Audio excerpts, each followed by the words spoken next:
Hey guys. Here is what if Naruto was Orochimaru's target. It isn't Sasuke that Orochimaru wants, but Naruto.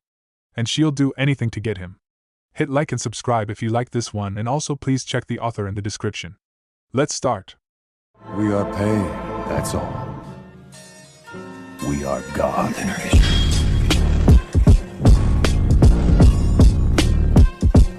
Chapter 1. The Snake You Know, the Snake You Don't. The Forest of Death looked like a war zone. The two boys watched as their third teammate had a duel with an S-rank Nuke. They knew it was hopeless. Even the most prodigious in the shinobi world rarely reached this level by the age of 12. There was no shame in his defeat, it was inevitable. Even if they all had attacked, nothing would have changed, and only a pact between summoners assured their safety while damning him. They knew Naruto was different. He'd only been with them at the academy a short while, as he'd opted to graduate 3 years early. But his push seemed to be more about how disliked he was by the instructors than any natural genius. However, 3 years of field experience is a gulf, and while they were still fresh-faced, even if more serious than the average rookie genin, they weren't battle-hardened like him. It was shown in his display, where he demonstrated a level of kenjutsu skill they didn't know he had and was utterly ruthless, attempting to maximize every advantage, but it wasn't enough. Even when he called upon that potent and frightening red chakra, his kenjutsu style becoming more feral as a result, it still did nothing. He couldn't touch her, and she toyed with him until she'd gotten her satisfaction. But she was also, weirdly, complimentary and encouraging. 2 strikes, one to the stomach and another to the face, hard enough to instantly concuss him, while also making him drop his sword, ended the ominous chakra cloak.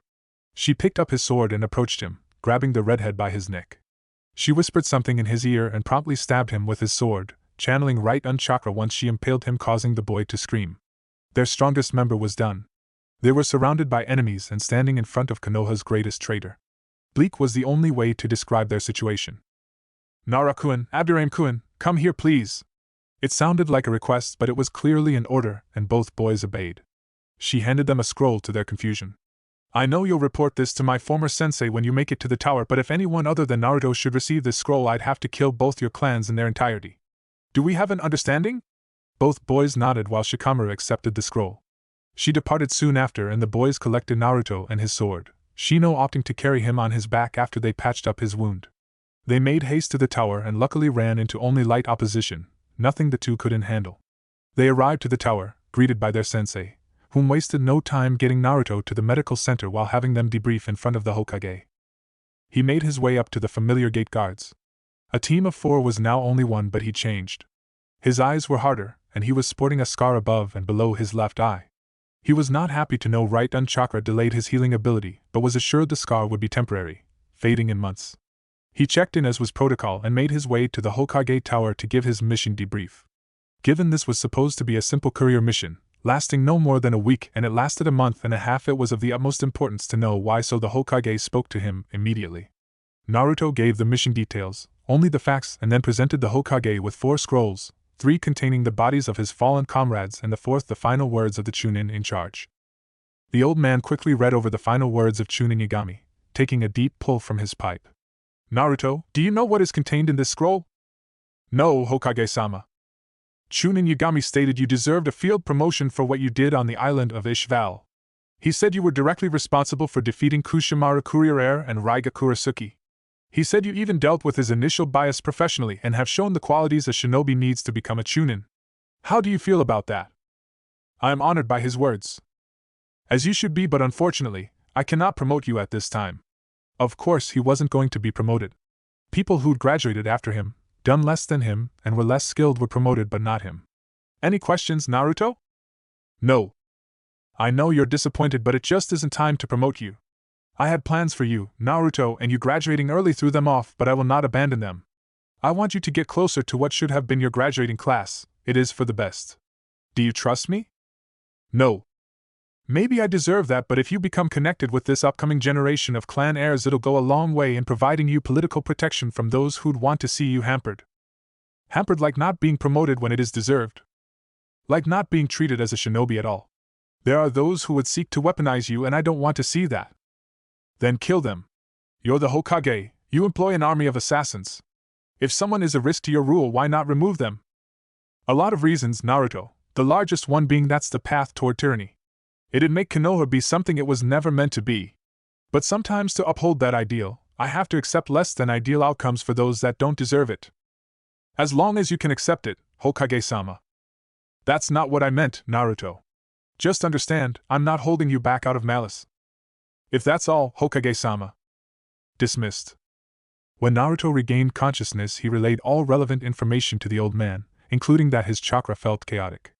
Fortunately, the application of a seal over his existing one was discovered and remedied. This allowed Naruto's wound to heal faster, and he was near 100% at the end of Exam 2 and the start of the unexpected preliminary matches. All three of the Soul Suna team passed. The fan user beat the weapons user from Team Guy. The puppet user bet some older Konoha genin that could dislodge his joints. The sand user defeated Kiba when the Inuzuka had enough sense to forfeit, and likely saved himself from being killed. Sasuke Uchiha defeated another older genin, one that could absorb chakra through touch. It was a fast match. Sakura Haruno and Ino Yamanaka had a match. It was long and seemed to offer some moments of self-realization for both girls, so that was cool. Neji Hyuga defeated his cousin, but it was harder than he'd suspected, and the boy seemed irate he didn't get to do more damage to his cousin. Choji lost to the sound genin Naruto prevented from attacking Kabuto. His two teammates defeated the others. Shikamaru knocked the girl out while Shino crippled the other boy. It was time for the last match, him versus Rock Lee. He'd heard about Rock Lee, unable to use Nin and Genjutsu but still passed, and given a team, at the behest of his Jounin sensei. It was difficult for Naruto not to resent the boy. Only by creating his clone technique did he manage to pass the ninjutsu portion of the graduation exam. No one was there to advocate on his behalf because he had too much chakra, but someone who couldn't mold theirs properly got the personal approval of one of Konoha's premier Jounin. It's one thing for life to be unfair, it's another for it to be a complete asshole about making it clear. Naruto normally didn't dwell on who got things he didn't. It was a waste of time, and with no ability to change it, it felt self-defeating and pointless. He wouldn't ignore the unfairness, but harping on it just wasn't useful. However, since his humiliating defeat, he's been in a sour mood. He knew he couldn't win. She was better than him in every way, and yet it still felt like his pride had been shattered. He didn't understand why, it didn't make sense. But it did piss him the hell off. Are fighters ready? The sickly proctor asked, both boys give an affirmative response before settling into their fight stances. Lee in his Gukken stance, Naruto with his right hand on the hilt of his sword. Hajime, he said, and both boys sped toward each other. Naruto got the better of the exchange, rotating around Lee's punch and hitting him, with his blunted sword thanks to seals, in the neck with enough force to send him into the wall. Had the sword not been dulled, Lee would be dead. Naruto stopped, fighting his instinct to press the advantage. This is a Konoha Nin, and he was hit pretty hard, so Naruto would allow him to give up as he may be injured or knocked out. To his mild shock and sincere annoyance, the green-clad boy got up and resumed his stance. Naruto sped toward him again, this time hitting him in the left shoulder with an overhead strike and kicking Lee in the stomach, sending him back into the wall. It was weird. While not his fastest, he could see that Lee could track him but couldn't move fast enough to counter. Take them off, Lee! Guy shouted, and the boy asked if his sensei was sure. The man gave him a thumbs up, and Lee speed up to the balcony where the genin were observing. Naruto quickly put it together. The boy had been wearing weights and saw reason to change it. Before Lee could remove his weights, he was hit with another sword strike, hard enough to potentially break a few ribs, and was sent careening to the floor. Sorry, Rakuen, but if you willing disadvantage yourself, I can't allow that to change. Guy's protege was on the ground, holding his ribs. The 3 attacks he's absorbed having taken a toll, but he refuses to back down. I won't let this end here. I will show Dash. I hate to interrupt you, Rakuen, but the only reason you aren't dead is because I haven't wanted to kill a fellow Konoha shinobi, Naruto said before biting his finger and running across the sealing array on his sword, removing the barrier from the edge. You've taken advantage of that by not yielding and stepping on my mercy. Normally, I'd likely overlook it, but you've caught me on a bad day. This is your only warning. If you get up again, I'll come at you with the intent to kill. I won't give up, Naruto. I will show hard work can trump a genius like you, Lee said, managing to make it to his feet. Before he even took a stance, Lee was surrounded by cherry blossoms. Their fragrance was so alluring to the battered genin. It put him in a peaceful state, so peaceful he momentarily forgot he was in the middle of a fight. That is, until he heard a snap and the cherry blossom seemingly attacked him. Then Lee felt pain all over and fell to the ground in a bloody heap. Most of the genin saw what Lee saw, him being surrounded by cherry blossoms. The Jounin knew it was a genjutsu but didn't dispel it so as to not interrupt it for Lee. While he was distracted, Naruto sent a series of wind blades toward Lee, but it appeared as if the cherry blossoms suddenly grew sharp and attacked. Once Naruto dropped the illusion, all saw Lee cut at various spots on his body. The cuts weren't deep but were numerous and appeared to be quite painful. Naruto waited for the proctor to call the match when, astoundingly, Lee tried to get to his feet once more. Even in mind-numbing pain, the boy wouldn't give up. Many would find it admirable, more so foolish. Naruto found it offensive. Why? The redhead questioned. Because I want to prove I can become a splendid shinobi with nothing but taijutsu, Lee said, finally standing again. Naruto didn't know why, but this angered him. This wasn't his only chance at the Chunin exams, and even if the boy couldn't use chakra techniques, he could pick up a weapon. But more than that, he was being an asshole. Even if he won, what would it prove? That Naruto was an idiot for being merciful? Because until recently, almost no one gave a shit if Naruto became a splendid ninja. This toolbox had the nerve to call him a genius. What does he know about burnout tenketsu from performing an original jutsu? The research, the notes and diagrams? When something doesn't work, going back to the start, going back to chakra theory or what hand signs do. Figuring out the elemental manipulation exercises by himself? Doing all of that and self-training his physical skills. The torn muscles in his legs trying to perfect the basics of his kenjutsu style. The cracked knuckles from improper punching technique. To be diminished as a genius, to be set up as this asshole's foil when all he'd known is hard work. It was infuriating. You know, they say a shinobi is judged not by how they live but how they die. I'll make sure you'll be remembered as a splendid shinobi, Rakuen. The Uzumaki said with menace and then blurred once again, intent on cutting down this arrogant boy that dare label him. However, his attack never reached Lee as Naruto was met with a powerful force and sent into a wall himself by Lee's sensei, Guy. Naruto's back hit the wall with a thud and he was seeing double, however he was coherent enough to make out Guy standing over his fallen student. This only enraged Naruto further as in the moment, he truly believed Guy wouldn't have attacked any other genin in attendance. But he openly attacked the sacrifice, likely not fearing any repercussions. But that's where he was wrong. Getting up shakily to his feet, Naruto started to perform a sequence of hand signs, going a little slower due to the effects of his Guy's attack and his impact on the wall. However, the Hokage and Kakashi both knew what that jutsu was, and with Guy distracted it could kill both his student and him. Hiruzen made to Naruto first, chopping him on the back of his neck, knocking the boy out. He had the candidates draw for their position in the finals, Kurenai drawing for Naruto. As they were dismissed, she made her way to Guy. If you ever attack my student again, I will kill you, Guy. There's no need for that, Kurenai-san. I had to protect my student. Then you should have ordered him to concede the match, but you encouraged him to continue on. What, Naruto was supposed to continually hold back for his and your ego? No, I don't care why you did it, never attack my students again, she said before she walked out. Guy knew she had a point and started to question if he'd given Lee some bad habits because he over-identified with the boy. Before he could leave the tower, he was greeted by Kakashi. He knew his longtime rival was angry by the subtle cues in his body language, ones most would miss, but the two had been friends long enough that it was obvious to the taijutsu master. Kakashi, before you say anything, Guy. What needs to be said? You couldn't abandon your student to his fate. You had to intervene lest Lee be killed. Yes, but I went overboard. I'll apologize to Naruto-san promptly. You can, but the damage has been done. He likely believes you wouldn't have done that to anyone else. You want to guess why? The green-clad man looked stricken. I hold him no ill will, Kakashi. You know that. Of course I do. I know you. He doesn't. He just knows you attacked him in front of the Hokage and a team of foreign ninja with impunity. Naruto woke with a start and quickly realized he was in the Hokage's office. He surmised that either the old man knocked him out or one of his many lapdogs did. A tantrum wouldn't do him any good, but he, to his mind, had every right to try to kill that helmet-haired bastard. It was an unprovoked attack in the middle of official Konoha proceedings. The aged Hokage saw his guest had finally returned to the waking world and called him over. There was much they needed to talk about. Naruto, how are you feeling? Like I got blindsided by a jounin. Yes, that was unfortunate, and Guy will be here to apologize soon. He'd be here now if I hadn't told him he needed to wait so we can talk. Talk about what? Oh, how you were going to attempt to kill a senior Konoha shinobi after attempting to kill a fellow genin. Who you'll be fighting in the finals and who will be training you. I don't see how there is much to talk about. Lee should have conceded, but he didn't. I had every right to kill him and avoid taking damage in some desperation play.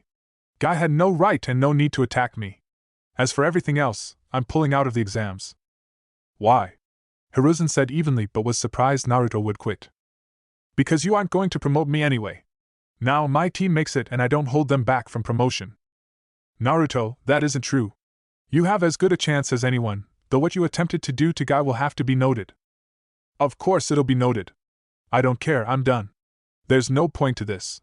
You won't let your pet fox have any kind of authority over someone, so why pretend? So I can entertain people I don't like? No, I'm done. Naruto, I've never treated you like you were the fox. You may be unhappy with me, but I deserve more credit than that. How do I know why you do the things you do if you don't tell me? 3 years you left me in the reserves while people not as good or dedicated as me got a Jounin sensei. 3 separate misanked missions, 3 recommendations I'd be promoted to Chunin, and you ignore them and won't tell me why. You ignored the last words of one of your shinobi. And my graduating class? Most of them wondered why I was still a genin. People who graduate early aren't supposed to be stuck on the lowest rung. They questioned my abilities, and what could I say? You were intentionally holding me back? What a whiny asshole I'd look like then. It's bad enough you let them all treat me like an infectious disease and tell me to deal with it. It was worse still when you've lied to my face but tell me to trust you. But now, you won't even give me what I've earned and you want me to be happy about it. Hiruzen knows Naruto is right. The boy has no reason to trust him. He is keeping things from him, trying to hide his past misdeeds, done with the best of intentions to protect the village and Naruto. But it's a house of cards, one in which Naruto acknowledged as an adult, by turning 16 or a Chunin would topple. He's worked hard to fix what he's broken, but he hasn't managed it yet, and Danzo has only made the situation worse.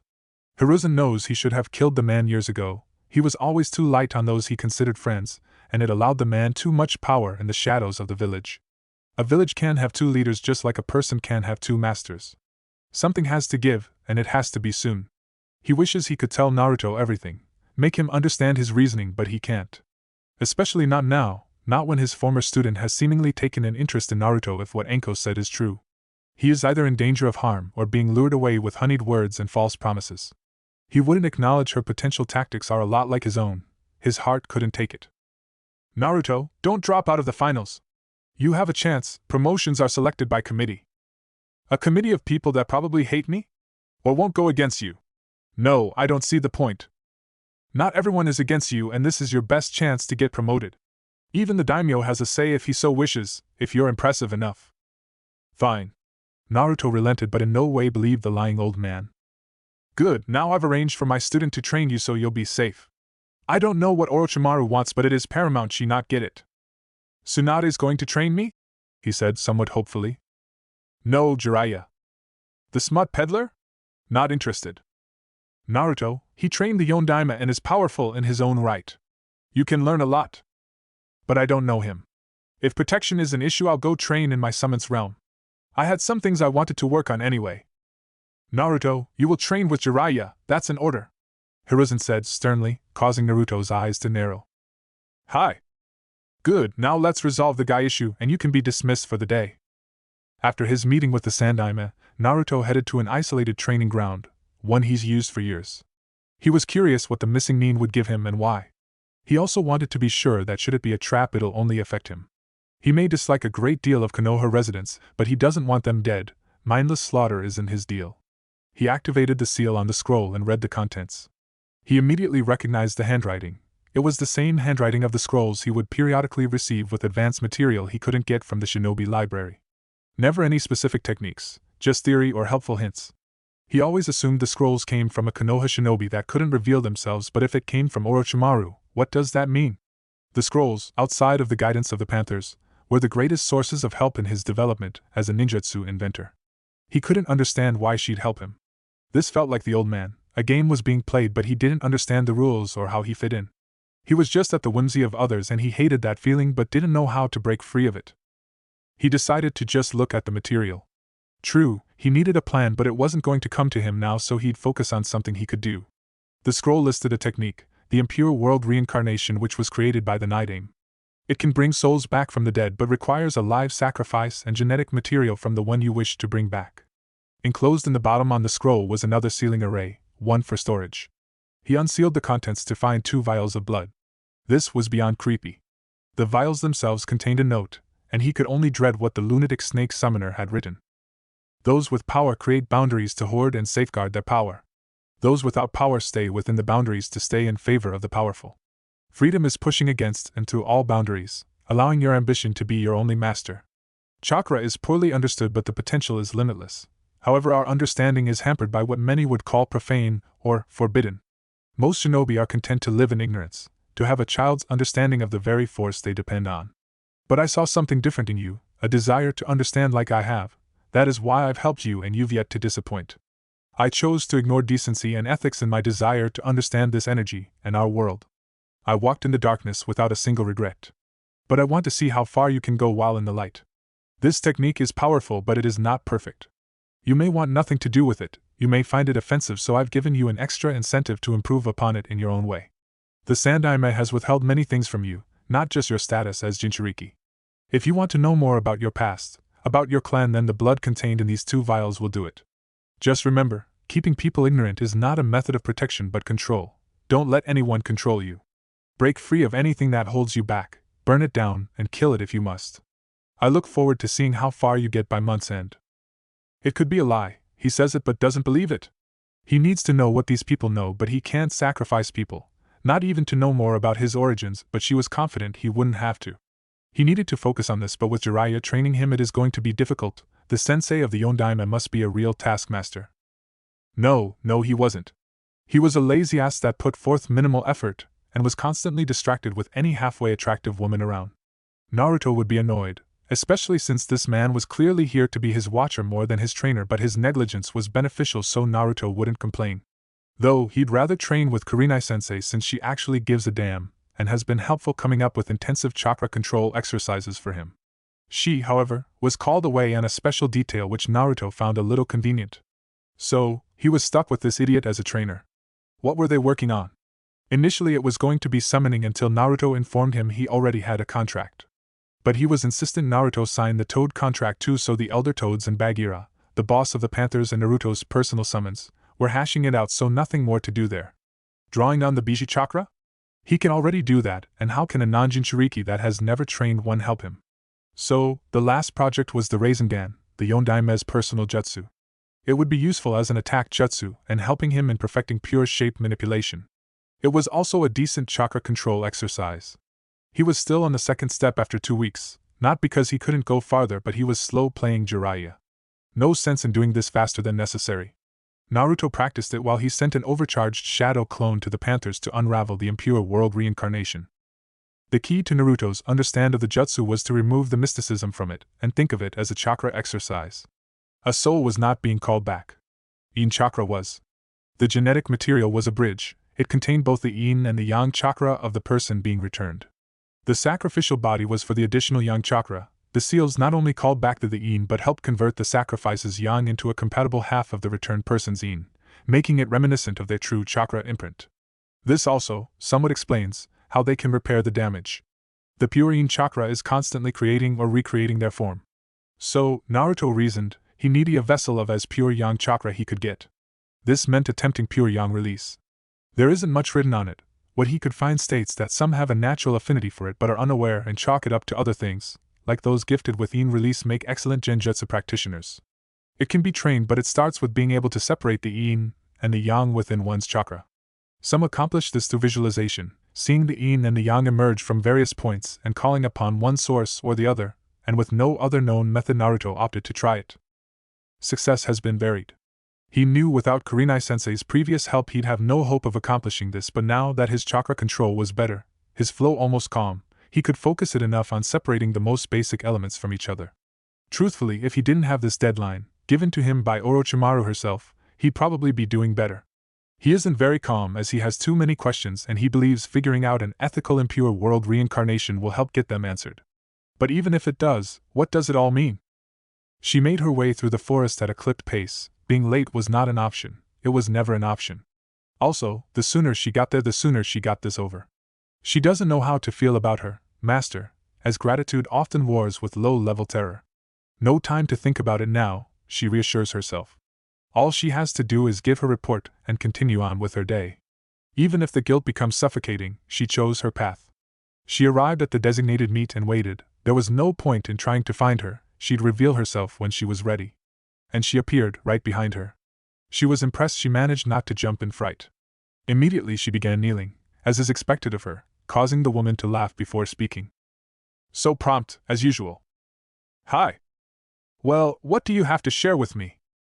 He is being trained, poorly by Jiraiya, and Gibbs appears to be unhappy with the arrangement. Jiraiya seems more like his watcher than his sensei. The woman nodded at those words. What else? Every morning before his workout he sends a shadow clone with approximately half his chakra somewhere with a panther summons their realm. He must have his shadow clone training in secret so not even Sarutobi can spy on him. Clever boy. Is there anything else?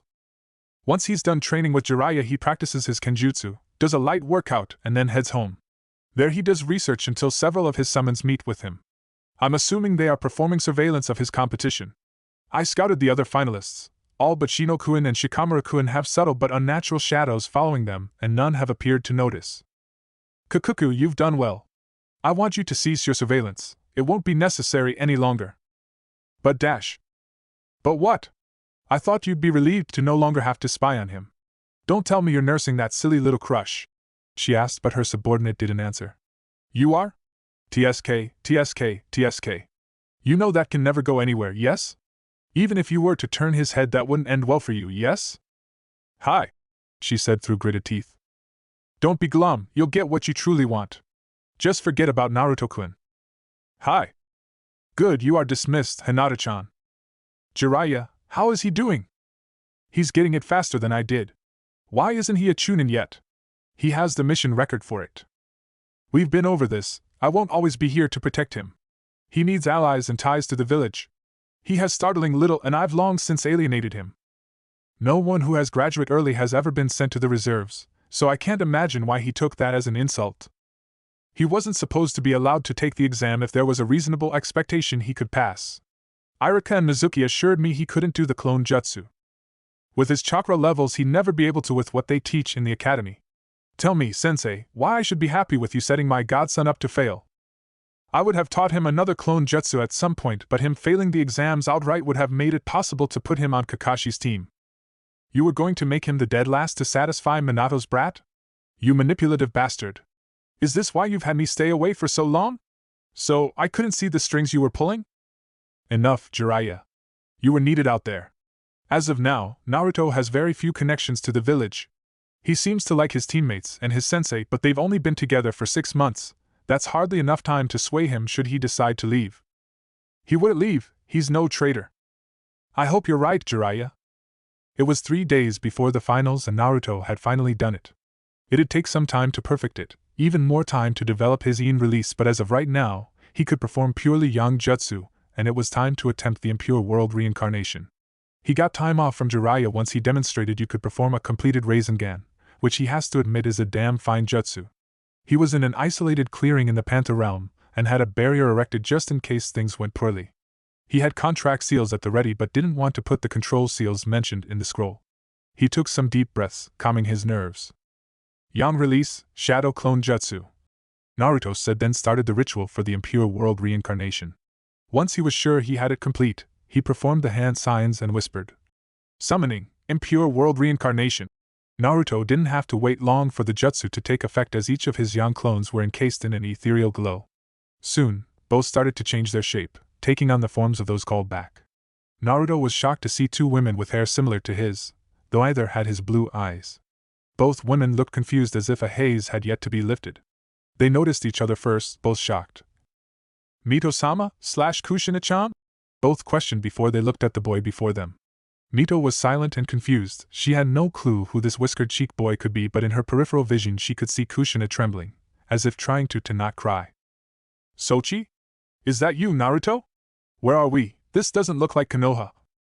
I'm Naruto and this is the realm of the Panthers, my summons, but what do you mean, Sochi? Naruto wasn't dumb, but after being denied information about his parents his entire life, the idea that he just brought his mother back was unbelievable, though the woman hugging him fiercely was quickly putting his disbelief to rest. It was sad, but Naruto couldn't ever remember being hugged before. The feeling was indescribable. I'm your mother, Naruto. Didn't Hiruzen tell you about Minato and I? How has your life been? She blurted out, finally releasing him. The old man said he didn't know who my parents were. My life. I was a pariah growing up, not even my academy instructors liked me, so I graduated early, at the age of 9. The old man didn't put me on a genin squad for 3 years. Naruto explained before something clicked. Wait, Minato? You don't mean? Yes, Sochi, the Yondaime was your father. I hope you don't hate us for what we did. I argued against it, but Minato was convinced you'd need the Kyuubi to defeat the man that attacked us the night you were born. I don't hate you. I guess I just wish things had been different. Almost everyone treated me like I didn't exist. Naruto-kun? Mito spoke. She hated to interrupt this moment between mother and son, especially since Kushina must have died almost immediately after giving birth, given how weak a Jinchuriki's seal becomes during childbirth, but she needed to know how he brought them back. She was familiar with Tobirama's abomination and lonely childhood or not, she couldn't accept someone being sacrificed to return them. Hi. Did you perform the Edo Tensei? Hi. Sochi, no. You can't just sacrifice people. I didn't. I used a shadow clone made with Yang release, he quickly explained. Oh, that was very creative. My Sochi is a genius, Mito-sama. Actually, I'm not. I just work really hard at and don't give up. Nothing genius about that. I don't know about that, Naruto-kun. Tobirama never came up with this and he invented both jutsu. Seems obvious in retrospect, but the best insights do, Mito said. Era, you knew the Nidaime? Yes, I did. He was my brother-in-law. I'm Mito Senjunei Uzumaki and your predecessor. How so? I was the first Jinchuriki of the Kyuubi, Kushina here was the second. Were you both hated too?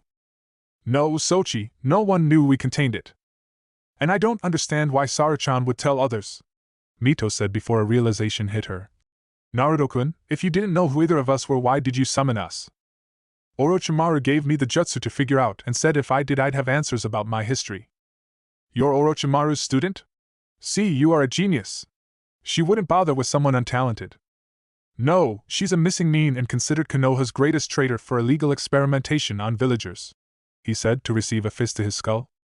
Why would you trust the word of a missing nin? Because I was desperate. The old man keeps me in the dark about everything concerning my past, he's manipulating me and I don't know why. I need all the information I can get in case dash. In case what, Sochi? In case I need to abandon the village. He's already denied me a Chunin field promotion 3 times and never once explained why. I don't trust him and I don't like the villagers, so I need to make arrangements. Is it really that bad? Kushina asked, shame filling her for what she allowed to happen to her son. The villagers deny my existence. They've never hit me or anything, but I know I'm not wanted and being stuck as a genin isn't raising my profile.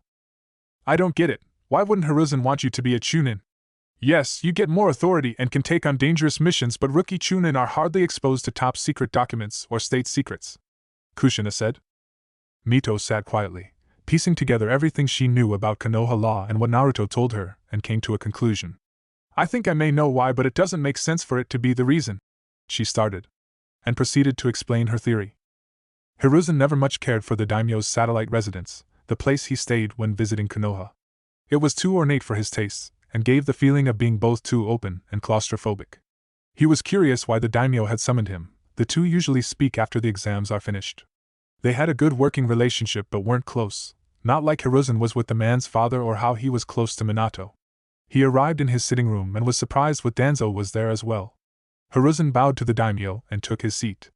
Immediately he felt off as someone. Hiruzen reasoned one of the guardian ninja, activated a seal, and Hiruzen felt his chakra become suppressed and out of his control. He saw Danzo came to the same realization. This was a trap. They had both been restrained, and while strong, given their advanced age they were weak without their chakra to buttress the ravages of time. Thank you both for arriving so promptly. There is a matter we need to address, and I didn't want either of you to do something foolish, like try to manipulate me with a stolen Sharingan, the daimyo said while staring at Danzo. The man couldn't hide his shock and cursed he couldn't summon his root to extract him. Your shadows are already dead, Danzo. How dare you come to my residence with armed guards and try to hide their presence from me? Foolish old man. Hiruzen, you've allowed this relic to become arrogant, among other things. What do you mean, daimyo-sama? Oh, all will be explained, but first I need to tell you a story. A little over a year ago, Tsunade paid me a visit. She actually requested an off-the-books meeting as she needed what was discussed to remain a secret between her and I. I, of course, was surprised. Tsunade hadn't been involved in shinobi affairs in decades but never acted contrary to my interests, so it was neither here nor there. When she arrived, she relayed to me a story of her own. How she'd met a young Uzumaki boy. Said he was dragged to her by a large, talking panther that requested her help. She was able to save him but not his Chunin leader. She spoke to the boy, asking subtle questions, and coupled with what the Chunin said before he succumbed to his injuries, she concluded the boy knew nothing of his clan or parentage. Apparently, he was a pariah due to his status as a Jinchuriki, and his ostracization was near universal. She said he claimed he had existed on his orphan stipend until he graduated. Now, that confused me. Because he would be a clan heir, and in Fire Country, when one is the last of their clan, they are provided housing and are given a generous allowance from their clan funds, while said funds are managed by the financial advisors I select to make sure they are not cheated. Tsunade had no reason to lie to me, but I couldn't just act on her word. She understood and only requested I perform an audit into Kushina and Minato's finances and anything else I could find out about Naruto. She gave me a blood sample and said if I should get any genetic material for either Minato or Kushina, she'd happily run the tests to prove he was indeed their son. It didn't take long for the auditor to find the accounts had been tampered with, funds extracted illegally. It did take the auditor a while to trace where the money went for each large withdrawal, but he did it. Imagine my shock when the two who'd stolen from Minato and Kushina were Yu and Danzo. Those assets were primarily Uzumaki assets, and that account should have been frozen until a verifiable Uzumaki came to claim them, since Minato and Kushina had no living heir. Next was getting the samples needed for the DNA test, but I did, and immediately summoned Tsunade back to run the tests. Imagine my shock when she confirmed her suspicion. I, of course, then ordered a quiet investigation to Naruto's life. And shocked I was again. His status as a Jinchuriki announced by you, but some flimsy law telling no one to talk about it. Him receiving almost nothing but scorn and having to live in near poverty conditions when he should have had a comfortable existence. And then to see you deny him a promotion in order to avoid being discovered. You thought if he never made Chunin you'd never have to give him his full inheritance, and it wouldn't trigger the automatic review I've instilled? Why, Hiruzen? Why all of it? Why did you lie to me? Why did you ignore my laws? Why did and do you allow this demon in human flesh to run circles around you? Have you grown so weak you simply cannot perform the tasks required of an Hokage? I lied about Naruto's heritage to protect him. The village was weak, weaker than it had ever been after the Kyuubi's rampage. Then why not send him to the capital? I could have protected him and made sure he'd be healthy and happy. I, initially, believed the villagers would get over their pain and see Naruto for who he is. And the money, why did you steal from Naruto but deny him what he was entitled to? Same reason. We were in a terrible financial situation, especially so soon after a war. The civilians were demanding a say in governmental affairs since they were going to be providing a bulk of the money required to keep us solvent and functioning. My old teammates were pushing me to accept, no doubt for their own reasons. I need a quick infusion to take their leverage away. I'm not proud, but if I had allowed some sort of civilian council, imagine how worse things would have been for Naruto. You could have come to me, Hiruzen. I didn't really know you then, Daimyo-sama. I couldn't assume you wouldn't diminish my authority as well. So great is your concern about your authority you do nothing to curb Danzo's excesses? I can't justify that. I used to say he was doing what he thought was right for the village, but I was just too soft, and he only cared about his own power. That's a lie, Hiruzen. Everything I do for a more powerful Konoha. Sure. Even pilfering the corpses of dead Konoha ninja. Understand this, Danzo, you won't be leaving this office alive. I won't allow a monster to exist in my country. As for you, Hiruzen, after the Chunin exams you are to vacate your office immediately. Have Jiraiya or Tsunade replace you.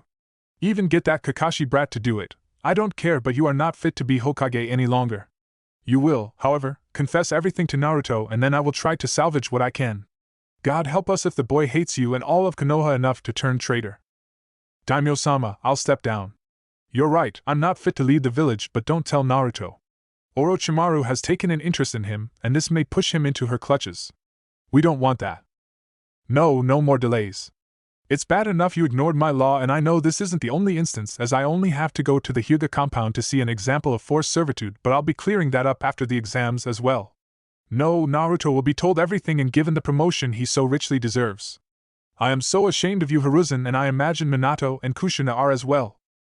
The stadium was packed and brimming with anticipation. All contestants but one were present, but Hiruzen couldn't focus on that. His mind had been elsewhere since he was stripped of his position, even if it hadn't been made official yet. He was ashamed of how far he'd fallen, of the lies he told to others and himself. He had soothed his conscience by assuring himself he'd done what was best for the village, but that wasn't the truth. The daimyo even mentioned how his asymmetrical alliance with Suna was starving the village, and how it was making Raza desperate. The daimyo took it upon himself to speak to his Wind Country counterpart to make sure Suna got enough funding. Hiruzen was creating an enemy, one with motive to attack them, and the exams would have been the perfect time to do so. He'd lost a step both mentally and physically. It was time, he realized. It had long since been time. He sat awaiting the arrival of Raza and this new leader from Oto when he watched the two arriving together, chatting as if they were old friends. As the two sat beside him, Raza offered his greeting and Hiruzen returned it, formulaically. But when he heard the leader of Oto speak, his blood ran cold and he was about to summon his Anbu and attack when she stopped him. International law, Sarutobi-sensei. You attack me now and you'll be sanctioned by other villages and nations, kukuku. She was right. And not only that, but if he did attack her now, there would be untold casualties, and he couldn't allow that. He'd have to tolerate his wayward student for the time being. Hiruzen wasn't the only person hosting a sannin, as the fire daimyo was sitting beside Tsunade, both wanting to see how Naruto would do as well as be on hand when Hiruzen tells him the truth. Alright, you lot, the rules are the same as they were in the preliminary round. Hate stated to be interrupted. What about Sasuke and that Dosa guy? Shikamaru asked. Dosa had to pull out due to injury, he said, looking at Naruto. And if Sasuke doesn't show up for his match, he'll likely be disqualified. Now if there are no more questions, all exit except Neji Hyuga and Naruto Uzumaki. Hate watched as the other genin left, and walked to the center of the stadium battleground along with the first two fighters. He announced the two and then called a start to the fight and watched as either boy moved. All was quiet as the audience watched the Hyuga prodigy stare down the bane of Konoha. The redhead had changed his clothes for the finals, ditching his normal blue pants, blue shirt and orange hooded vest for black hakama, tied at the ankle with blood-red tape, a black sleeveless shirt with extra material at the neck for a Kakashi-esque face mask, and a black ko-sewed, with a chainmail mesh sewn into it. It was finished with an obi, the same color as the ankle tape, and kept his sword to his side. He let his spiky hair rest on his shoulders, just past neck length. You should give up, Uzumaki. Winners and losers are chosen at birth, and you are a loser. Neji started, only to see Naruto have no visible reaction. You may have graduated early, but clearly Hokage-sama saw you as a failure. Why else would you have been denied a genin team and chance for promotion for so long? He hissed, confident this would get a rise out of his opponent. He was surprised when it didn't. He decided if he couldn't get a rise out of the boy, he'd initiate the attack and finish things quickly. He pushed off the ground and aimed a palm thrust at Naruto's chest, hitting the redhead flushly. Neji smirked until he saw the Naruto he hit flare briefly and then puff into smoke. He was confused why Naruto would send a clone to fight, and then have said clone unable to do anything. He heard footsteps behind him and turned to see another Naruto, maybe the real one, approach. He got ready to attack but halted when the boy spoke. Neji, look at the hand that struck my clone, he said, and Neji did just that, only to see a sealing array on his hand, going up his forearm. That's a localized explosive array. It'll take your arm off at the elbow and likely end your career. Concede now and I'll remove the array, don't and you lose an arm. Neji was stuck, unfamiliar with indecision. He'd never heard of a clone that could impart a seal on someone when struck, but then again, he wasn't aware of corporeal clones that dissolved into smoke either. His opponent put him in a bad position. He could try to strike Naruto, but he was too far away for him to reach the redhead before he could activate the seal. And that assumes the seal does what Naruto claims it does. He could be lying, or the seal could be a dud. If that's the case, he'd have given up due to an empty threat, and his pride couldn't allow that. He remembers the boy was hesitant to do too much damage to Lee until Lee pushed him too far, so him going for such a move as an opening didn't read to Neji. Of course, Neji wasn't and couldn't have been aware of Naruto's current mental state. He'd felt his heart fill with the time he spent with his mom and Mito, who he called Bachan, much to the lady's delight. But there was a burning anger as well. The Sandaime had denied him much, for what reason Naruto didn't know, and wouldn't ascribe a motive to the man because it didn't matter. Outside of his team and those he'd worked with in the past, he didn't care about Konoha Ninja. He wasn't one of them, and they truly were them, now. He saw them as weak-minded traitors and cowards, unworthy of his parents' sacrifice and his father's trust. No, he didn't blame Minato for his childhood, he blamed Konoha for not trusting their alleged hero even when all evidence stated they should. In the preliminaries, the Fuin Bunshin would have been preloaded with a paralysis tag because he didn't want to hurt a comrade. Now, Neji isn't a comrade, just a potential enemy. Neji decided to call Naruto's bluff and charge toward the boy. He didn't have to wait long to realize his mistake. A quick flare of chakra is all it took, and suddenly the arena was filled with the screams of Neji as he clutched what was once his arm. It was lucky for him that the position of his arm didn't allow bone fragments to fly into his eyes, but he did have some burns and cuts along his side and leg. Hate quickly called an end to the match and called forth the menin. Naruto silently retreated to the contestant area. Both Shikamaru and Shino gave him a nod of acknowledgement, and he formed a small smile. That was quite vicious, Hiruzen Dano. What jutsu was that? Raza stated. Kukuku, vicious indeed. It appears Konoha can still turn out real shinobi every now and again. Hiruzen ignored his student as he began to answer Raza. Indeed, but Naruto gave him a chance to concede. A shinobi shouldn't make empty threats, and Neji had no reason to call his bluff if he couldn't recognize the array. Also, I believe Naruto-kun calls that a Fuin Bunshin. He was inspired by the Yondaime's ability to apply seals with just a touch but has taken it to new level. Such advanced seal materialization, he certainly has my vote for Chunin, Orochimaru said. I must agree, while short he did enough and revealed very little of his abilities, Raza added. Hiruzen simply nodded. The Jounin sensei were quiet at the end of the match. Truthfully, none knew what to expect out of the match. Neji was hailed as a genius, whereas rumors circulated that Naruto had killed 2 A-rank shinobi in a single mission. However, he kept most of his skills hidden, though demonstrated an impressive amount of kenjutsu skill against Guy's clone. That was most unyouthful, Lee exclaimed, seeing his rival defeated and maimed by the same boy that so easily defeated him was hard to accept. Guy-sensei, we have to get to Neji, Tenten said, but saw her sensei shake his head. We'd only be in the way. Neji is going to need a lot of help and the Mednins need to be focused. As far as it being unyouthful, he was given a chance to submit, just like you were.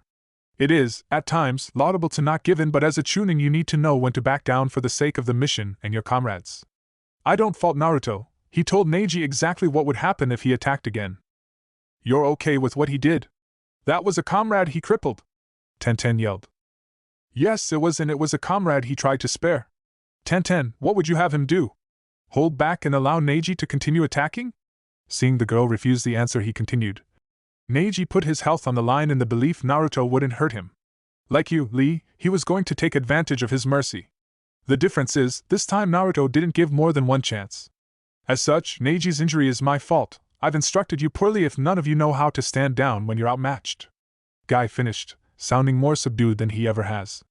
Asuma and Kurenai could see he meant every word, and while Kurenai still had some negative feelings toward the senior Jounin, she wouldn't wish the belief you failed your students on anyone. You think he did enough for a promotion? Asuma asked. I hope so. He's clearly ready. I've let him run some of our C ranks and he's done well. He's clearly paid attention to what other Chunin did when he was stuck in the reserves, Kurenai answered. Close by the Jounin sensei sat Enko. She never really had an opinion on her fellow pariah, not until she had expressed an interest in him. She was one of the few that saw the footage of their kenjutsu battle before the cameras cut out. He wasn't on her level, nowhere near, but he was good, willing to change tactics on the fly to keep a superior opponent guessing. He also didn't hesitate to go for the kill.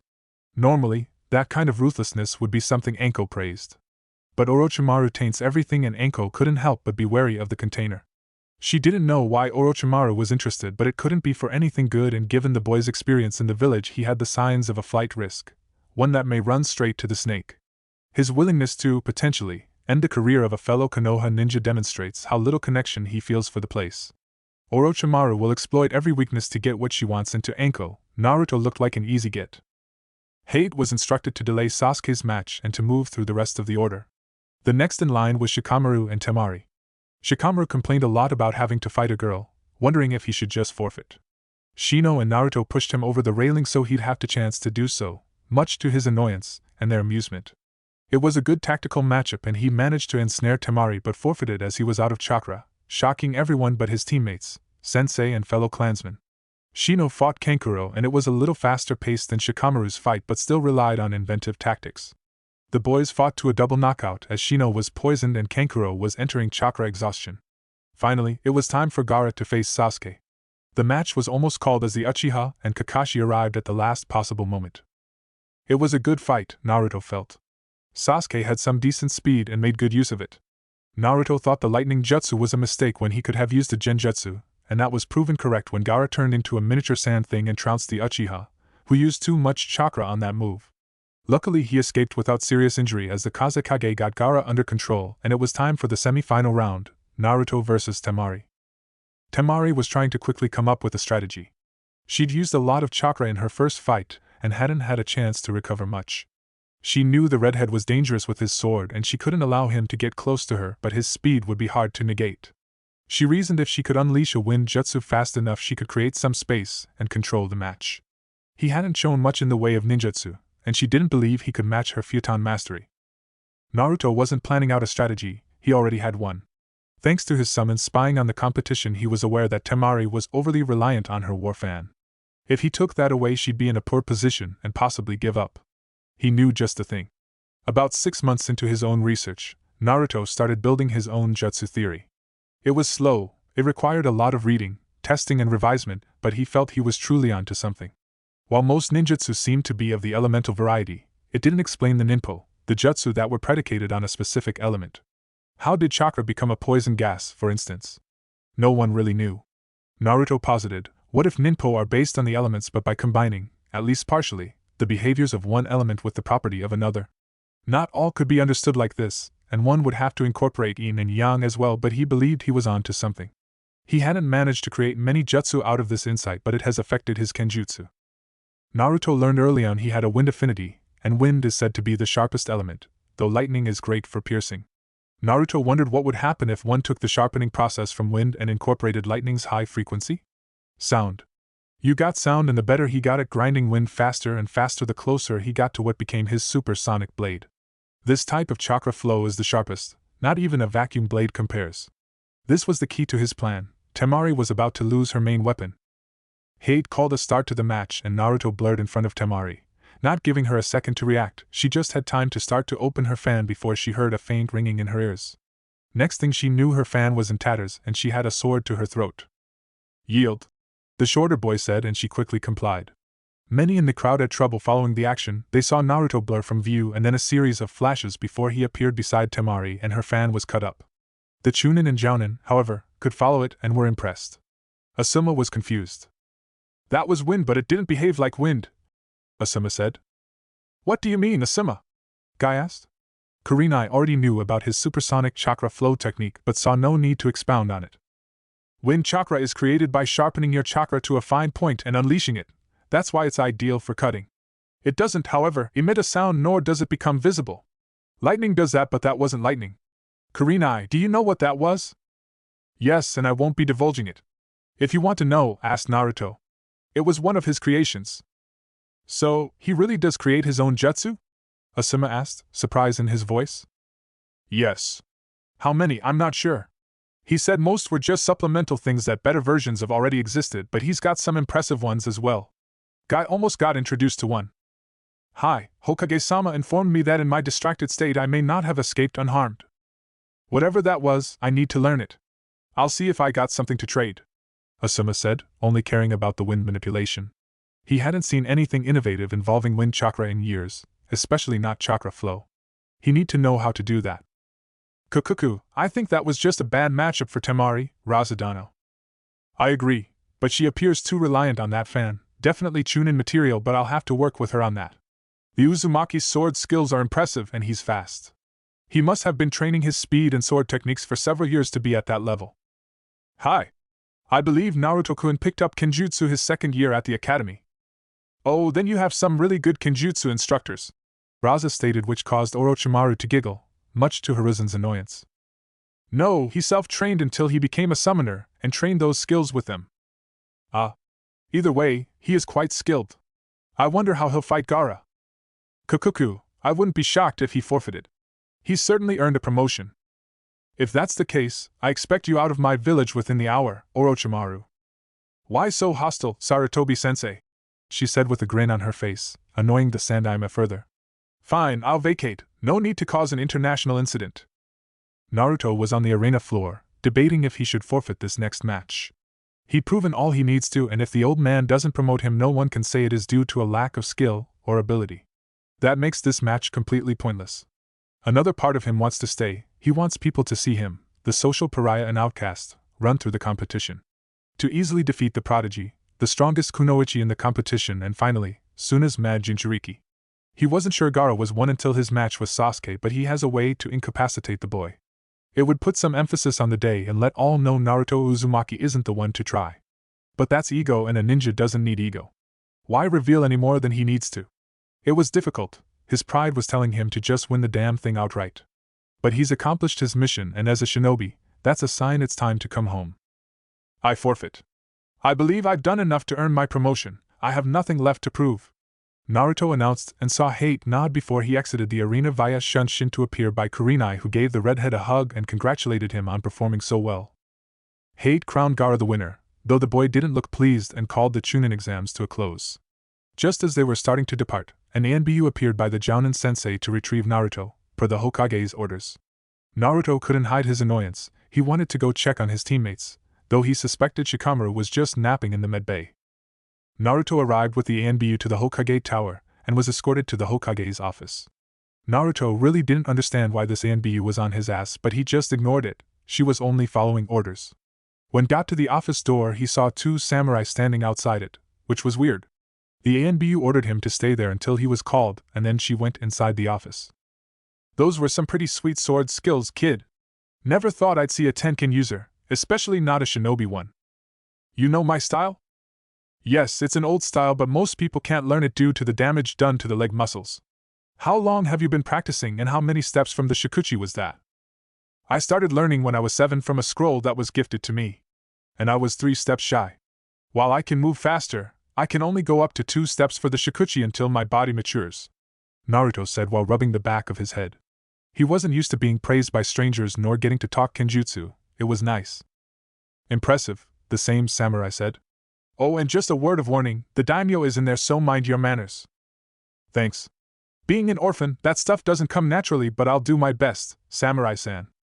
It's Sojiro, kid, and this is Shishio. Naruto Uzumaki, nice to meet ya. Likewise, Shishio said. The trio continued to chat away until Naruto was summoned into the office.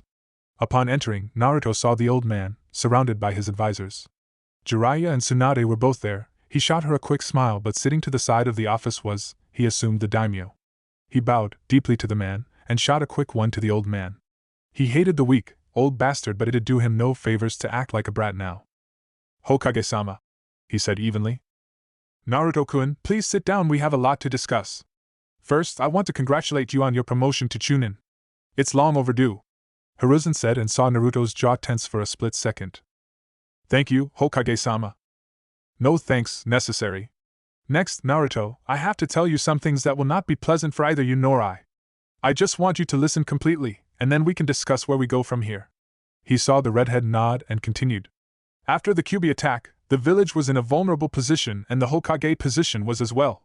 We needed more funds to keep ourselves functioning, but the more wealth civilians wanted power in exchange. I could levy taxes, but they could also leave. I couldn't afford to call their bluff or wait them out, so in a moment of well-intentioned idiocy I pilfered from an account. An Uzumaki account, your inheritance. I won't lie, it was a large sum, though I managed to pay it back years later. With interest, I didn't watch the account as closely as I should have. Another person also took a generous sum from the accounts. He never repaid what he stole, likely banking on blackmailing me should I call him on it. Trying to fix what I did or allowed to happen has taken a long time, and truthfully, you have not been made whole. That is why I have delayed your promotion. When you become a Chunin, you are a true adult, and in accordance with Daimyo-sama's laws, are granted full access to your clan funds and vaults. You reaching this rank also triggers an automatic audit from an accountant approved of my Daimyo-sama himself. He took a moment to collect himself, and then continued. This law, designed to protect the last member of loyal Konoha clans, would have dictated you be provided a house and a plot of land with the option to expand your property up to 10 years after you made Chunin. The issue is, for me to have followed the law for you, it would have required my revealing who your parents are, as the funds to purchase the land comes from a tax paid by all shinobi clans. Even yours has paid into this account, even though there have only ever been 3 members residing here. Naruto, your parents are the Yondaime Hokage and Kushina Uzumaki. I know. How? That hardly seems relevant, Hokage-sama. Please continue. If any of your parents' enemies realized they had a child, one that was unprotected in a village trying to recover from a massive attack, you'd either be kidnapped or dead. That's not entirely true, Hiruzen. Tell him the whole truth, the daimyo ordered. How could revealing my status be any safer than revealing my parentage? I believe the people would follow Minato's wish to see you are a hero. I underestimated the hurt they carried and how my law only allowed the ignorance to fester. Because I didn't address the issue diligently, it left an open space for their irrational fears to grow and grow and grow. With you advancing as fast as you did, many were concerned it was the fox, even my shinobi, that should have known better. Who is the other person that stole from me, and why did you let him? His name was Danzo Shimura. He was once a friend and a longtime rival of mine. He used to head a division of ANBU called Root. While militant and misguided, he truly loved Konoha, and I used that as an excuse to ignore when he'd overreach. He was executed on Daimyo-sama's orders. When did this occur? 2 days ago. That long? You let him use my family's resources for God knows what and did nothing? I won't lie to you, Naruto, I've held the seat for too long. I've been soft when I should have been firm, too trusting when I should have been suspicious, and too passive when action was needed. I've wronged you because of this, and you may not believe me or you may not care, but I am truly sorry. I know I've driven you away because of these secrets, and I won't ask you to understand, but I truly was attempting to do what was best for everyone. Naruto didn't bother responding. Whether it was true or not was irrelevant. He'd suffered because of this weak, old man, and he'd not have any of his excuses. So, what happens now? I'll answer that. You will select where you want your compound to be and have my personal architect design the house with you. We'll get started on construction as soon as possible. Hiruzen will be holding a meeting of the clan heads where he will not only inform them of your heritage, your new residence, but some other things as well. Naruto, I cannot apologize enough for what you have been deprived. You may not hold much affection for Konoha or even Fire Country, but I hope you'll allow me to rectify that. I truly respected Minato and was quite fond of Kushina. Thank you, Daimyo-sama. Now, I believe Tsunade and Jiraiya wish to discuss some things with you, so you three are excused. All three bow, and Hiruzen gives Naruto a ticket to pick up his Chunin vest from the armory. The two leaders spoke a while more until there was a knock at the door. Hiruzen, there's one final thing you're going to have to do, and this is going to hurt more than anything else, the daimyo said before giving permission for the individual outside to enter. In walked Orochimaru. That instantly put the Hokage on edge, ready for an attack. Calm down, Hiruzen. She is here at my invitation. Orochimaru has provided me proof that everything she did she was ordered to do by Danzo, and seeing as how you did virtually nothing to stop him, she shouldn't be held responsible for the orders of a superior officer. As such, effective immediately, Orochimaru is to be reinstated as an elite jounin of Konoha, all crimes pardoned without exception. No, this is a bridge too far. It isn't a request, Hiruzen. This is an order, and this will be one of your last acts. I expect you to announce her return within 48 hours, do I make myself clear? Hi. Kakuku, I'm so happy to be back, Sarutobi-sensei. Chapter 2, Put You on Game. How did you convince him to allow you back? The daimyo had exited Hiruzen's office, and it was only Orochimaru and him, his ANBU detail having been excluded from the meeting from the get-go. It's not so hard when you know where the bodies are buried. Once he saw what Danzo and you did to Naruto-kun, he wanted more evidence of wrongdoing in the worst way, and you know me, a real pleaser, or have you erased that from your memory, sensei? She purred, and Hiruzen shrank in on himself. Shut up. Why? You never seemed to have a problem with it before. You even had a ritual after. Oh, how you promised to never do it again. It was a mistake, and on and on. Silence. I loved Biwako, he said, clenching his fists. Kukuku, amazing how you only remembered that after you got off. Is that why I was your favorite, sensei? Little orphan girl that idolized you developed to your liking. Didn't even care you were using her, not even when you asked her to get an A or dash. Shut up or I'll kill you, daimyo's orders or not. So indignant, sensei. Was I really so bad you shipped me off to Danzo? Even passed me up for the Hokage's position? Or was Minato just better in bed than me? You play your games and have your fun, but you'll slip up and be chased out of here again. It's in your nature, rotten to the core. Kakuku, think so? Because I think being here gets me everything I want, and you can't even lift a finger to stop me. And what do you want? Konoha's downfall? Even working from the inside it'll take more than you. Oh no, sensei, that isn't what I desire at all. One thing I want is for you to live in disgrace, and you will, forever shamed by what you did to Naruto-kun. The rest? Well, that's a secret, she said, turning to walk away. Whatever it is you want, I'll stop you. If I honestly thought you could prevent me from what I want, you'd be dead already, she said, closing the door behind her. Naruto and the two Sannin were sitting in one of Jiraiya's apartments. Jiraiya and Tsunade both felt privacy was required for what they wanted to say. They were having an argument about who would go first, and Tsunade looked ready to punch Jiraiya, so he gave in. So, how are you doing with all this, Naruto? I don't know. It's a lot to take in. I went from making plans to flee the village to being a future clan head and independently wealthy. You've claimed 3 bounties on a rank shinobi. You're fine financially. Jiraiya chimed in, ignoring the plans to flee part. How the hell would you know? Naruto shot back. There aren't many people that don't know you have a knack for killing Kiri swordsmen. Well, I donated a lot of that to the families of the shinobi that didn't come back. It was a nice cushion, but that's about it. Anyway, Naruto, I wanted to tell you that I suspected you were Kushina's child when we met, but without proof I didn't want to say anything. That's why I went to the daimyo, to find out who you were and why you weren't living the life you should have been. I'm sorry I kept it from you as long as I did, but the daimyo thought, and I agreed, it was best to tie up loose ends. Oh, it's okay, you were actually trying to help me and not just manipulate me to protect a cover-up, he said while shrugging. If her actions improved his situation, he won't complain about it not being immediate. Was that all? Well, I could thank you for winning me a shit ton of money by taking you to dinner. I'm sure Shizen would be up for it. I'd like that. You want to bet?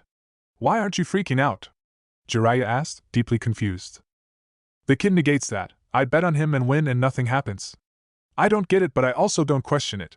I am curious why you didn't just win the whole damn thing. Gaara is broken, he only finds comfort in his madness. I wasn't there to fight a mad dog, and if he pushed me too fair, Suna would be missing a Jinchuriki, and that can't be good for inter-village relations. Besides, it was only my pride pushing me to compete, but what's pride to people that perfected the art of fighting cowardly? That's an interesting understanding of shinobi, said Tsunade. I suppose it is. Well, that's all I wanted. Come to the Senju compound tonight at 8, and we'll decide something from there. Hi, see you then. She nodded and then exited the apartment. Jiraiya watched Naruto grinning like an idiot, completely misunderstanding the vibe. Alright, enough of that. I brought you here to tell you I want you to be my apprentice. Thank you. It'd be an honor, but I think I have to decline, Naruto said, shocking both Sannin. What do you mean decline, brat? Do you know how many people would kill to be in your position? And how many of those spent a month training with you? I'm not saying your approach has no merit, but it doesn't work for me. Besides, I still have a Jounin sensei. But she can't prepare you for what lies ahead. And what lies ahead? There are a group of S-rank shinobi calling themselves the Akatsuki. They want to abduct all the Jinchuriki for some unknown reason. How long have you known about this? I've been aware of them since Orochimaru joined, but I only recently found out about their goal of collecting the Jinchuriki. And knowing this, you wasted a month not being fully engaged. Why would I assume that'd be different? I just wanted you to figure things out for yourself. I'm a jutsu creator. Have been since I was 6, please don't insult me, Jiraiya. Asking technical details about a jutsu I'm trying to learn isn't an unwillingness to work independently.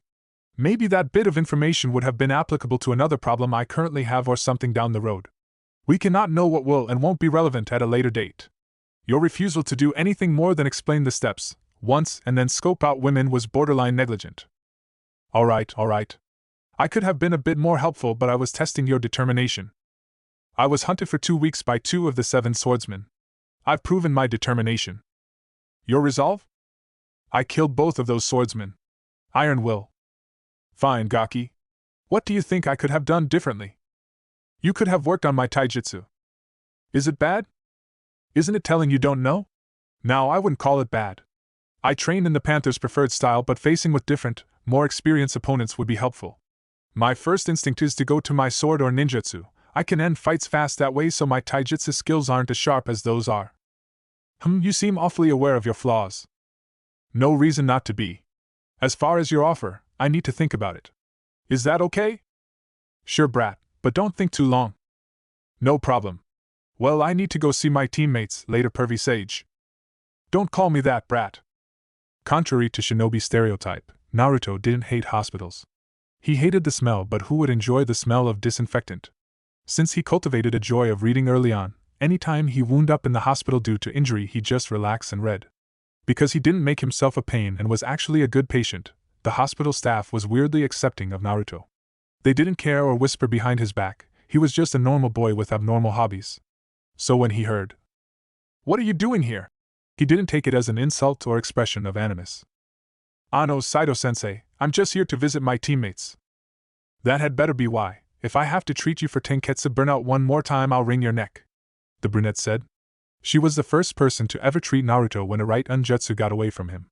She fussed over him more like a mother hen than a doctor, but it was nice, if unusual for the redhead. "I heard you kicked ass, Naruto." "I did okay, won my first 2 matches but forfeited during the final." "Good, you aren't one of those battle junkies looking for stronger opponents or some such nonsense." Nah, I'm too lazy for that. I want all my enemies weak so I can beat them and get back to my books. You sound like an old man, Naruto. He chuckled. I suppose I do. Would you happen to know where Shikamaru, Nara, and Shino Aburame are?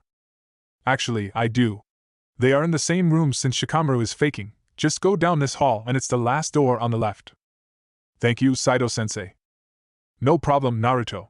Just stay out of trouble or else. Hi, he said before traveling to his teammate's room. Once he arrived, he saw an unexpected sight. Shino staring off into the void, likely having a discussion with his allies while Shikamaru pretended to sleep. For a notoriously lazy boy, he pretended to sleep a lot. Hey, fellas. Troublesome. That resulted in Naruto gaining a tick mark. Hello, Naruto-san. No matter how many times Naruto tells Shino he doesn't have to be so formal, he is anyway. So, he's given up for now. You feeling better, Shino? Yes, my allies were able to neutralize much of the poison. I am only here as a precaution. Thank you for your concern. Of course, we're teammates. What about you, Shikamaru? Still pretending to have chakra exhaustion? Not all of us are walking chakra batteries, you troublesome redhead. You're troublesome, team! No, you are. I used to think blondes were the very height of troublesome, but I was wrong. I actually talked to my dad about it, and he gave me a knowing look. You clearly descend from troublesome people. You goddamn right I do. My name might mean Maelstrom, but I'm an eternal flame, baby. Databeo. Oh, Kurenai, your cute little students are so much cuter than mine. Want to trade? A voice from outside the room said. They are downright adorable, Kakashi, so I think I'll keep them. At being caught in their childish moment, Shino adjusted his glasses, Shikamaru muttered troublesome, and Naruto scratched the back of his head. Well, just be careful around Naruto and Raiden Jutsu, he isn't very good with them. Naruto immediately became irate, hair floating in distinct tails. You suck at teaching Raiden, Databeo. Oh, Naruchan, is this about the lightning puppy again? Immediately his mood changed from righteous fury to embarrassment. Shut up, you said you'd never bring that up. No, I implied I wouldn't, but it's good to have embarrassing stories about rookie Chunin, it keeps them humble. You got promoted, Naruto? Kurenai asked. Hi, the old man told me just a little while ago, but I don't think it means no one else has a chance. He just confirmed my early.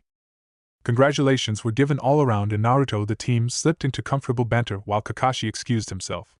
He took a look back at Kurenai's team and knew, while he truly wanted to be directly involved in Naruto's development, this was likely the best team for him. A supportive team with no egos, and people too smart to give in to blind prejudice. His team is good, they've worked out their roles after a lot of effort, so he can't complain, but he hasn't felt the same joy as when he watched an 8-year-old Kushina clone shock himself trying to master the basics of Raiden manipulation. Enjoying time with people he actually liked couldn't be allowed to last, Naruto realized, as he was summoned to a council meeting by an ANBU, the same one that escorted him from the arena. He didn't think the old man would go through with the inheritance stuff so suddenly, but he guessed it was better to just get it all over with. He assured his team he'd tell them all about it when next they met, and made his way to the meeting, not wishing to make a bad impression. Once he was allowed entrance into the room, he was greeted with the sight of the clan heads of the major clans of Konoha, from Aburame to Hyuga. Tsunade and Jiraiya were there as well, though Tsunade's presence did make sense as the Senju clan head. Even the old man's advisors were there. The leaders of the major clans were all looking confused as to why they would be there and, especially, why he was there with them. We have a lot to discuss tonight. Well, I have a lot to tell you all. I ask for no interruptions. First order of business. Many of you have suspected the truth but never outright confronted me. This allowed me to violate the clan survival act passed by the daimyo. Naruto is the true heir to the Uzumaki clan. His parents are Minato Namikaze and Kushina Uzumaki. He will be getting the domicile he has been entitled to his entire life along with full access to his clan's resources. He also has been promoted to Chunin. It was long overdue and the folly of a foolish, old man. As such, he will have a seat on the council or may choose a proxy. But that can be arranged another time, but for tonight, he will join us. Are there any questions outside of why I hide his heritage? I'd like to know if you're sure. Yes, he looks exactly like Kushina, but do you have proof he is Minato's son? Asked Hayashi. I'm not sure I take to your implication, Hayashi-san. He really wanted to make a good impression, but he won't let some assholes slander his mother. There'll be some fighting bastards in here before that goes down. I'm only doing my due diligence, Naruto-san.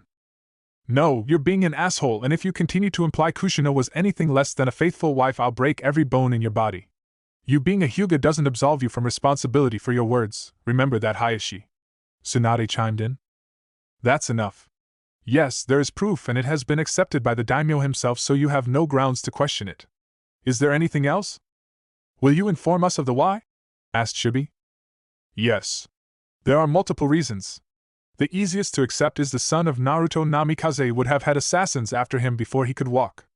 I truly wanted to protect Naruto from that, especially when I didn't know if I could fully trust my shinobi to protect him. Many of the shinobi bristled at the accusation. I don't find that fair at all, Tsum yelled. She may not have done much for the boy, or anything, but she'd never just allow someone to kill him, nor would she believe any of her clan capable of such an act. All the clan had silently agreed, taking offense at the implication. Naruto held back a scoff but didn't hide how he felt about their performative outrage. Do you disagree, Naruto-san? Shibi asked. The shinobi of the village, generally, were less discriminatory. Though the primary reaction was to treat me like a primed exploding tag they'd rather not be around. Some were more ignorant, some less, but the consensus seemed to be they'd rather I not be anywhere near them. Also, I just had a man imply my mother was a whore to my face as if it weren't offensive.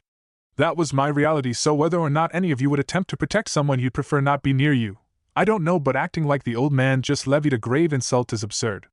When Naruto finished answering Shibi, much of the indignation had left the faces of the clan heads. When taken from Naruto's perspective, it would be easy to assume some would willingly look the other way while he was removed either through kidnapping or murder. Many were having realizations about what their inactivity in the life of Naruto, Minato's child, meant. They speak of his noble sacrifice but had sullied it by their choices. They were all starting to feel the weight of 12 years' worth of shame. Hayashi felt it more than any. He holds some resentment toward Naruto for injuring Neji to the extent he did and engaged in a moment of pettiness. It was beneath him and surely not justified when speaking about the dead. Moving on, protecting Naruto was one reason, but it wasn't the only, and in retrospect I cannot say with all honesty it was the primary one either. My position was vulnerable. The wealthiest of the civilians were attempting to make a power grab, leveraging the money required to support our recovery. I couldn't allow that. The current daimyo was also an unknown to me and didn't trust he'd send additional resources without requiring something in return, so I did a shameful act. I pilfered money from the Uzumaki clan funds. It was a substantial amount, and in my desire to not lose a necessary emergency fund I allowed a way for Danzo to take funds from the account as well. I've made restitution to Naruto for what I've taken and was in the process of repaying what Danzo stole. This is why I didn't promote him to Chunin. I didn't believe I could delay giving him his inheritance, or the knowledge of his parents and clan any longer than that, as an automatic search for any due assets is started when our shinobi make Chunin. The inconsistencies in Naruto's file would have gotten back to the daimyo, and this would have been the result. However, the daimyo was alerted to my actions some time ago and had been conducting his own investigation into my and Danzo's actions.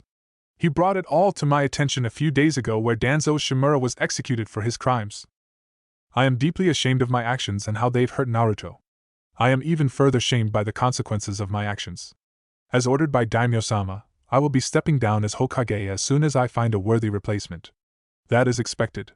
What wasn't was the other order given by the daimyo, Hiruzen said before gesturing to his ANBU, who left and returned promptly with a cloaked guest. Take off that ridiculous cloak, this is no time for your games. Hiruzen barked. Kukuku, so mean Sarutobi-sensei. The familiar laugh and timbre set most of the room on edge. Orochimaru the White Snake was here.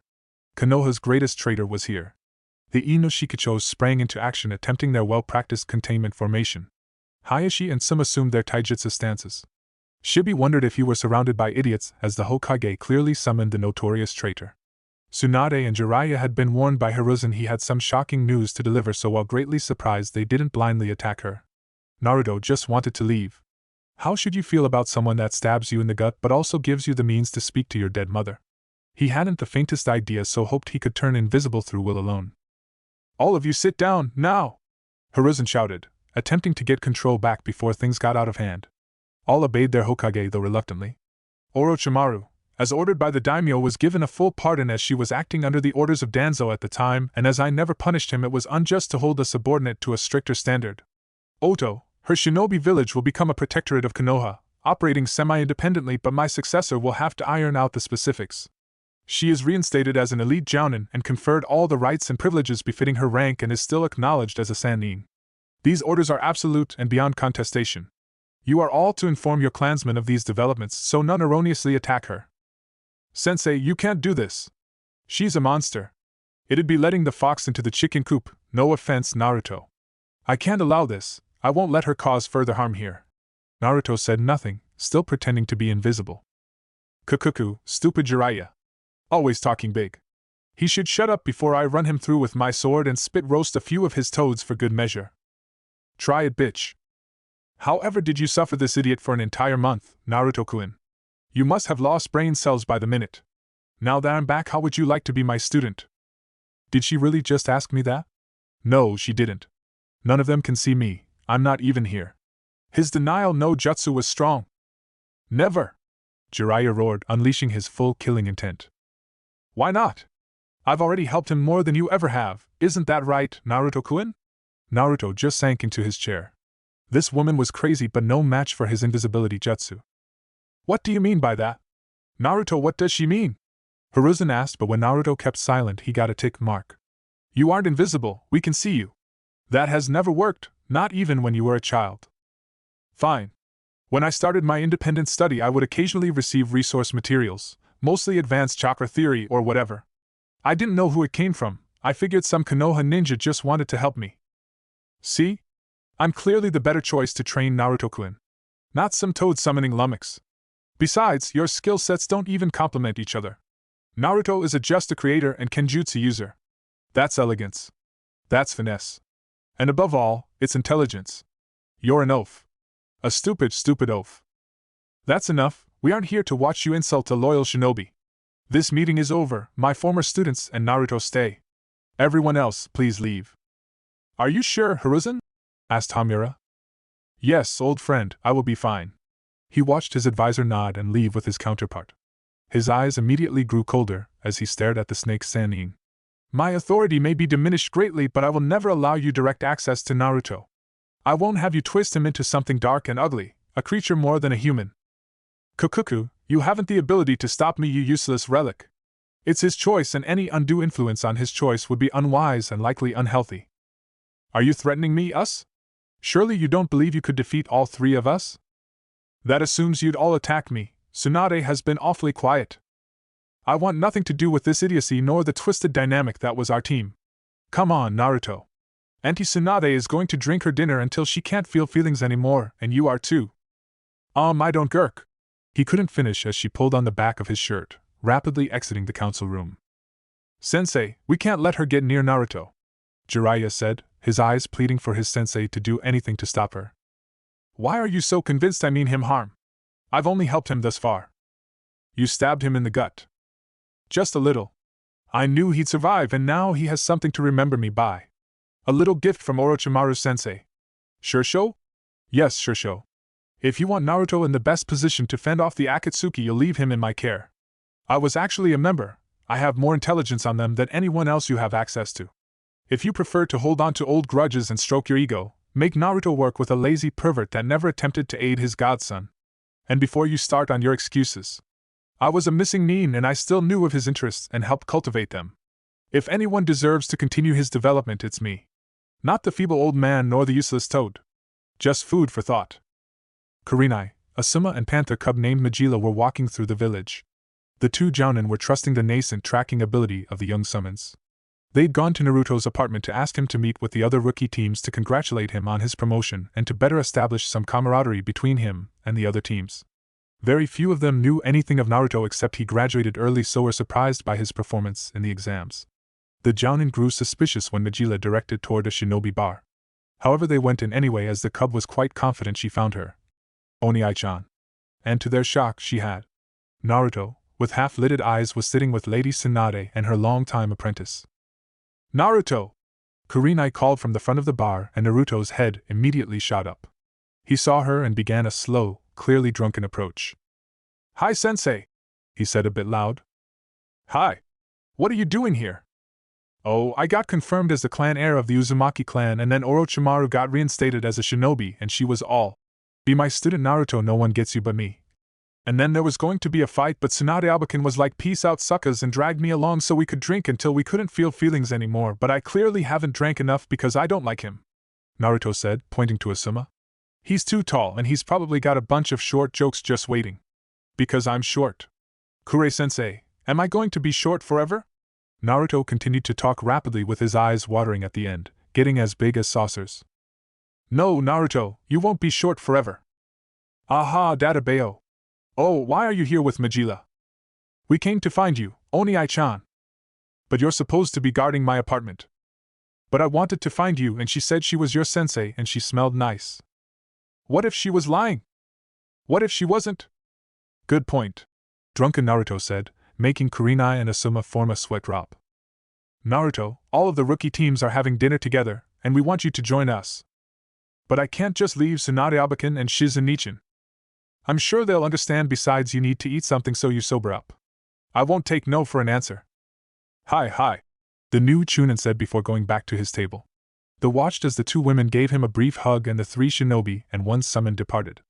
Once they reached the restaurant, Naruto made a clone to take Majila back home. She wasn't really a guard, Bagheera just wanted the two to get used to each other and bond. He saw a seat free by his team and immediately took it, catching the eyes of the rookies, and the two able-bodied members of Guy's team. Sup? He said, leaning back. He didn't know why, but walking seemed to make him feel more intoxicated. Naruto-san, are you drunk? Why, yes, teammate Shino, I am quite drunk. Troublesome. I haven't even done anything yet, Shika. Let me do something first. It's only a matter of time. You can't name one troublesome thing I've ever done. You had 6 of your summons chase me for 3 hours. You need to improve on your cardio. I gave you motivation. Fear for one's safety is quite motivating, Shikamaru-san. Shino added, getting a thumbs up from Naruto. See, Shino gets it. I'm glad everything is just one big joke to you. A bun-haired girl cut in, glaring at Naruto. The outburst caught the attention of all at the table. I'm sorry, have we met? No. You just tried to kill both my teammates. Nani? Said Naruto, confused. Lee and Neji. Shikamaru filled in the gaps. Oh. That's incorrect. I only tried to kill one of your teammates. I intended to maim the other. Very different. And that makes it better? We're supposed to be comrades. Then, they should have acknowledged their comrade had them beaten and given up. You didn't have to go that far. Neji may never be a ninja again, it is all he had. Then he should have taken better care of himself. Besides, he looked as if he was truly trying to kill Usagi-hime. He pointed to Hinata, causing her to blush faintly at the name and attention. And I bet you didn't say one word about it. I'm sorry, bad things don't confine themselves to just people you don't care about. If I'd realized that were the rules, I'd have let Lee beat my brains in. He finished, causing the girl to leave, Lee following behind her. The Jounin overheard the discussion and saw Tenten leave. They were surprised Guy hadn't followed her and looked at him expectantly, causing him to answer the unasked question. There's nothing I can say tonight to make her see the truth of Naruto's words. I think seeing her teammates easily bested by the same person has shaken her worldview. All she and my team have known, until the exams, is success, and I think they developed a certain amount of arrogance that nothing could touch them. That's my fault, but it won't be fixed tonight. It's okay, Guy. That would be difficult to predict. I have trouble getting my team motivated. There's no natural leader among them. Ino's just bossy, but she's also the weakest. Choji is too kind to take charge, and Hinata, while strong, doesn't appear to want to push them. By the time they all make Chunin, assuming they do, this team will not last beyond that. Asuma said, and it was truly an unusual team. His father had expressed concerns about overspecialization and decided to take inspiration from Tsunade, without actually enacting her proposal. He moved to have every team have a tracker, a containment specialist, and a heavy hitter, with one member also able to fulfill a support role. Kakashi argued hard for Naruto to be his tracker, his summons ideal for it, but Iruka and the Sandaime cited potential personality conflicts. Sasuke would do well with a rival around or at his level, but being on a team with someone far and away better than him may have made him even more withdrawn.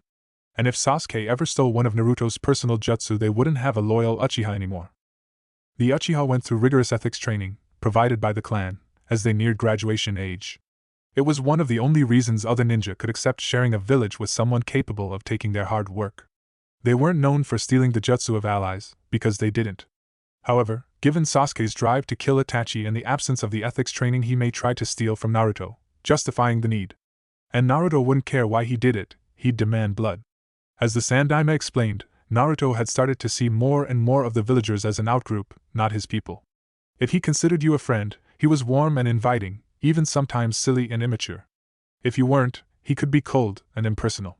He wouldn't automatically trust his teammates, which means Sasuke might have grossly offended Naruto before a bond could have been formed.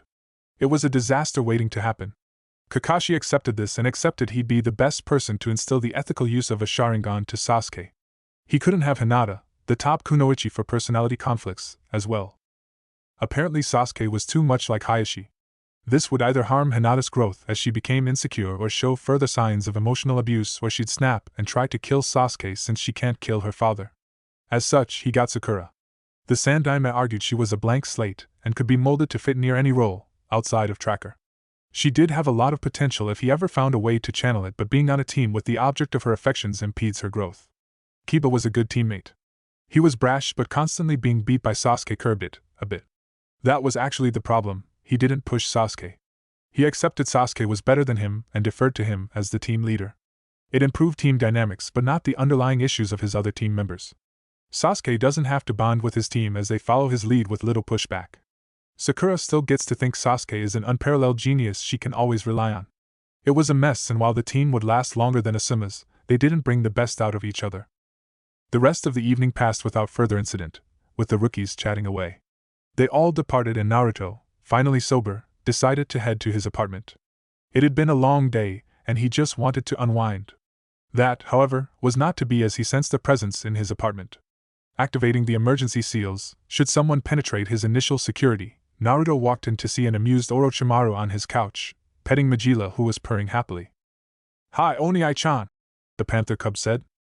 "This is a strong gravity seal, is it reinforced by my chakra?" "Kukuku, impressive," observed. Thanks. What are you doing here and how did you get in?" "She let me in," Orochimaru said, causing Naruto to sweat drop. He's really going to have to make her more suspicious of people. Sensing his silent recrimination, Majila spoke in her defense. "She smells like your scrolls, so I thought she was okay." He had to concede her point. It wouldn't make a lot of sense to keep training materials from an enemy, but still he'd have to withhold some snacks even if she pouted.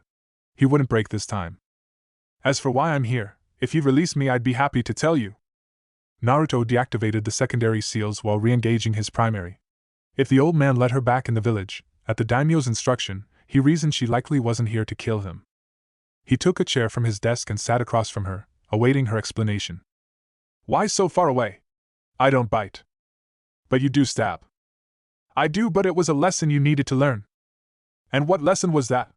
"Getting impaled hurts. Being overly noble will get you killed." "You didn't leave me much choice." "Sure I did. You could have attacked me as a team, and as they distracted me you fled," she said, and saw the disgust on Naruto's face. You'd never do that, yes?" "No, I wouldn't." "Then accept that path leads to pain. You'll never abandon your comrades? Put their safety above your own? Then acknowledge you'll sometimes suffer for it. Did my little love tap make you reconsider anything you did?" "No." "Good. Wouldn't want you changing too much, but also can't have you blind to what your beliefs may lead to."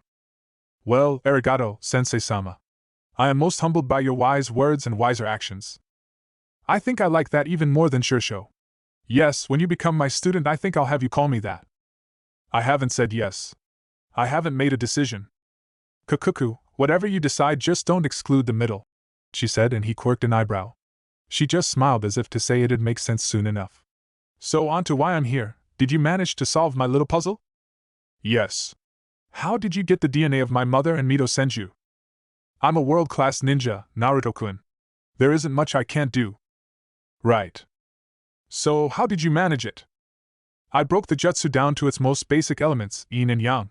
It summons the yin energies of the dead, it needs a yang counterpart, the body, and the DNA acts as a beacon to attract the yin but also help merge the yin to a foreign yang." Orochimaru listened closely to his words, her genius mind cycling through explanations until her eyes widened a fraction. "Yang release?" "Yep. Pure yang release channeled into a shadow clone was how I was able to do." "So you can do yang release now? How far have you gotten with it?" "Just the shadow clone. I was under a tight deadline and learning to focus the balance of my chakra to yang took a majority of the month." "What happened? Where are they?" "They both returned to the pure world. For Mito, she felt her time had passed, and outside of Tsunade, all of her family is with her there. My Ka-chan was conflicted but ultimately felt it unnatural. Apparently the control seal can distract them from it as they have orders to follow, but when they retain their free will there's always this sense that a part of them is wrong and shouldn't be there." "The foreign yang?" "Yeah. She didn't appear to have any moral qualms about it or concerns about balance or whatever, she just said she felt wrong. Fascinating. What will you do now? I'm not sure. I know I want to develop young release more, but as far as the Edo Tensei, he said with a shrug. Don't abandon it entirely. It'd be fitting, Minato perfected the Hiraishin and you can perfect the Edo Tensei. Why do I have to get the zombie jutsu? Luck of the draw. Well, that's all I wanted to ask you, so I will take my leave for the night, she said, placing Majila on the couch. Oh, and Naruto? Don't stare at my ass on my way out, causing the boy to sputter, much to her amusement. When she left, Naruto glared at the lone panther cub. Majila, we need to discuss you doing whatever is requested of you for a pretty face or pleasing scent. You think she's pretty? Not the point. So, for dereliction of duty, no snacks and no belly rubs for a week. Oni-chan. 3 days had come and gone since the end of the Chunin exams and the official reinstatement of Orochimaru. The following day the Sandaime announced her return to the entire village, and it did not go well. The civilians were terrified, the boogie woman had returned to dissect them, and their children they wailed. The ninja were on edge as well. She was a well-known traitor, so to be allowed back and for it to come from the daimyo himself? The seasoned among them realized there was a game being played well beyond their level but would watch their step around the snake Senin. There was one person that wasn't happy, wasn't accepting but also wasn't afraid. She was livid, enraged, angered to the point of distraction. She begged the Sandaime to reconsider, ranted and raved about how this woman was the embodiment of evil. The old Hokage couldn't fault the kunoichi, few had been as affected by Orochimaru's machinations than her, but his hands were tied. She realized he couldn't, or wouldn't do anything, and had thrown herself into a bender to cope. Her friends tried to help, but there wasn't much they can do. The situation was simply unchangeable, and if Anko tried to attack Orochimaru, she'd be stripped of her status as a kunoichi and possibly imprisoned, if the Sannin didn't kill her outright. None of them were used to seeing Anko so distressed and hated how powerless they were to console the, normally, lively kunoichi. Kurenai's team was ordered to stay on light duty as 2 of her team members were still being considered for promotion, the Orochimaru fallout having delayed final decisions, and Naruto had clan business to attend to. This allowed her to stick by her friend, attempting to sober her up with her favorite treat, dango. Are you feeling better now? There is no better as long as she is alive. Maybe there is a long-term missions you can be sent on, to get some space. I'm not running, Kurenai. Not from her. Never from her. Then what, Anko? You can't remain like this, you'll only be hurting yourself and those who care about you. I don't know. I feel helpless. How did she get the daimyo on her side? It makes no sense. Although, it is convenient that she comes back and your brat gets his long-denied promotion and acknowledged as a clan heir. Funny that. What are you implying, Anko? She has an interest in him. Don't know what, don't know why, but it's there. And the kid is about as attached to this village as that Neji is to his right arm. Naruto wouldn't betray the village, he wouldn't betray his team. Maybe not now, but before? Heritage hidden, stalled career, and most of the villagers still disliking him? You think a few people is enough to keep him in hell? Nah. And I bet she knows that too. She'll have her hooks in him before you know it, and he'll be twisted just like she is, Anko said, and was immediately slapped in response. You don't get to talk about my student like that. Naruto is nothing like her. I wasn't either. Until I was influenced by her. You'll see. Majila was running frantically, making note to use the shadow walk like her Tusama taught her. She needed to get help. Just a bit ago 2 strange men came to the apartment. One tried to get through the security but couldn't. The presence of one of the men had the small cubs shaking, it felt oppressive and overwhelming. They made mention of trying to find her Oni-chan, so as soon as she sensed them gone, she left via a secret exit to go find help. She smelled 2 familiar scents. One was his sensei, but her presence didn't seem to match those men, so she opted to find the other lady that smelled like snake and gave really good tummy rubs. She ran non-stop until she found the woman at a cafe with some other person. As she approached, she jumped on the table, causing the boy to tense and prepare to attack. Kabuto, stop, the lady ordered. Now, little one, what seems to be the issue? 2 men were looking for Oni-chan. One had more chakra than even Oni-chan did. They were in these cape things with red clouds on them, and I think he might be in trouble. She got out, completely out of breath. Do you know where Naruto-kun is right now? The cub nodded. He uses a faraway training ground when he wants to be alone. I can show you. Good. Kabuto, we're leaving, Orochimaru said, picking up the cub and following her directions. Naruto was having a rather crappy day. It started out fine, no mission to worry about, so he went to train for a bit. While working through the grapples of the panther style with a shadow clone, he felt his awareness shift. Immediately he suspected genjutsu and dispelled it, to see two cloaked individuals approach him. He cursed himself for being caught off guard but wouldn't just react blindly because of it. They removed their straw hats as the short one began to speak. "We need you to come with us, Naruto-kun," he said, and once the hat was complete off he realized who they were, Itachi Uchiha and Kisame Hashigaki. He was boned. Bagheera might not even be much help against these guys, and he couldn't justify putting his summons at risk on the slight chance they'd make a difference. He needed to do two things: avoid looking Itachi in the eyes and come up with a plan to escape. "He looks like the type to resist Itachi. Maybe I should cut off his legs," the large man said, going for his sword. "Besides, I hear he fashions himself a swordsman. I can put him to the test." "We need him alive, Kisame. Besides, he won't resist." Without saying a word or making a gesture, his existing shadow clone sent two kunai at Itachi, each infused with his supersonic chakra flow technique. Itachi tossed two kunai to meet Naruto's but was surprised when Naruto's cleaved, effortlessly, through his own, causing the Uchiha prodigy to have to dodge. The real Naruto had not been idle as he created two Fuin Bunshin. A weakness of this jutsu is due to the complicated chakra molding. He could only make two at a time, and it was limited by how many seals he could materialize through chakra. Naruto only had 3 as he'd been somewhat limited in his Fuinjutsu studies, though Mito and his mom had sought to correct that. The exploding array was one he'd demonstrated. The next was gravity seals, as they made for a good containment method. If all went according to plan, Kisame would discover his third one. The blue man closed the distance between Naruto and himself in the blink of an eye and hurriedly brought down Samehada to dispel the clones. However, right before it made contact with the first clone, it dispelled itself, leaving the array planted on the sword, and with the quickest flare of the original's chakra, Samehada was gone into Naruto's personal storage void. The other clone tried to take advantage of the opening but was dispelled with minimal effort as an enraged Kisame rushed at Naruto, slamming his fist into the redhead's jaw. Naruto's vision was swimming and he fell to his knees, only to receive a sharp kick to his ribs, a kick powerful enough to lift him off the ground. Kisame was so angered by the theft of his sword he didn't notice the brief glow on the ground. Naruto had suspected the kick was coming and used the moment to create space between him and the ground, so while in midair he performed a desperation shunshin, while also triggering the explosive array he planted while bowed by Kisame's blow. The large blue man was tossed back and suffered minor burns, but nothing that would impede him for long. Naruto came out of his shunshin and immediately retrieved 2 kunai. He knew they would most likely follow him via the same technique.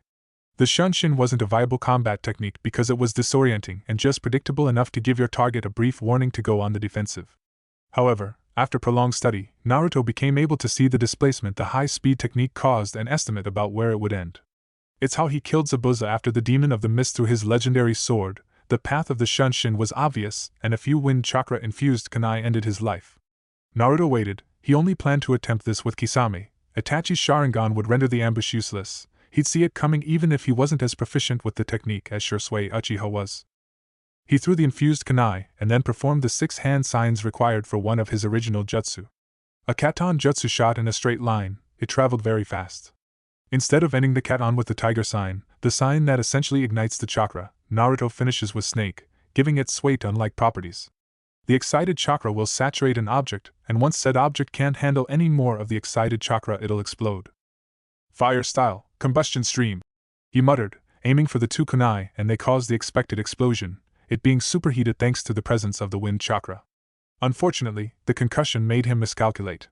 He managed to further hurt Kisame, but it wasn't enough to kill the Kiri missing Nin, at least not immediately, and he still had Itachi to deal with. The Kyuubi's chakra was healing the concussion and his cracked ribs, but it wouldn't be fast enough. Kisame was getting to his fit. He had, at the very least, 2nd-degree burns on the right side of his face and body. The shrapnel from the kunai pierced him as well, so he had limited range of motion and responsiveness in his right arm. But he didn't care. He didn't care about the mission, about his leader or any of it. He was going to kill that little annoyance, and they could get the fox later. Kisame began his approach toward Naruto, fully prepared to end the little shit that injured him and stole his sword. Until he collapsed on the ground and could no longer feel his legs. He couldn't see what happened, but Itachi could, and knew the blade that literally stabbed Kisame in the back and then immediately retracted.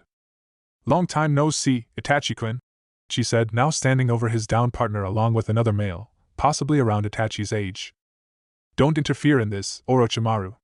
Don't make Leader Sama any more motivated to find and kill you." Itachi knew Orochimaru had returned to Konoha. The very thought sicked him, but he didn't expect her to come to the defense of the container. Itachi briefly wondered if she had plans to experiment on him and considered killing Naruto outright as a mercy and a way to protect Konoha. Orochimaru said nothing, surveying the area. She could tell Naruto was hurt. His breathing looked pained. She was going to have Kabuto heal Kisame after she dealt with Itachi. The shark man would die for this. "Leave Itachi," she said, her voice lacking the sadistic mirth it is normally infused with. "I can't do that, and Sannin or not, you're no match for me," Itachi said before vacating his current position as a high-powered heel came crashing down. As soon as Itachi had his feet planted, he felt them surrounded by some weird substance that made him unable to move. "This is where you die, Itachi," he heard from behind him. The Sannin, all of the Sannin were here. This was bad but not unsalvageable. He activated his Manjiki Sharingan, planning to burn whatever this was and flee. Before he could, he felt something pierce his back. Whatever it was just missed his heart, but the pain was unbearable. Each of the Sannin saw the projectile make a beeline for Itachi but weren't sure they believed what they saw. Until Naruto pulled it back and caught one of the 7 legendary swords of Kiri, the Nuabari. Tsunade made her way to Naruto to check on him as she noticed the same things Orochimaru had. Kabuto went to Itachi to make sure he'd survived transport to a secure facility, and Jiraiya created 2 prison transport scrolls. Once Kabuto saw to Itachi and confirmed he was stable, Jiraiya put him in the scroll. He was going over to Kisame but was too late. Orochimaru had beheaded the man as he lay helpless on the ground. "What are you doing? We could have interrogated him for intel," Jiraiya shouted. She met eyes with Jiraiya, and the Toad Sage saw blind fury and madness in those slitted pupils, and the surrounding area was heavy with her killing intent. "Say one more thing to me and I'll flay you, then dump you in a vat of salt water," she hissed. Jiraiya wanted to press the issue further, almost exclusively out of habit, but Tsunade reminded them they had to turn over Itachi and get Naruto to a hospital. The fractured jaw and broken ribs were easy enough to handle, but he had a severe concussion, so certain protocols needed to be adhered to while he was in the village. As if a switch had been flipped, Orochimaru ceased the killing intent and summoned a snake to dispose of Kisame as if he were trash.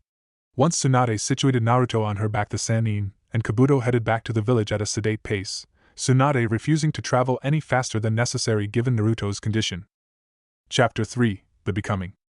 Sarutobi Hiruzen sat at his desk, taking pulls from his pipe. He was distressed by the information he was given.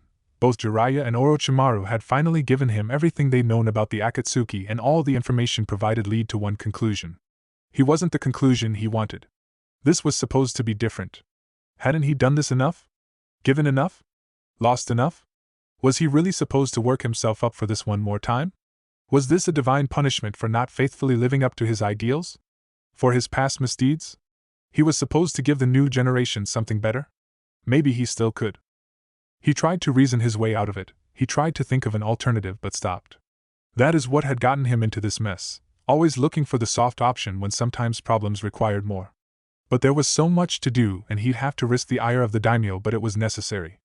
2 letters were sent, one to daimyo justifying his need to stay in the chair a little longer.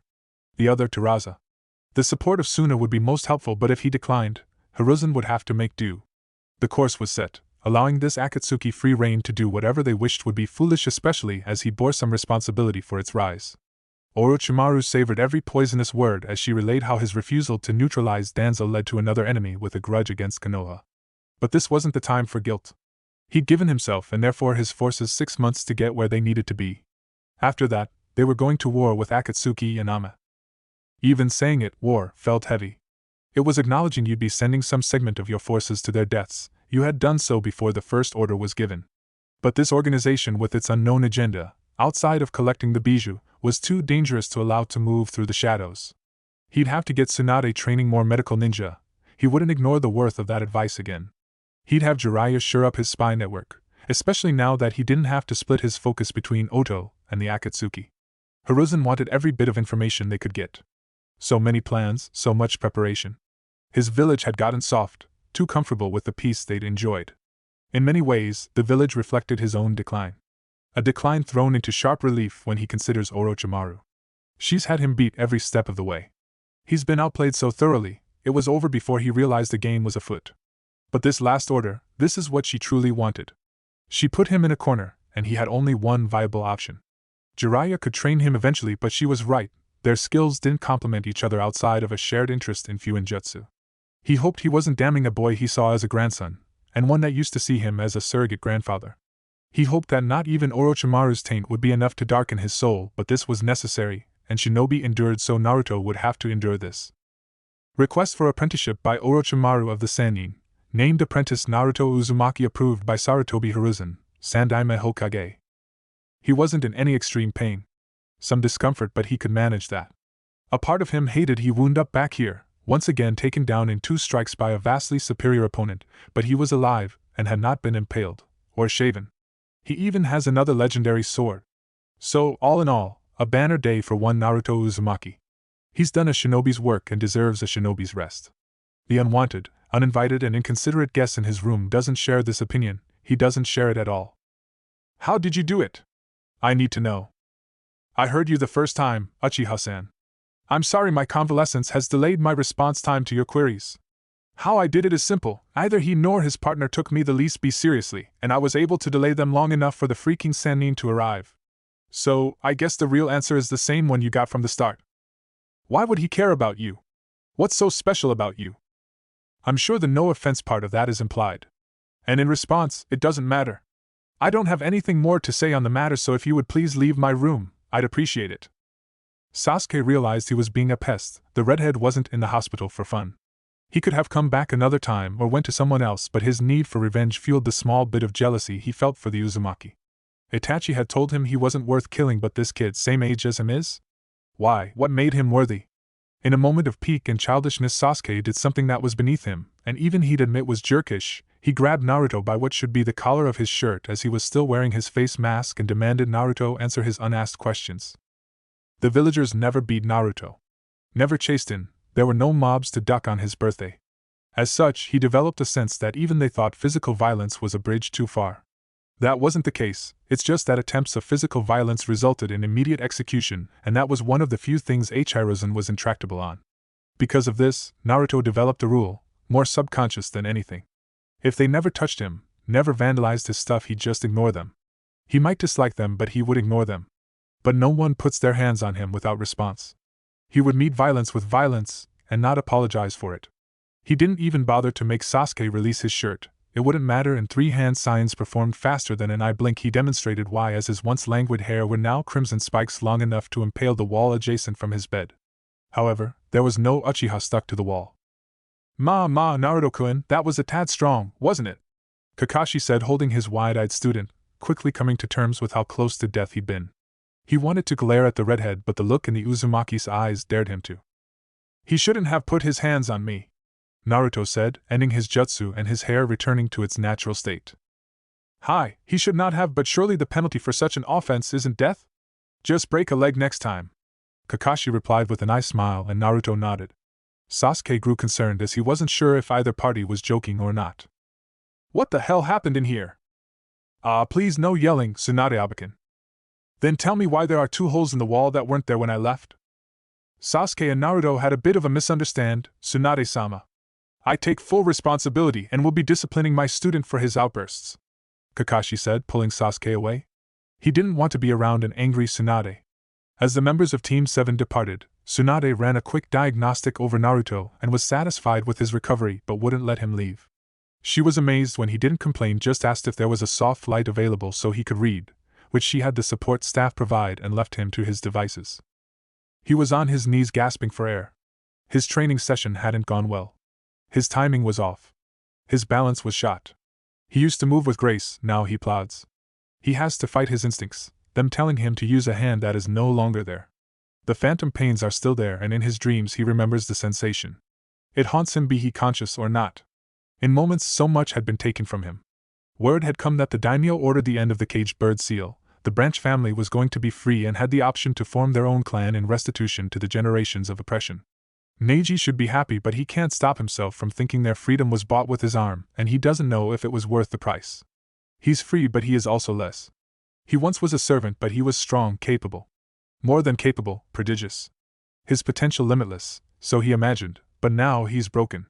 So while his fellow branch members cheer and the main family speak empty words about relocation, Neji trains. He trains and trains and trains. And she watches. He can feel her eyes on him. Every moment, every twitch. Nothing escapes her gaze, her eyes sharper than most give her credit for. He hates her eyes, eyes that presume to watch him in such close detail, picking apart his every flaw, laying him completely bare to her judgment. How dare someone weak possess such eyes? Eyes that look through him when he informed her of her fate? Eyes that deem him lesser? Eyes of the entitled, of the blessed, the chosen that can't bear the burden of luxury? Minimal expectation and she falters, always seeking to break from tradition when tradition keeps the hubris strong. She's a failure. And he hates her. He'd have his father if not for her. His father would be free if not for her. She takes and takes and takes from him. Her lack of talent as great as his genius, the two in inverse. Both cannot rise, what harms one benefits the other. She was strengthened by his injury. Was the Uzumaki her agent? Sent to avenge her loss because she was too weak to do it herself. It must be, why else would he be so brutal to a complete stranger? She set this in motion. She watches him now to see her master work, to see the fruits of her labor, his struggle. That bitch. Stop watching me! His breathing has become even more ragged. He can't take it anymore. Even injured you are still quite the genius, and I-san, she said evenly. What does that mean? Are you mocking me? Why would I mock you? We are family. The end of the seal does not make us family. You and I can never be family. So enjoy your momentary victory because it won't last. I take no pleasure in your disability. Watching you struggle holds no entertainment for me. I'm not what you say I am. You are, it was decided by fate. Then fate was always going to take your arm, and if I found it amusing, that too would be fate. You should have no feelings on the matter, correct? It is all predestined. Neji does not speak, he cannot craft a retort, and Hinata takes that as her cue to leave. She did not lie. Seeing Neji hurt held no pleasure for her. What pleasure could you take of watching someone live on in injury when you sincerely wish them dead? Her plans were coming together much faster than she'd ever anticipated. She knew with the information she had the Akatsuki the old fool would feel the need to be proactive. He hadn't lost all of his instincts, but she assumed he'd be too soft to lead the charge, that he'd delay for a year or two and let his replacement handle it. But this is almost better. He'd have to sit in that chair and live with the disgrace as many of his top jounin wonder if he's going to war to cling to power, the man of peace himself being considered a warmonger? It was delicious but still didn't bring her the fraction of satisfaction that him assigning Naruto to her did. She assumed she'd get him in the period before Jiraiya went to prepare for a training trip, the same he did for Minato. But no, he's hers outright. Sarutobi claims it's only for the 6 months leading to the invasion, but that'd be plenty of time to get him ready. She just couldn't wait. Jiraiya's expression when the old monkey made his decision was just icing on an incredibly sweet cake. He could only glare, the one sign of his impotent rage. She would get Naruto ready and with the might of Konoha, vanquish all of their enemies. Then the old monkey can go wither away in irrelevance while she and Naruto-kun continue to break barriers. She couldn't wait. She was heading down the final path to her compound, to see her former apprentice waiting for her. You seem happy. Whose soul did you eat today, sensei? Oh, Anko-chan. You smell of disappointment and sake. Well, you always smell of disappointment. Fuck you, bitch. You were never really my type. So I've heard. Is it the red hair or the prepubescent penis? Such a crass little trollop you turned out to be. And I'd request you not speak of my new apprentice that way. God, the old man has really given up, hasn't he? To allow you to be the master of anyone is criminal but him? I don't know if I should try to kill you to save him or kill him to save the rest of us. Anko spoke and immediately found a firm hand around her throat and was lifted off the ground. Poor little Anko. She never did know when to shut up. I should really snap your neck right here, but that's what you want. One final act to show sensei cares. Be honest, you were never mad I left, you were mad I left you. How could I? You want to know why? Why I gave you the curse mark and left you in that lab? Because the depths to which you disappointed are hard to articulate. I thought you were someone like me, but you weren't. That seal was to maximize your potential, no more and no less. I wanted a student that would accomplish something new, change the shinobi world.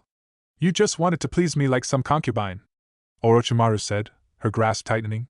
And now you threaten Naruto-kun because I see his value, having nurtured it in a far less direct way than I did with you, and yet look at him, at how much he's accomplished because he was willing to do so. Orochimaru finally let Anko go, dropping her to the ground. Anko immediately began to rub her throat, trying to ease the pain. People think I want another me. I want someone in my image who thinks like me. Why would I want that? I'm not that egotistical. I don't need a replacement or an heir to some imagined throne. Unlike most of you unremarkables, I don't want to change Naruto in the slightest. I want him to be the best version of himself, Even if that version is my antithesis. Yeah, right. No one would believe that. Orochimaru smiled. That's what she was counting on. He would and he will. He isn't beholden to groupthink and is willing to find things out for himself. But I'll tell you, like I told Sarutobi and Jiraiya, Anko, if you interfere with my apprentice or try to influence him in a way I don't like, it won't be healthy for you. And if that's too cryptic, I'll be literal. I'll kill you, Anko. Do we have an understanding? Seeing her former student isn't responding, Orochimaru grabs her hair and pulls her head back. Do we have an understanding, Anko? Hi. Good girl. Now run along, and the next time we speak try to be a bit more polite. You're a kunoichi, not a corner girl. He stares at his charge, not knowing what to say. His words fall on deaf ears, and he really isn't one to give speeches. It's never been his thing. He's the cool, aloof, genius, and really cool type. You're supposed to hang off his every word. But this boy, he's immune to the coolness. It was vexing. It was annoying, but before now, it hadn't been dangerous. Sasuke couldn't know Naruto's hard and fast rule or why the boy had it, but he needs to learn his emotional outbursts can get him hurt. If that had been another senior ninja, they may have just snapped his wrist and been done with it, but he'd really rather gamble with the health of his student. So now the boy is tied up with ninja wire, looking at Kakashi with all the hate his little body can muster, but at least he has enough sense not to activate his Sharingan, or Kakashi might have had to pop him one. I know you hate Itachi. I know why. No one can fault you for wanting him dead, for it to be a driving motivator in your life. But these childish temper tantrums? That needs to end, Sasuke. You almost got skewered today because you violated the personal space of the wrong shinobi, and had I not been there, your revenge would be moot. How was I to know he'd react like that? We're trained killers. He was just ambushed by two S-rank ninja. If you knew nothing else, you should assume he'd be a little worked up, having survived what should have been certain death or defeat. Also, he had a concussion, so your shaking and yelling wasn't helping matters.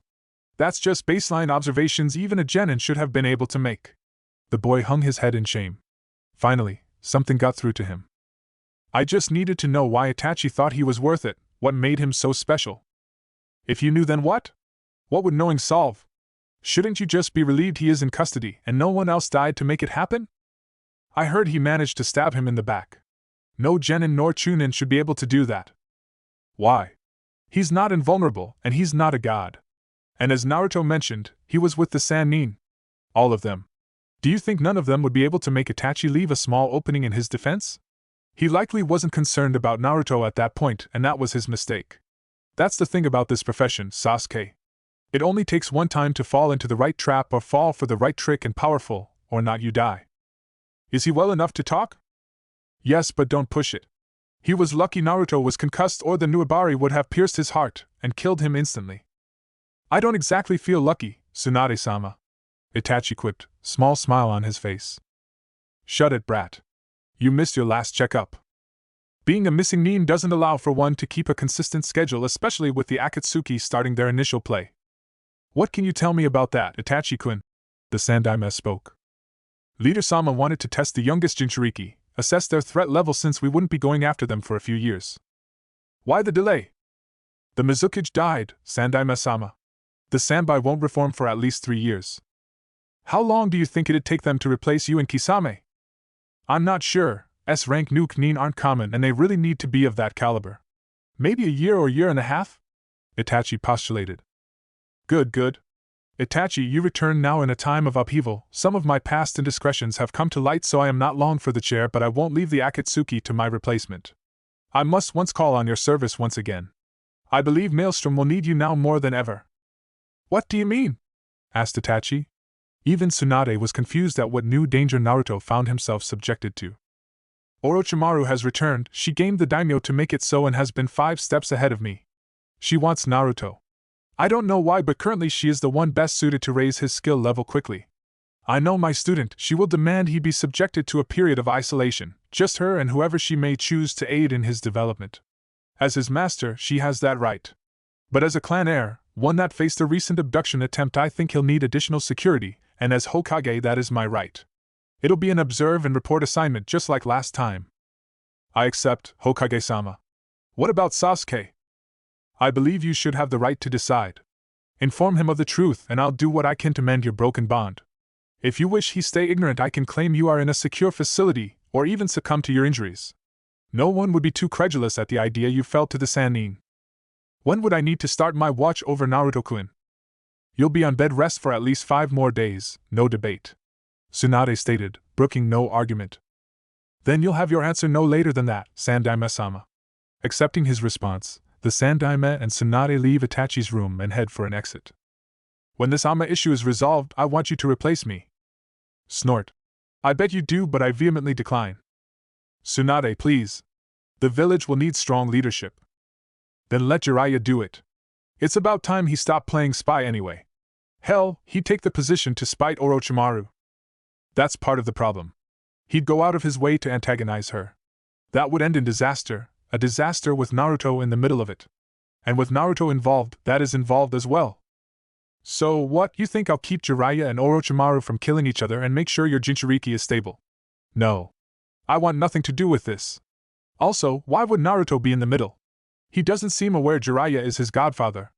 At this point, Jiraiya is just his father's sensei that half-assed his Chunin finals training.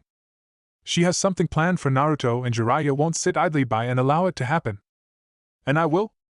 No, you won't needlessly antagonize her, and since you're his Abakan, if you warn him he'll believe you. No, he'll take it under consideration and look for proof. Likely because he's had to learn to rely on himself from an early age. Funny how that works. I can't have that fight again, Tsunade. Just, you're the best choice. And maybe with you in the chair this village can get back something it's lost under my leadership. You may even inspire Naruto to want to be Hokage again. Sarutobi said, causing Tsunade to glare at him. That's more reason not to take the hat. If he gave up on that idiotic dream, then all the better, he'll live longer. Maybe have a family and find some happiness. Tsunade, just consider it. Until then, you have your medical training program. Get as many medics trained up as you can and start back seriously training yourself. Take your own advice, old man. You'll get your damn medics 3 decades late. As far as that other thing, don't bank on me accepting. It's enough I'm here and having to deal with this bullshit again. The next day found Team Kurenai in the Sandaime's office. The ceremony was brief and all were informed that Shikamaru and Shino would become Chunin, making Team Kurenai the first team to promote to Chunin during their first exams since the Sannin. Both boys accepted the vests and new promotion. Both Kurenai and Naruto were happy that the entire team was allowed to succeed together. Hiruzen gave them their moment of merriment before he continued. While this is good news, this also signifies a change. While you are allowed to stay together as a team and I'd suggest you do, Naruto will officially be entering into an apprenticeship. Hiruzen said and saw the surprise on all of their faces. I'm sure Naruto informed you of who attacked him, yes? Seeing them all nod, he continues. We have received a great deal of information about this organization and where they are located. This is an A-class secret, I'm only telling you because of your connection to Naruto. In 6 months' time we will be invading Ame with the intention of ending the Akatsuki threat. That is why Naruto will be entering into an apprenticeship. Hokage-sama, if he is a target, shouldn't he be left out of the invasion? Kurenai asked, clearly worried about her student. If Naruto were some low-level Chunin, yes. But he isn't and his combat prowess will be needed. As he is now, I'd allow him to go, but after our ramp-up I'm more than confident he'll be prepared. I've already spoken with your fathers and they have agreed to increase your training as well. You will still take missions, but they'll be primarily combat-oriented so you have field experience to go with your new skills. This won't be easy nor will it be pleasant, but striking the Akatsuki down while we have the element of surprise is the best choice available. Seeing the boys nod in understanding, he continued. Naruto, your training with Orochimaru begins in a week. She's requested you not take missions and solely focus on her training during that time. She'll collect you from your apartment on the day you start. You will have your nights free, so don't lose connection with your team. If you have no questions, you are all dismissed. The team departed, the newly promoted Chunin heading off to their training grounds, but Kurenai had somewhere else to go. She could no longer ignore Anko's words as paranoia. She knew Naruto and the Sandaime had a strained relationship, but she assumed if Orochimaru did intend him harm, the Hokage could protect him. But he assigned her student to the Viper herself. Even as a Jounin, there are things she is not aware of and things the Hokage clearly had no intention of telling her. That only made her concern grow more. It didn't help she briefly ran into the Sannin while visiting Naruto. Kurenai was a Jounin, a new Jounin, but one all the same, and even she was slightly cowed by the passive presence of Orochimaru. The woman excluded supreme confidence, as if she always had things in hand and you were always just a toy for her to play with. It was unnerving and Naruto was going to be subjected to that for at least 6 months. If she could barely stand to be near an alleged ally, how would she be able to protect Naruto from the people targeting him? As she currently was, she couldn't. She need to better herself, just as her students would be doing. She needed to expand her skill set, shore up any weaknesses and get creative with what she was good at. She had a lot of work to do but knew there was a generalist, someone who was quite good at everything without being outwardly fantastic at any one thing in particular. She arrived at her destination promptly, knocking on the door more frantically than she intended. Soon, the door was opened, and she was greeted by the resident. "Asuma, I need your help." He walks with a confident stride and stern visage. It doesn't not reflect his true feelings, but as a Hyuga it is what is expected of him. Expectations, perceptions matter. He wished his eldest daughter would understand that. He wishes a lot about her, mostly that she didn't hate him and her clan. He can see it. Anyone who would bother to pay attention to Hinata could, but most do not take the time. He does. He knows this is his fault. The coldness and lack of affection he subjected her to soon after her mother passed, and she was almost kidnapped. It didn't break her, but she grew quiet and distant. She tolerates him, Hanabi and everyone else, and if it didn't end up with a caged bird seal she'd likely just leave the clan to be free of them. Yes, the Byakugan sees all and he sees her desire to be rid of them. Her clan is little more than weights she cannot cast off. He does not know how to reach her. Her eyes burn with absolute hatred for him and any attempt to mend what is broken between them is rebuffed. He was weak. A weak man that hid behind tradition and a facade to mask his overwhelming grief. He should have ended the separation between branches. He could have freed his brother, but he wanted to be a perfect leader of the Hyuga, to do what is expected of him. To appear strong but to bow before the forces of habit. It was a paradox. In many ways, Hinata is stronger than him. She actively bristles against tradition and chooses to fight it regardless of her detractors. He should have encouraged it more instead of favoring Hanabi, but it was easier with Hanabi. Hanabi's eyes didn't look through him, deeming him unworthy. They didn't silently ask why he was alive when clearly the superior parent and brother both died, leaving this empty shell of a man.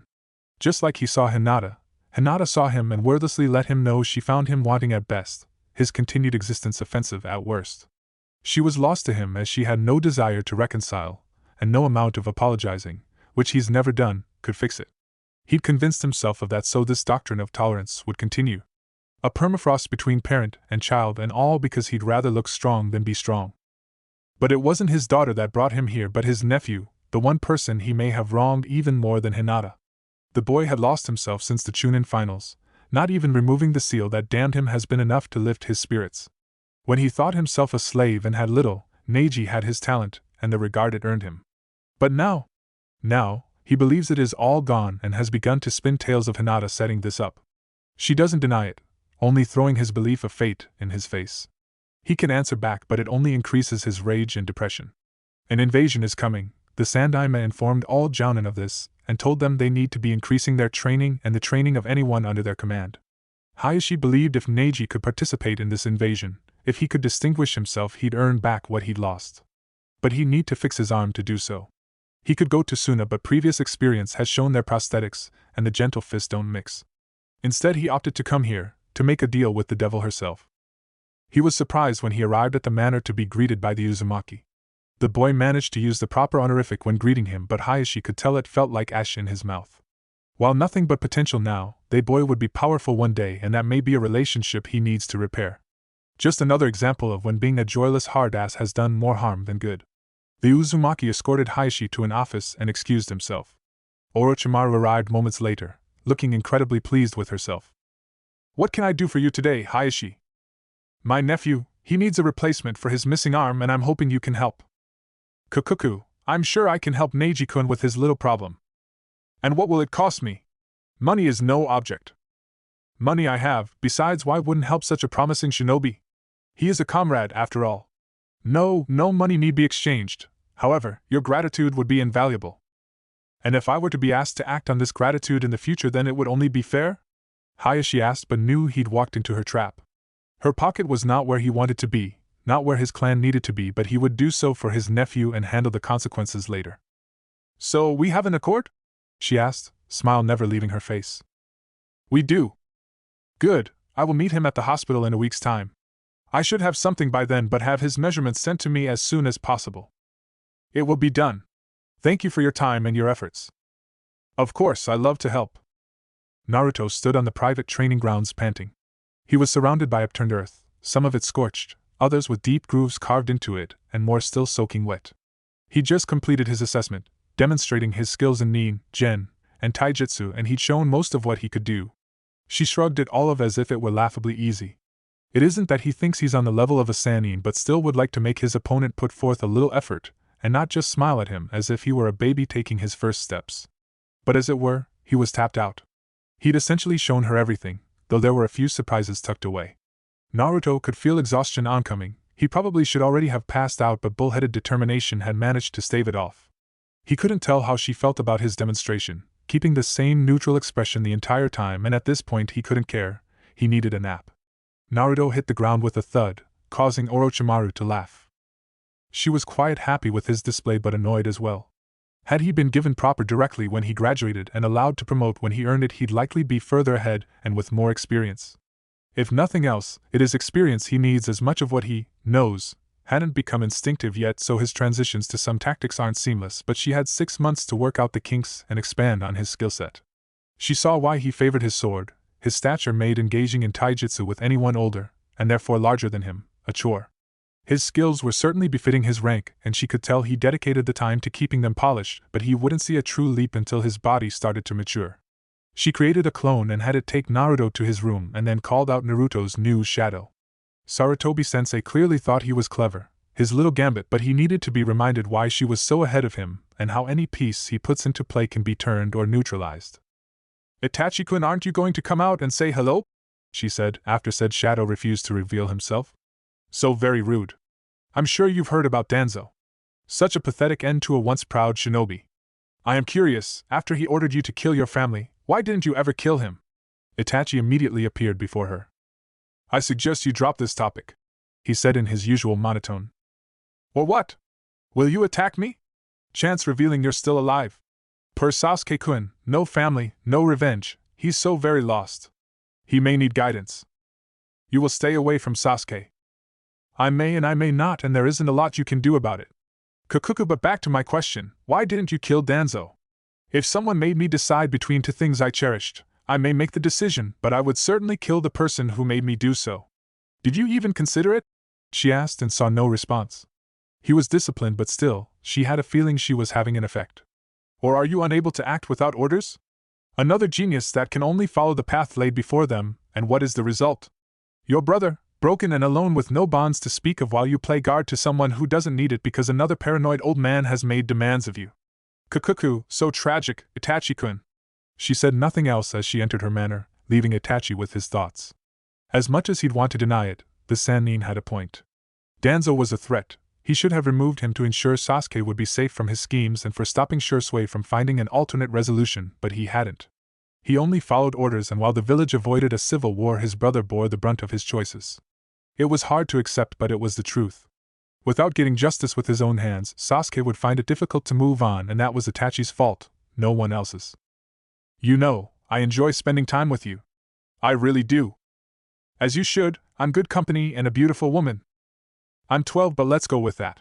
My point is that since I enjoy spending time with you, Shizun and Taunton, you don't have to carry me. I'm not going to flee," said Naruto was currently underarm of Tsunade. It was embarrassing, he's a chunin for crying out loud. After he awoke from his nap, he showered and changed into some civilian clothing, fully prepared to finish his treatise on the battle applications and limitations on the Shunshin no Jutsu, he called it. The battle applications and limitations on the Shunshin no Jutsu. Until Tsunade stormed and once again abducted him. Shursho just watched and waved, smiling the entire time. He'd pout if it didn't add to Tsunade's amusement and his shame. "But you need to have an older familial figure embarrass you, it's a rite of passage." "Oh joy. Shush, it isn't that bad. The only reason people aren't laughing at me is they think you'll punch them into the sky. And I will, so you have nothing to complain about, besides we're here." Here was a small bar. Apparently he was going to drink his dinner once more. The two settled in, joined by Shizun shortly after their arrival, and chatted away between drinks. Naruto could tell something was bothering Tsunade but didn't want to bring down the mood. After a few bottles, she got a faraway look in her eyes and asked Naruto something he had not been expecting. "Brat, why don't you want to be Hokage anymore? Isn't it against your Nindo to give up?" Naruto paused for a moment, truly surprised by the question. Like so many things in his life, when he'd let go of his dream he just busied himself with training and his work, but he can still clearly remember the day he stopped believing it were possible. "I didn't stop wanting it, I just no longer believed it to be an achievable dream." "Why?" asked Shizen. He looked sad, so it was something he didn't enjoy talking about it, but it's better to get these things off your chest. When you guys treated me, after I returned and gave my debrief, the old man, of course, denied me my promotion. But he had this look in his eyes, pleading with me to understand him, to sympathize with him. He held all the power, but he acted as if he were the victim of these large forces outside of his control. I hated him in that moment, sincerely I hated him in his entirety. Before that meeting, I still had some trust and held a sliver of affection for the old man, if for no other reason than old time's sake. But he killed it. All the times he told me I'd earn acknowledgement if I just worked hard enough and showed the village my worth. He had no intention of allowing me to do that, and if he would hold me back, what hope did I have of convincing the rest of these small-minded assholes? But that Chunin that was with you after Ishval, he came around, Shizen pointed out. True, but Neishan, there are thousands of shinobi in Konoha. How could I ever possibly work with enough of them to change the opinion of me en masse? The numbers simply didn't work out, and besides some catastrophic event or a war, which I'd never wish for, I didn't see another path with the Hokage actively working against me. So I dedicated myself to improving my skills as a shinobi, inside and outside of combat. I had no name, you know. For what I knew, I didn't come from a clan, so it's not like I had some prized lineage. Naruto stopped to chuckle at that. All I had was the willingness to outwork everyone, but when you're shown hard work, doesn't matter what's left. Become some fiend like Danzo? Always plotting and scheming in the dark? That's not me. Instead, I decided I'd be the strongest ninja in the village. One no one could ignore. Even if I never was named Hokage, I'd make the sitting Hokage look like an Ulsoran in comparison. Tsunade laughed. It sounded like something Kushina would say, and it was good to have a reminder that while often serious, his spirit hadn't been broken. Why did you ask? Sensei told me you used to want to be Hokage. I was just curious. You know, I've lost a lot of people to that dream. So many I came to despise the position. Irrational? Probably, but I just did. A selfish part of me was relieved when he said you'd given up. I wouldn't have to lose you as well, but if being Hokage is what you truly want, you shouldn't let Sensei be the reason you no longer believe it possible. He won't be Hokage forever, and of all the people he's considered, none would intentionally hold you back. I guess. I just haven't thought about it in a while. Think about it, or don't. Ultimately, it's up to you, but don't like that old bastard be the reason you don't try. Don't give him that power. I'll consider it. The mood lightened after that, and the trio continued to enjoy the night. Unbeknownst to them, Jiraiya had returned to the village. When Sarutobi-sense informed him Naruto would be apprenticed under Orochimaru, he was furious at Hiruzen giving Naruto to Orochimaru for any period of time. He left to collect himself but returned, hoping he could convince his sensei this was a terrible idea. Hiruzen tried to get Jiraiya to accept this, as it was the best option for the time being. No argument could appease the Sannin, as he feared what her influence would do to his godson. Jiraiya stormed out of Hiruzen's office in desperate need of a drink. He just so happened to pick the same establishment our trio were occupying. He immediately approached them, happy at the chance to spend time with Tsunade and Naruto, and it was in that order. Hey, what are you three doing here? He asked. We were enjoying ourselves. What are you doing here? I just left Sensei's and decided I could use a nightcap. Naruto, I need to warn you. Don't bother. The Sandaime already has. Everyone treats her like she's going to eat their children. Maybe she's earned that, maybe not, but she's been good to me, minus the stabbing. He said the last part quietly. You don't know her like I do. We were on a team together for years. You need to listen to me, Naruto. I only have your best interests in mind. That's cool or whatever, but I'll be fine. I prefer to judge people for myself, and if something feels wrong, I'll handle it. You can't handle it.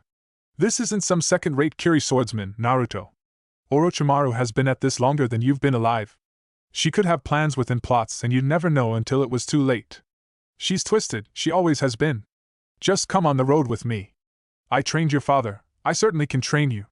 He ignored Tsunade's scoff and waited for Naruto's reply. I don't fight like my father. From what little I know, I'm nothing like him. I just don't think you're the best sensei for me. It really isn't anything personal. Not personal? You'd rather be taught by that sick monster than your own godfather, and it's not personal? You're my godfather? Naruto said in genuine surprise and was wondering why his mom hadn't said anything. Yes, and I'm sorry I hadn't been there for you. I won't make excuses, but give me a chance to make this right. We can go on the road and I can show you more than the snake ever could. Jiraiya said, his old feelings of jealousy flaring up. The old man isn't pulling me off my team. I can't continue to take missions with them if I left, and he said it's important I do that. We can take missions, Naruto. But I wouldn't be with my team. I need to stay in sync with my team, so I have to stay here. Also, the old man already decided and I agreed to it. I don't go back on my word. This time you do. You have no idea the amount of danger you are in, and I can't fathom why Sarutobi-sensei is allowing this. Granted, he was always too soft on his favorite student, literally letting her get away with murder, but this is too far. Just pack your things, we'll leave in the morning. He already said he isn't leaving, Jiraiya. And that's stupid. I'm not going to let him be used by her. You two seem to forget what she's really like, a heartless traitor that cares for no one because she can't. She's a high-functioning sociopath and the evilest bitch to ever grace the elemental nations. Tsunade didn't know why Jiraiya's words were having an effect on her. She's listened to this insipid rant enough to just ignore it, but this time she can't. He needs to be made aware of some things and maybe he'll finally shut up. Naruto, you mind if I tell you a story? It isn't long. We don't have time for this, Tsunade. You intruded on us, Jiraiya, and I didn't ask you, now shut up, she said with an edge to her voice that didn't go unnoticed. Sure, Naruto answered. There once was a little girl. She lost her parents early in life and it left a lasting scar. She also didn't think like everyone else, morality and social norms around deviance didn't make sense to her. But she was also a genius, so much in fact she attracted the attention of the Hokage to be on his genin cell along with the princess of the village and the town jester. Now, the Hokage was considered a great and powerful man who was also incredibly wise. He came to believe in his own wisdom as well, so when he started favoring the genius with more of his attention than the other teammates, he was able to justify it to himself, but it was simply that her skills and interests most mirrored his own. The village princess recognized how unfair this was but, at that time, still had family that could supplement her training. The town jester, however, became angry and resentful. He didn't want to be known as a fool any longer and hated being in the shadow of the genius and the princess. However, as is often the case, when little boys become angry at powerful men, the boys lash out at weaker targets instead of challenging the powerful man. The jester started to mock the looks of the genius. Anytime he felt insecure, he'd levy an insult. What the jester hadn't known was not only was the genius sensitive about her looks, but she had a bit of a crush on the jester and wanted him to do well. But after his continued insults, she grew to despise the jester and mocked him in kind. The jester would always see himself as the true injured party, and the genius's later actions would only solidify that in his mind. Jiraiya's face was frozen in shock at Tsunade's stories, a part of him wishing it wasn't remotely true. Oh, but there is more to this tale. The team was poison. The genius hated the jester hated the genius, and both craved the acknowledgement of the wise and powerful old man. The team would manage to stay together, fight many battles and even a war. They were young then, barely in their 20s, when they received the titles that would cement them as the most legendary team of ninja to ever exist. The wise and powerful old man was proud of his students and their growth, each having prodigious skills in various shinobi arts, but he took notice of the genius most of all. She had matured into an exotic beauty, and with how much she respected and admired the wise and powerful old man, he found himself desiring her in the way a power man often desires a woman. They began an affair, one where the wise and powerful old man would pull her toward him and push her away. Eventually, the wise and powerful old man decided he needed to end the affair. The fact he was informed she was with his child can be chalked up to mere coincidence for the gullible among us. The man, fearing what people would say, requested the genius rid herself of the child, pleaded really as he didn't want to lose his real family. Hurt, though she'd never show it, the genius went to the princess to do just that. 3 months later, she was now under the charge of a sick, twisted, and bitter cripple. It wouldn't be long before the princess left, having lost the last of her clan. Without her support and with the hatred she felt for the wise and powerful old man that threw her away, the genius indulged fully in her alternative thinking.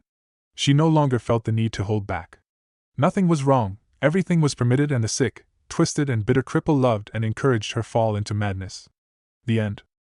Chapter 4, Impossible.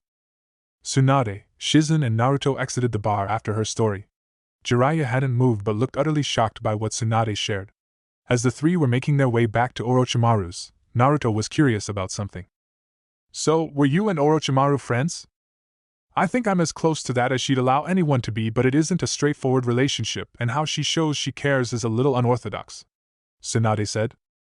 What do you mean? When I initially left the village with Shizen, I was a mess. Depressed and quickly succumbing to alcoholism and a gambling addiction. Whether I wanted to be completely numb or just hurt myself through debasement, I don't know, but I was hardly functional, and Shizen was taking care of me more than I was truly training her. That lasted for about a year before Orochimaru found me. She Tsunade stopped to laugh. She was not happy with what she saw. She said there are very few people she deems remarkable, and I was one of those, but if I was going to lose myself in grief, it'd be better to just join those I lost. She said she'd give me 3 months to make a decision, and if I were still some stumbling drunk, she'd kill me, and even as drunk as I was, I knew she meant it.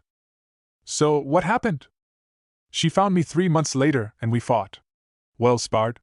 Sparred for us. You destroyed a forest with your antics. Shizen interrupted. Hey, I appreciate she cared, but no one threatens me, so we had a bit of a tussle. Last good fight I've had, honestly. No, Tsunade-sama. You two are reckless and will just cause destruction. But it'll be fun. Oh, and that reminds me, Brat, you got to find someone around your level you like fighting. Not necessarily a rival, as those relationships tend to turn bitter. Don't know too many people who could fit the bill, and the ones I could think of don't much care for me. Who were you thinking of, Naruto-kun? Neji Hyuga, Rock Lee, and Sasuke Uchiha. Oh yeah? People take maiming, attempted murders, and losing their lifetime goals personally. Shizen offered, helpfully but slurred. They do? Naruto jokingly asked. Shizen nodded before confirming. They do. And it doesn't even matter why.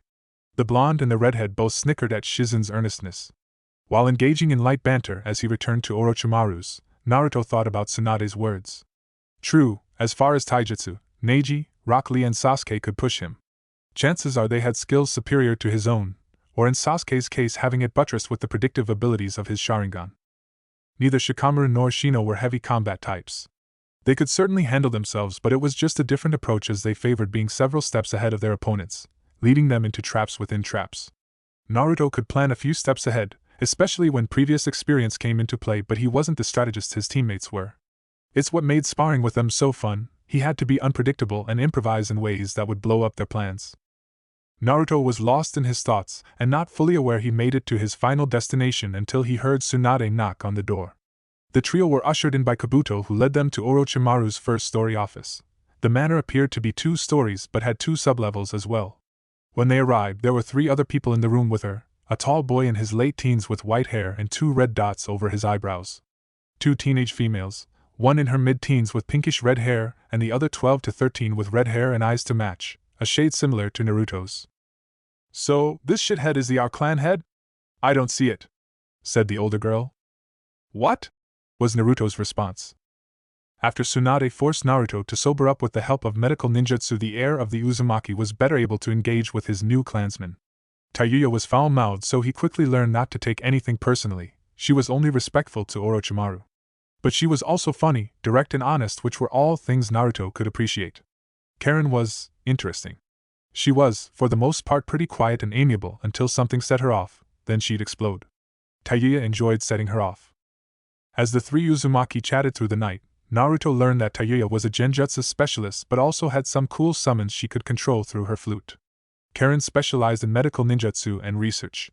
She was originally from Kusa, but her mother and she were not treated well there, and she was eventually saved by Orochimaru. Naruto tried to include the older boy, Kimimaro he learned his name was, but he was terse and didn't seem interested, so Naruto let him be. All in all, it was an interesting evening getting to know his fellow clan members, even at the cost of a full night's rest. While the Uzumaki had been getting to know each other, Tsunade informed Orochimaru she told Naruto about Team Hiruzen's history, including her past with the Sandaime. She relayed how Jiraiya looked beyond shocked, as if he couldn't process the information given. Orochimaru didn't really care that Tsunade blabbed about something that, for almost anyone else, would be considered a highly personal piece of information. Not only did it make Hiruzen and Jiraiya look bad in the eyes of Naruto, but it may cause a rift between the Toad Sage and the old man. Besides, Tsunade was defending her. The two have had the debate long enough for her to know Tsunade's position on the issue. Tsunade can't, or refuses to believe, she would have made the same choices if not for the fallout of their team. Orochimaru doesn't feel guilty about, well, anything really, but she doesn't like that Tsunade accepts blame for her choices. She did what she did because she wanted to do it. She's not some damaged little girl that Hiruzen broke.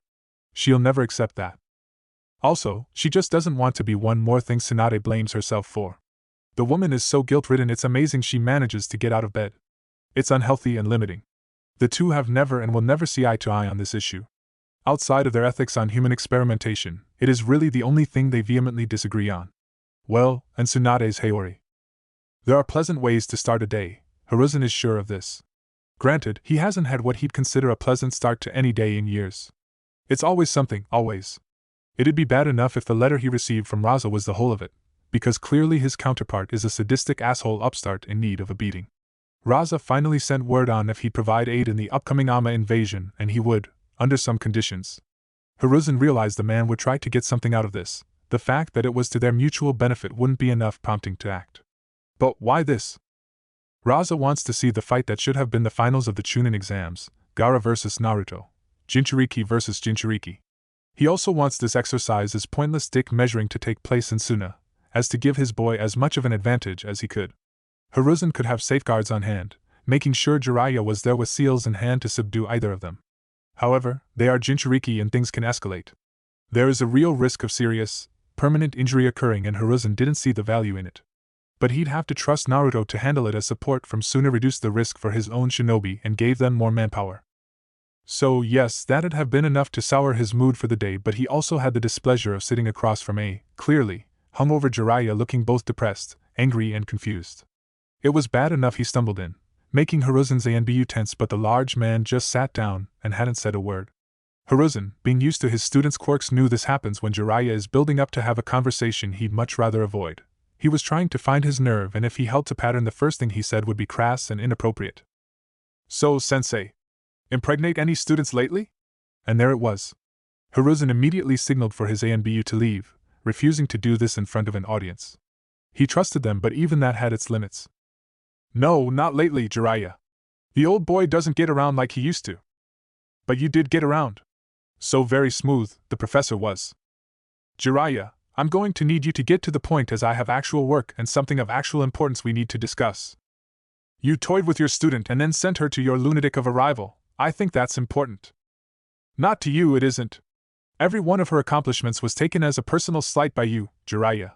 Blame me if you must, in my alleged favoritism, but you burned the bridge between you two, so you'll forgive me if I find this to be a bit hypocritical, especially from a super pervert. Alleged favoritism? Even now you deny it? No, I'm just tired of having to confront it. I'm not perfect, far from it. I've been a professional killer longer than you've been alive. I mess up, I think too highly of myself. I'm flawed, Jiraiya. So yes, when I had someone that looked upon me with admiration and desire, I savored it. I indulged in it because it was new and simpler. Biwako and I were having problems. The demands of being Hokage leaves little time to be a quality husband and father, but the excuse had worn thin. She wanted more time, the children did as well. Orochimaru just wanted me. Until you had your fill and threw her away. Yes. I didn't know Danzo was as twisted as he'd become, but for the sake of my marriage and to manage my own guilt I needed some distance, so I reassigned her and limited contact. And before you go on, yes, I've often wondered if how I handled things led her to do what she did. It was one of the reasons I couldn't kill her and let her flee. I often wonder which I regret more, crossing that line with her, how what I did with Naruto, but I can't go back, only forward. I know, sensei. I'm not sure why I'm here. I guess after Tsunade told me, I've just been thinking about how things could have been different. If I hadn't been so jealous and the like.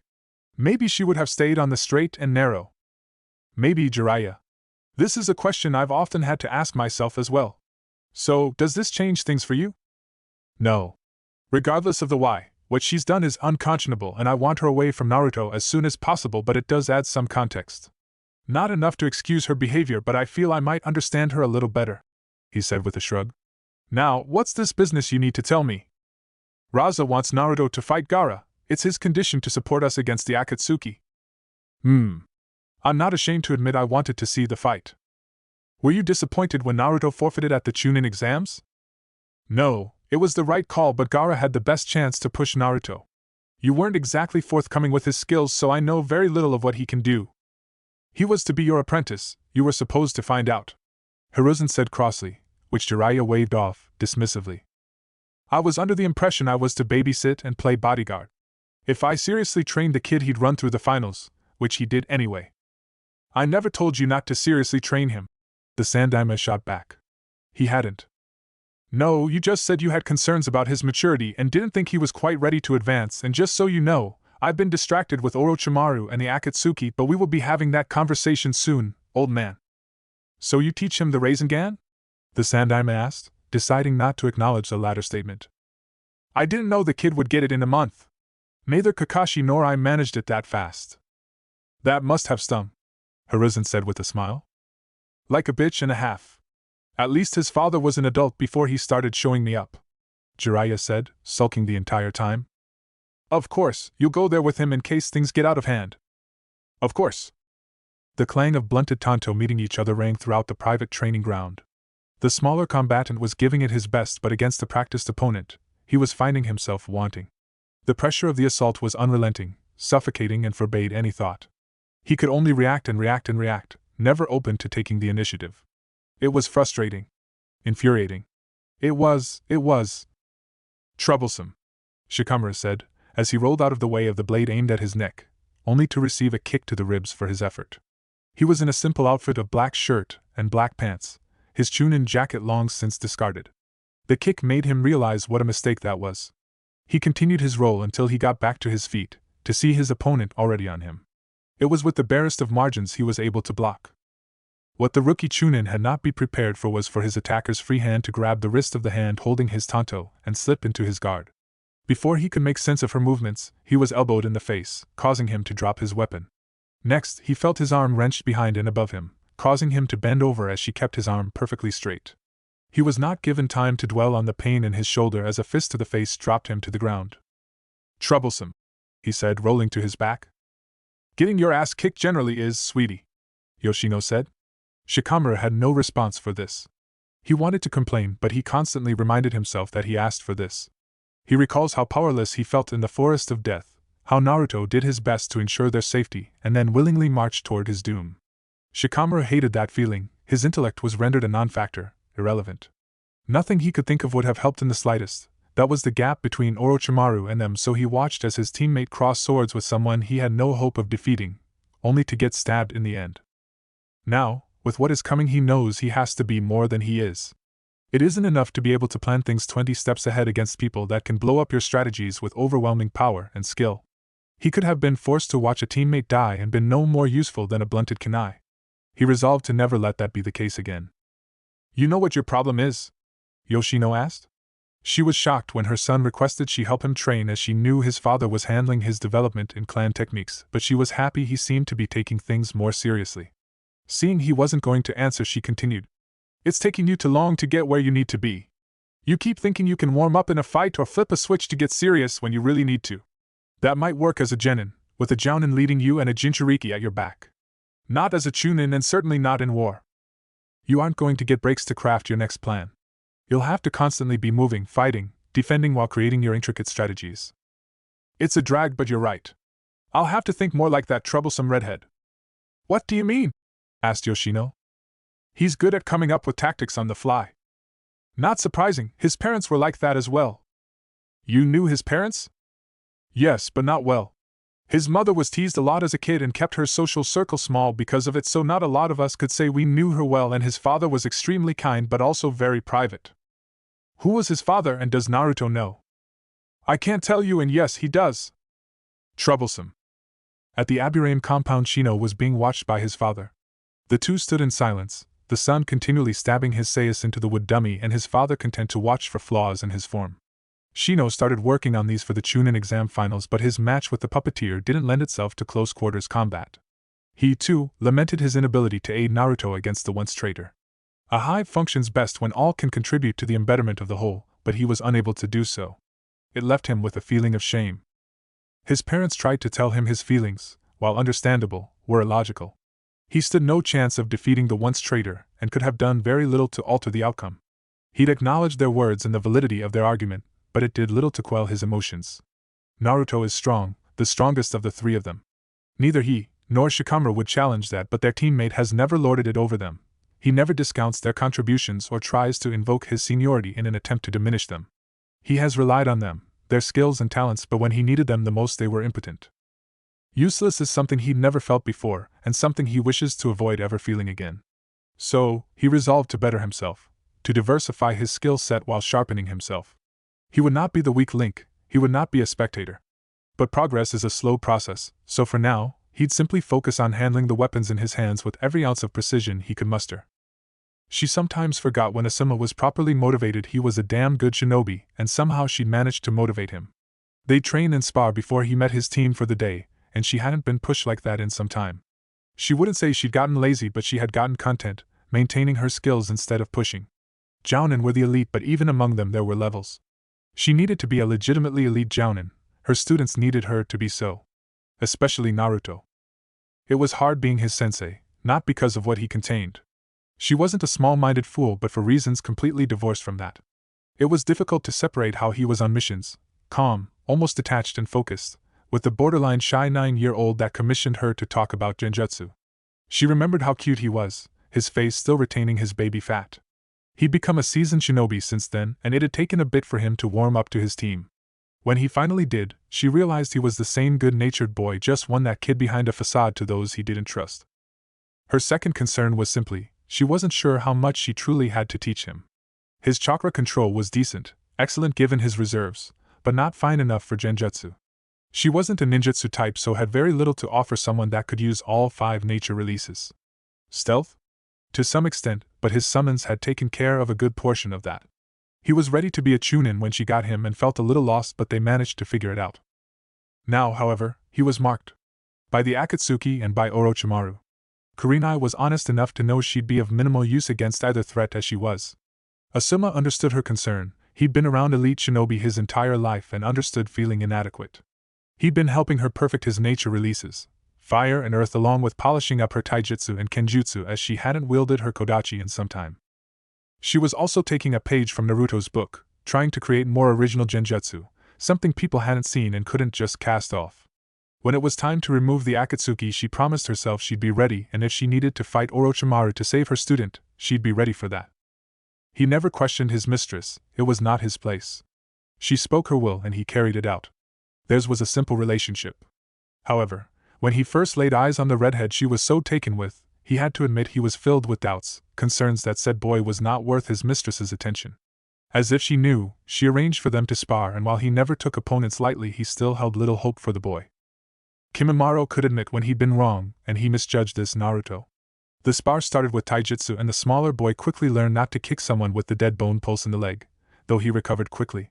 The exchanges were fast, both boys using agility, reaction time and spacing to deflect and slip their blows. Kimimaro initially disregarded the other boy's tactic of kicking him in the calf, instead of the outside of the leg that typical leg kicks targeted. That is, until he started to slow down, and wasn't able to put as much pressure on his legs. The boy had been wearing him down, the accumulated damage had taken its toll, but even still, Kimimaro had gotten the better of their fight. Naruto was worse off. A bloody lip is all that remained of the visible damage as his bruises healed swiftly, but he was breathing heavily. Kimimaro admitted to himself that Naruto was a tank, taking hits some of the sound 5 couldn't endure and keep going. A small part of him was having fun, curious what an all-out fight between the two would look like. Orochimaru-sama called a short break before she had them engage with kenjutsu, and Kimimaro saw immediately that the redhead was a much better swordsman as he pushed the older boy in what he, Kimimaro, would consider his best skill. The duel was fast, but Kimimaro could tell Naruto was attempting to incorporate some new elements. It hadn't been quite mastered yet, but when it was, the Uzumaki would be a nightmare. His speed and power were excellent, but his nascent ability to transition from a downward slash to a thrust to a horizontal slash with just a change in his grip and wrist movement was impressive. Once mastered, he'd flow through defenses, as he'd either be too fast or too hard to predict for most to stop his offense. Once Orochimaru called a halt to their fight, she informed them this would be a daily occurrence until the month was over and Kimimaro went back to Oto. Both boys acknowledged her words and Kimimaro was dismissed for the day, choosing to shower, change and then explore the village for a bit.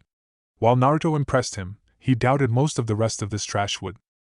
The village was too open for him, the general mood didn't seem befitting of a shinobi village. Civilians all about, concerned about very little and generally in the way, as far as he was concerned. Kimimaro wasn't used to this kind of atmosphere. Oto only had people who were of use to his Orochimaru-sama, and before that he spent his time in a cell, like an animal. He had to stop himself from thinking about his time with his clan. It always angered him, and anger would do him no good. They were all dead, so it didn't matter. As he traversed the village, he started to notice a shadow tailing him.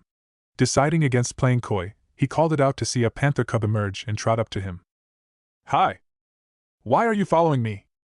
Onii-chan said you might want some company since you didn't know anyone, and Konoha residents can be jerks.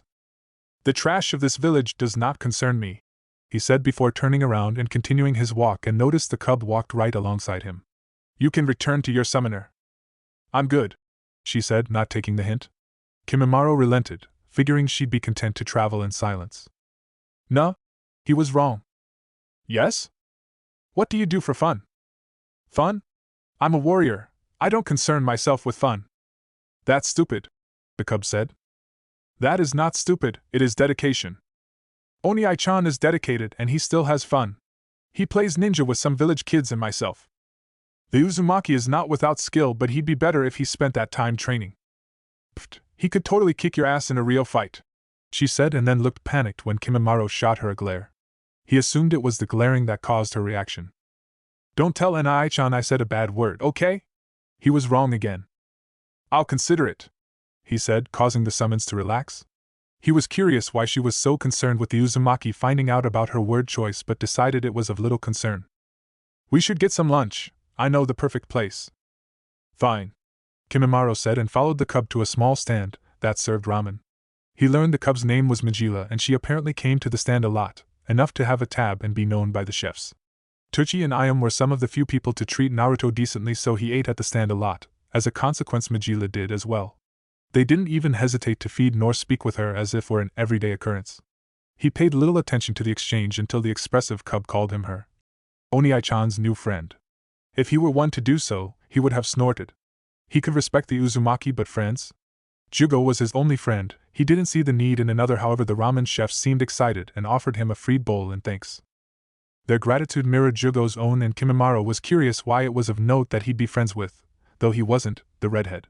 Granted, he knew very little of the Uzumaki's life. He never considered asking and assumed his mistress would give him all the information he needed. Now, he was curious. He offered to pay for the meal, but the chefs declined, saying Naruto leaves a balance in case Majila stops by, so it was covered. He decided to return, having seen enough of the village, and the small summons was right beside him. Letting his curiosity get the better of him, Kimimaro was forced to ask, why did those chefs find it noteworthy I'm friends with Naruto? The villagers weren't very nice to him, many still aren't. They treat him like he isn't there, or, at the very least, like they wish he weren't. Almost no one wanted to befriend him, so he was alone a lot before he joined us Panthers. Then he was happy because he had friends. Interesting, Kimimaro thought, but said nothing else as the pair walked back to the manor. As Kimimaro was gone to explore the village, Orochimaru was continuing her training of her latest apprentice. She couldn't let go of the feeling he was hiding something significant from her, and without knowing the full extent of his abilities, she may be covering things he already knows instead of advancing him with new knowledge. It was time she got a full picture of what he could do. Having her snakes bind him was just to help loosen his lips. You're holding back on me, Naruto-kun. Huh, he said intelligently. Granted, he was, but how did she know that? If I'm going to train you properly, I really need to know all you can do. Tai and Kenjutsu I know, and you'll be at a higher level by the time we attack the Akatsuki, but I know ninjutsu is your strongest skill, so what are you hiding? Just a few things, but they are my trump cards. Also, the old man's ANBU is always watching and I don't want him to know, Naruto said. Seemingly, she approved of the sentiment, as she had her snakes release him. As she released him, the ANBU appeared before them. You have no reason to fear my reporting your skills to the Sandaime. My orders were to protect you, not monitor you, especially as your original techniques all fall under clan techniques until stated otherwise. The ANBU swiftly disappeared after that. See? Now please, Naruto-kun, what have you been holding back? Well, first, I developed the IN release technique, but I only have one. It's an illusion. Please demonstrate it, she said, and watched as he hesitated before following her orders. 4 hand seals later, and she saw a flash of light, and then her world turned black. The only source of color was a red moon and Naruto's red hair. However, his hair was longer, flowing down to the ground, and had become black at its ends. It kept growing until the ends became panthers, all coming from her. It surprised her when she felt actual pain from the bites, and it took a considerable flare to end the illusion. I call that my Hunter's Moon technique. Impressive. Similar to Tobirama's Bringer of Darkness. But that isn't all, is it? No. You should probably come by me, though. My control with this isn't where I'd like it to be. Orochimaru quirked an eyebrow but did as her student requested. He then promptly performed 8 hand seals and slammed his hand on the ground. She couldn't hear his vocalization but didn't have to wait long for the jutsu to emerge. 40 feet from them, she saw something amazing. Unbelievable, really. It rushed from the ground and spread to the sky. Even as far away as she was, she could feel the heat. She could only stare at her apprentice. He'd, seemingly, done the impossible. How? She asked, and he bashfully scratched the back of his head. It's really just phases of matter. Once you understand that, the trick just becomes molding the chakra. No big deal, really. The two senior ninja bearing witness to this couldn't have disagreed more vehemently. Itachi now understood why Naruto wanted to keep this secret. Orochimaru was simply beyond pleased. It seems she has something to learn from her student. She, of course, wasted no time relaying how delighted she was. If you were older Naruto-kun, I'd have you right here and now until you begged for mercy twice. I've never begged for anything a day in my life, he retorted. Twice. She didn't seem to care. What do you call that, by the way? It's my lava style, burning geyser. It was another team training session for Team 7 and the clear blue sky did not reflect the mood of the team. The Uchiha had changed recently. He'd lost his spark. It was obvious to every member of the team. His drive all but gone, everything he did was by rote, his body moving through the motions. Sakura was no help, as her history of trying to befriend/ensnare/console the last Uchiha always ended in failure. He dismissed her out of hand if it wasn't about missions. Sasuke respected Kakashi, as much as Sasuke respected anyone but still could draw no comfort nor inspiration from the man. He was too remote, contrasting Sakura's extreme openness. Sasuke was the acknowledged leader of their pack but he was faltering and Kiba, his partner, could do little to help either. He'd taken the secondary position so any challenge levied now would seem impotent. He'd given up being a true challenge early in their formation. Akamaru was concerned, if the team didn't function well his partner was at risk which meant he was at risk. He didn't fully understand why the Uchiha had lost his motivation but it negatively affected all. He never liked the Uchiha, there was an omnipresent darkness in him. It had been focused and intense. While it's lost its intensity, the lack of focus makes it a possible contagion. Would he bring the rest of the team down as he believed his emotions were somehow deeper than anyone else's? Would he turn violent as his depression gave way to anger? Akamaru didn't know and the elders of his pack had very little to say on the matter. He was powerless to change things and could only be diligent in protecting his partner. It was all he could do. That and hope someone could reach the boy before he sunk in on himself completely or lashed out at others. Neither were ideal and both would be a waste of potential. Come on, Akamaru, let's show Sasuke what's what, Kiba said with forced enthusiasm. Akamaru heeded his call all the same. The spar would likely have the same results they always did but even if Kiba did win he'd take no pride in it, and Sasuke would feel no shame. This team was going nowhere fast. Of all the ways she had planned to spend her evening, having a civil discussion with Jiraiya was nowhere on the list. He claimed he'd come with important news concerning Naruto, so of course she prepared for another screed on how she was going to corrupt him and make him experiment on babies and kick puppies in her attempt to take over the world. She was in no mood and Naruto was kind enough to make dinner for everyone, including his fellow Uzumaki, Kimimaro, Majila and Kabuto, and she'd rather not miss that as it smelled divine. Now the two sat in her parlor, each in a lather chair staring at the other. Make it quick, she said neutrally. The Kazekage is hinging his support with the Akatsuki on Naruto fighting Gaara in Suna. Sensei has agreed and will leave at month's end. Maybe Sensei should tell Raza he'll help or I'll kill him myself. Oh yes, the Orochimaru school of diplomacy. When in doubt, hold a sword to someone's throat, Jiraiya said dismissively.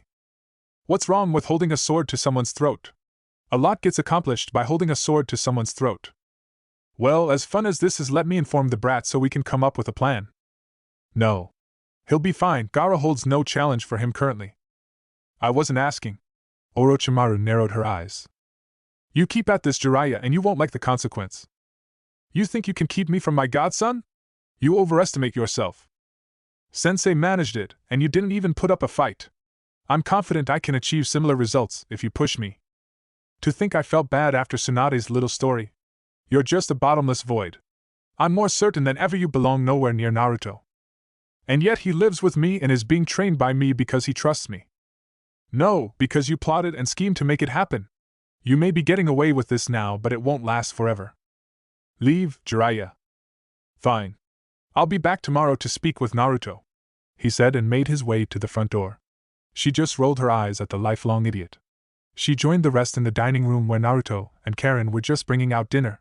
She was never one to enjoy group meals, but she had to admit seeing everyone talking and laughing, especially at Majila's retelling of her time with Kimimaro. It was much more relaxed than Oto, though she realized it's because she terrified everyone, giving the impression she was mercurial to the extreme. Good to keep a bunch of rogues in line, bad for dinner conversation. She paid special attention to her newest student, and how he seemed to draw everyone in. He wasn't put off by Taiya's language, could get Karen to open up, and even a stoic like Kimimaro was willing to engage. She knew he was something special, but mostly she focused on his potential as a shinobi. It was comforting to know she had chosen correctly, and it was time to start moving things along. As the others cleared the table, Naruto was headed to the library, Majila underfoot, to do some studying, but Orochimaru had different plans. "Naruto-kun," she said. "Yes, Shisho? We need to discuss another part of your regimen, namely recovery." "Recovery?" "Yes. While most experienced ninja know to rest, and some even visit hot springs occasional to relax their muscles, most don't pay enough attention to post-workout recovery. It limits their gains as they aren't taking care of their bodies. I won't let you make that same mistake, so take a hot bath and then go to your bedroom. You'll be receiving a massage afterward to make sure there's no tension in your muscles."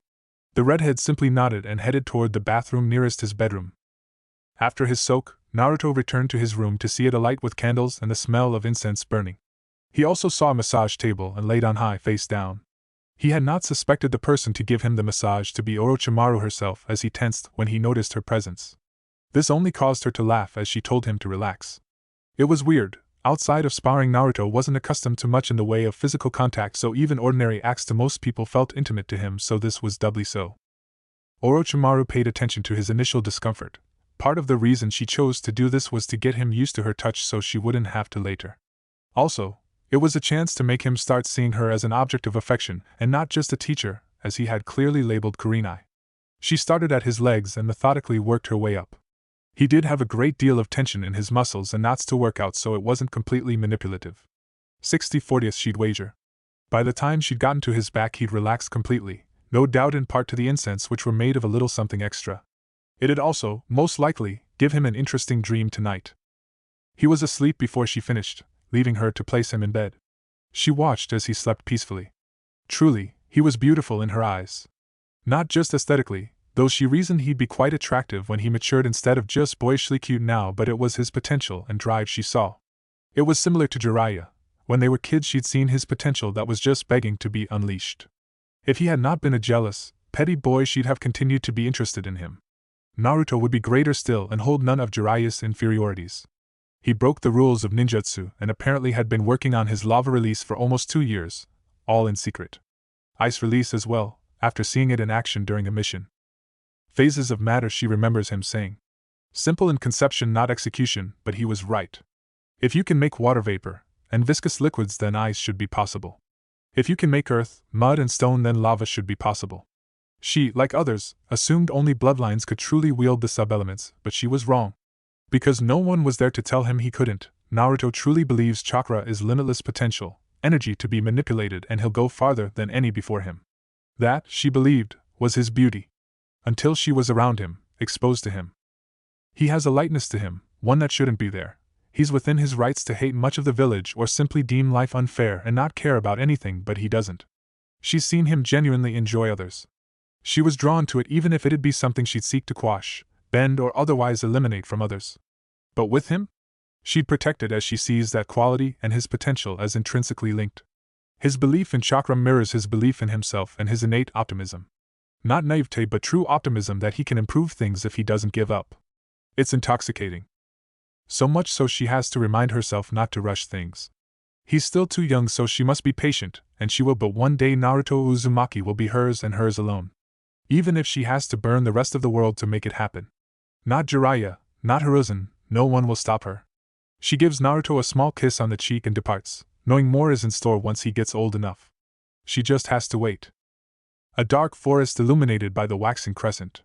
The foliage is familiar, the dewy scents are as well. His only question is how he got here.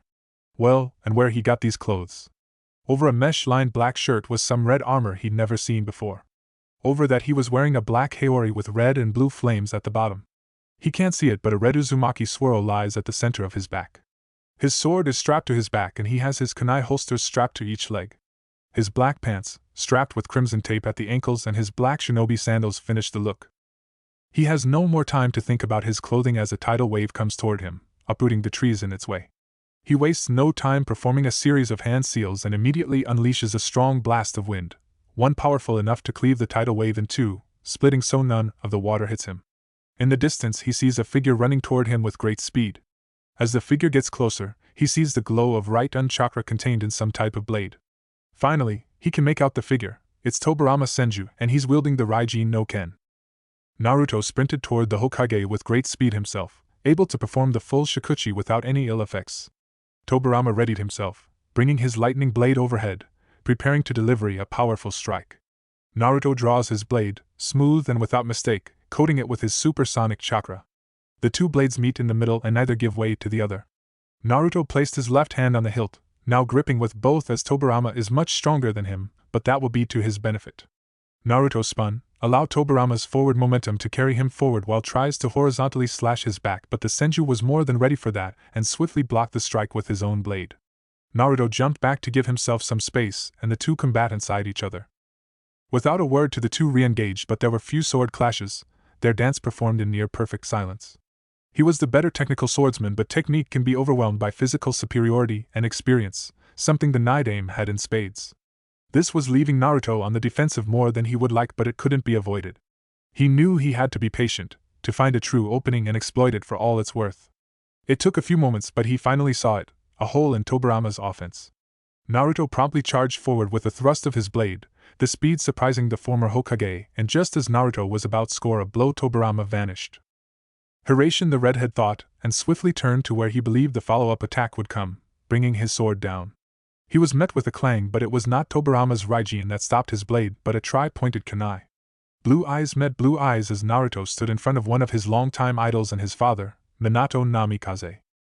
Without preamble, the Yondaime went for a leg sweep and Naruto jumped back. It was a mistake as the Yondaime kicked him whilst he was in midair, causing the smaller Uzumaki to fly back and roll until he got back to his feet.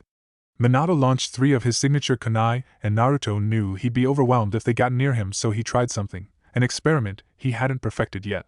He coated his blade with his supersonic chakra flow and swung his blade, creating blades that flew through the air. He managed to sever the shiki of 2 of the kunai but missed the one, his control over the technique failing at some point. The kunai landed beside him, and he jumped forward, turning to face the opposite direction, hoping he predicted right.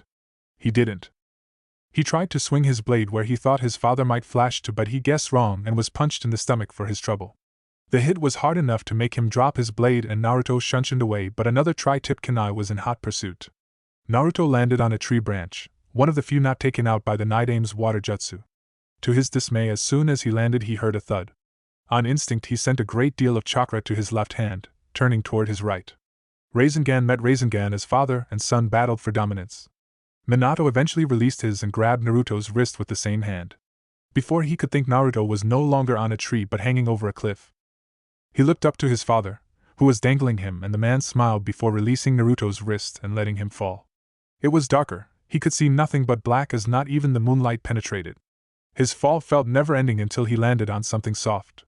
He was on a bed and in a room with sporadic spots of candlelight.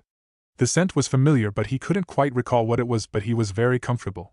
He decided to close his eyes. The 2 former Hokage had pushed him hard and he needed to rest. Kukuku, he heard the familiar laugh and shot up, turning to see his new sensei, in a dark red kimono.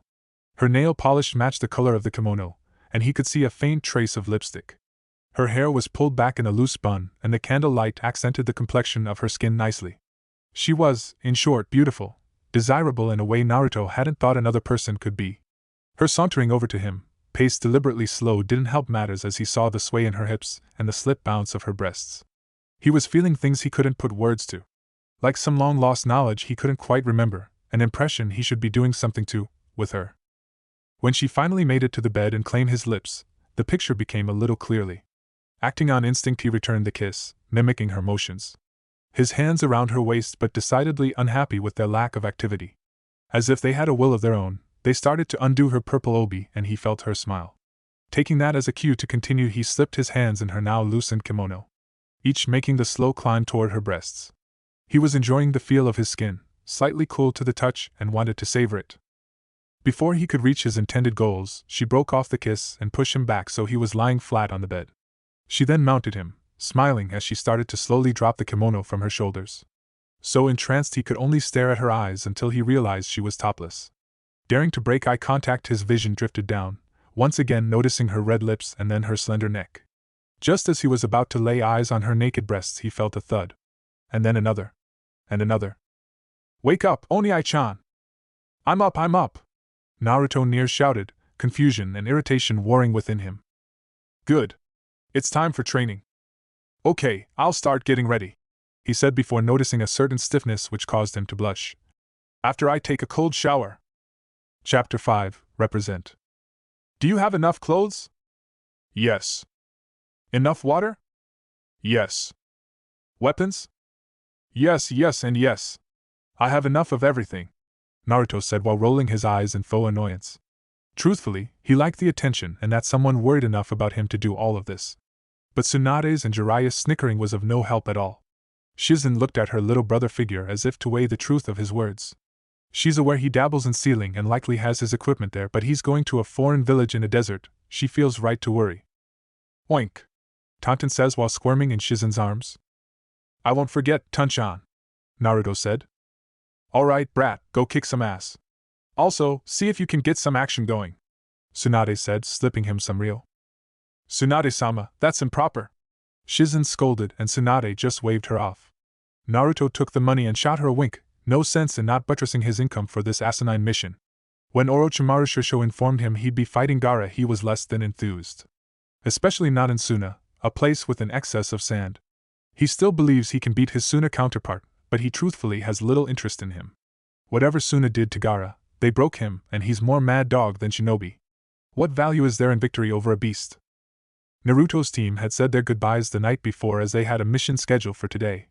Kurenai, like Shizen, ran down the list of things he needed to bring and ordered him to stay properly hydrated.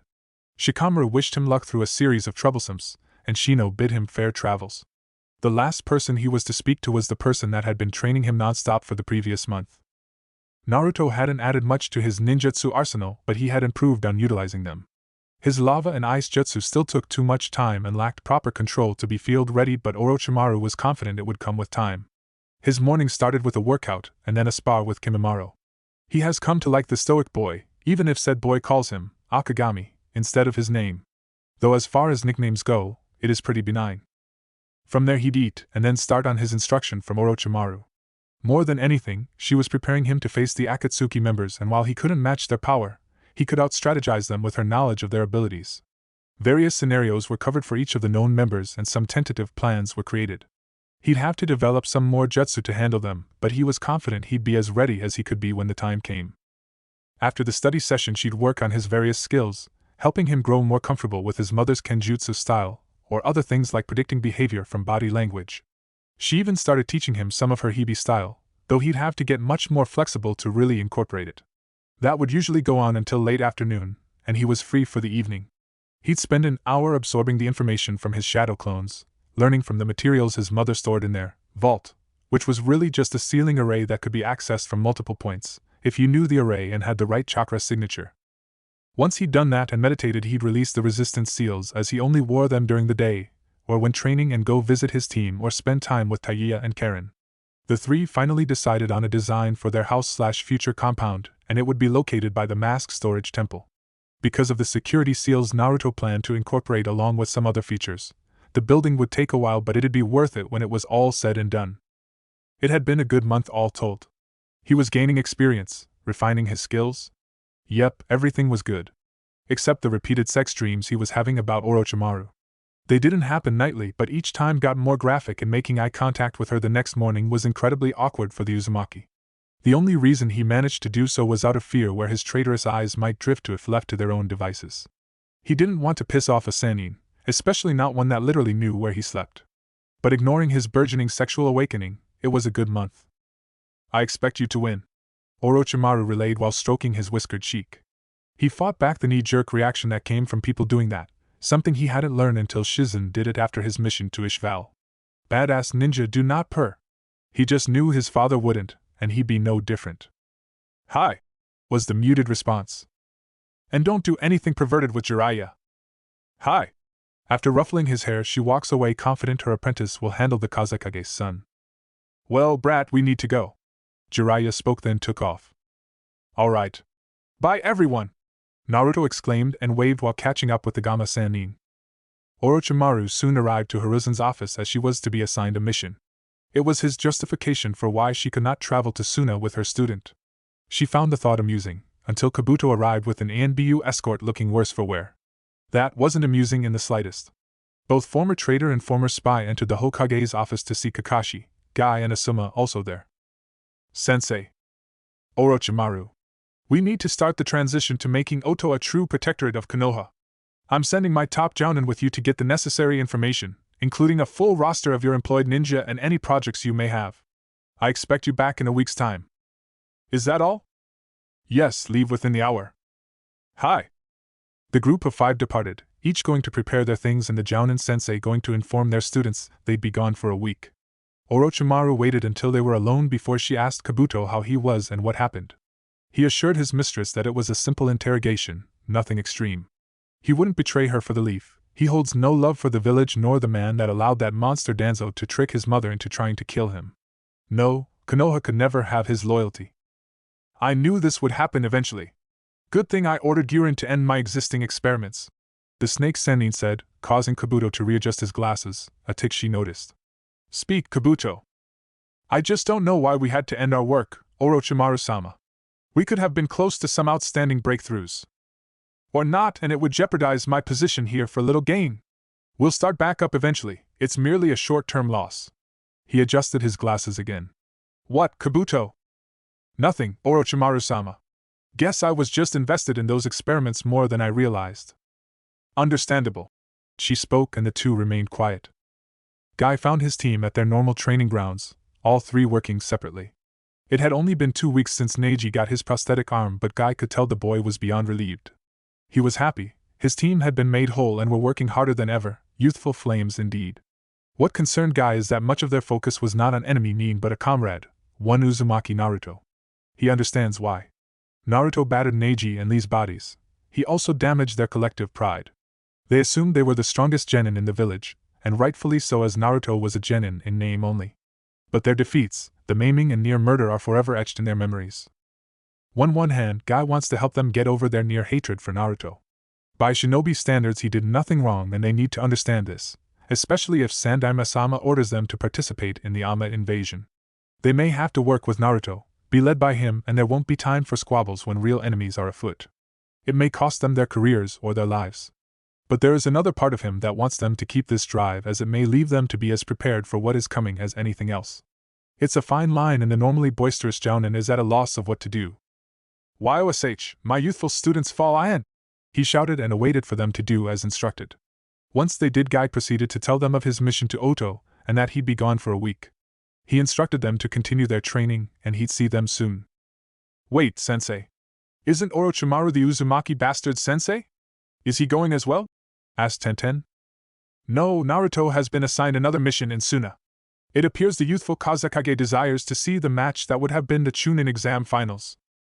Oh, well, I hope he isn't grievously injured by that lunatic, Tenten replied. It would be a shame if such a fate befell him, Neji rejoined. Your intentions are unyouthful, my students. He is a comrade and you'd do well to remember that. Now I must be off. Guy spoke before disappearing in a swirl of leaves. Asuma was also informing his students of his upcoming departure and instructed them to get extra training in with their clans in his absence. Telling them to train together is a waste. 2 of them won't bother and the 3rd won't do anything to force the issue. His team is a mess and the should-be leader is becoming more and more disconnected from the rest. Hinata respects him, if sometimes grudgingly. He is man enough to admit that's his fault. He was too lax when they first formed. He had his reasons. It wasn't simply out of laziness, but given the existing dynamics he should have been more forceful to start. With what's approaching, Asuma knows there isn't a chance in hell his team will be activated to participate. The only one even remotely close is Hinata, especially after she revealed her skills in archery. Such a long-range threat can't be dismissed.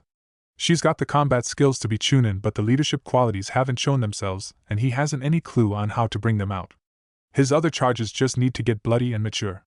None of their C ranks have gone awry, so they have a false sense of what this life can entail, even for clan kids. He realized this during the Chunin exams but hasn't been successful in getting them to transition. He'd have to amend that soon. Asuma dismissed them after relaying his orders. Hinata, hang back. Yes, sensei? Hinata, I'm going to be blunt. This team is a mess. And it's a mess because of 2 of its members. Like to guess which 2? Ino and Choji-kun would be the obvious answer, but I'm guessing they'd be too obvious. Yes, it's us. I should have been on you guys from the start, that's my fault, and I will be rectifying it when I return. But you? You should be this team's leader, but you're content to just hang back and let the others continue on when you know better. Why? I don't want to be a leader. Interesting position for an heiress. Don't want to be that either. Then what do you want? Hinata snorted. That's an excellent question, sensei. Kakashi arrived to his team's training ground and watched as Kiba played with Akamaru, as it wasn't really training. Sakura sat under a tree staring at Sasuke, and Sasuke looked off into the void. He held back a sigh at his team. Kakashi knows depression. He's suffered through it, battled it, and frankly felt he's lost to it more times than not, so he knows Sasuke even getting out of bed is a triumph. Losing your purpose, that is almost indescribable. He sympathizes with the last Uchiha, and has ordered him to see a professional to help. It hasn't been long, so there aren't much in the way of results, but Sasuke didn't fight him on it, so he'll take it. Kiba would be fine, he has his family and his partner, but Kakashi would remain diligent so the Inuzuka doesn't become one-dimensional. Sakura, God, he didn't know what to do with Sakura. No branch of the shinobi arts seemed to grab her. Genjutsu? She could do a few, but the creativity and subtlety required to truly excel in the art? She didn't have it, and didn't want to develop it. Iriujitsu? She could do it, and her brief tenure at the hospital during the Chunin exams break seemed to spark an ember, but the experienced Mednans found her ambivalence distasteful. Fair or not, they expected a certain level of zeal if you engaged in the healing arts. Taijutsu? If he made her, and he did make her. Ninjutsu? With her reserves, he'd almost be killing the kid if he pushed her too hard. She was good for her level, her skills were solidly genin, and he didn't know how to push her forward. Ma, my cute genin, I have news. All three stopped what they were doing and looked at Kakashi, making no move to actually come toward him. He'd have to work on their discipline as well. Sure, he didn't really portray any, but he was a former ANBU and an elite jounin. The rules were different for him. They'd have to earn their disrespect. I've been assigned a week-long mission to Oto. Please keep up with your training while I'm gone. Seeing nods, he departs, keenly aware that the little bastards didn't even say goodbye. If Naruto were here, he'd say goodbye. It was the day after Naruto and Orochimaru departed that the two newest Uzumaki of Konoha were walking around the village with Majila. Naruto wasn't taking her to Suna, and she didn't want to return to her realm, so Karen and Taiya agreed to watch her. Karen was currently carrying said cub.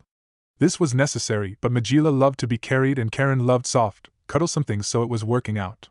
Taiya repeated rolled her eyes at the pair but made no mention of their behavior, long grown accustomed to her cousin's quirks. Both were probationary genin, fitting for Karen and utter bullshit for Taiya if you asked her. She also felt her rank was reflective of her previous association than any real assessment of her skills, but she'd let it ride for now. The old man would be replaced soon enough, Orochimaru informed her, so there was no need to quibble about rank. She still didn't like the Sandaime. His facade of the kind grandfather felt fake and manipulative. Knowing what he did to Naruto, someone she had come to sorta like, just cemented her opinion of the man as someone to always be on guard around. The trio were looking for to have lunch. Some of the village's establishments were cold in their reception of the two Uzumaki, so options were limited. Neither knew if it were the Orochimaru connection or the Naruto one, or some combination of the two, but it was real. However, they were never rude enough to be called on it, causing Taiya to consider them cowards. If you have something to say, she felt, you should say it and stand on your words. The Uzumaki and summon settled on a sushi restaurant that serves them and leaves them in peace, none of the staff batting an eye at the inclusion of the panther cub. The restaurant had the choice between a counter service or sitting at a booth. The girls selected a corner booth as to not draw attention to themselves, no more than the talking animal would anyway. The three sat down and were enjoying their meal before they were interrupted by two kunoichi. Ino Yamanaka was a gossip. She'd admit as much with no shame. Her parents encouraged this as they felt it would passively increase her information-gathering skills. The problem was they never reinforced limits nor boundaries. This made Ino come off like a nosy busybody with no respect for other people's private information. So, when she saw the two redhead kunoichi sit at a booth, she knew they were from the newly recognized clan. The clan that had a former classmate as its head. But she didn't know much outside of that, and could not accept such an oversight. So without all the unearned confidence that youth provides, Ino approached the table. Karen, being a censor, noticed the two kunoichi approaching first. She didn't feel any hostility coming from them but was still ill at ease with them. Taiya soon picked up on it as well but continued eating, confident if the two wanted trouble she'd give them all they could handle and then some. Majila was enjoying her meal and not really concerned about anything else. Hi, I'm Ino Yamanaka and this is Sakura Haruno, Who might you be? She said, making an introduction. Karen. Tayuya. Majila kept eating. Are you guys new to the village? I haven't seen you around before. Yes. Tayuya answered tersely. Where are you from originally? Ino continued, hoping to get them to open up. Why?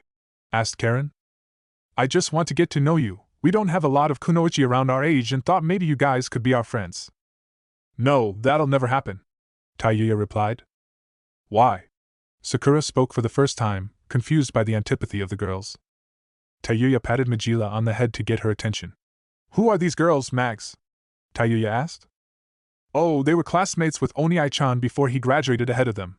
The blonde one told the pink one not to be his friend because he was bad. Ino and Sakura both looked down in shame.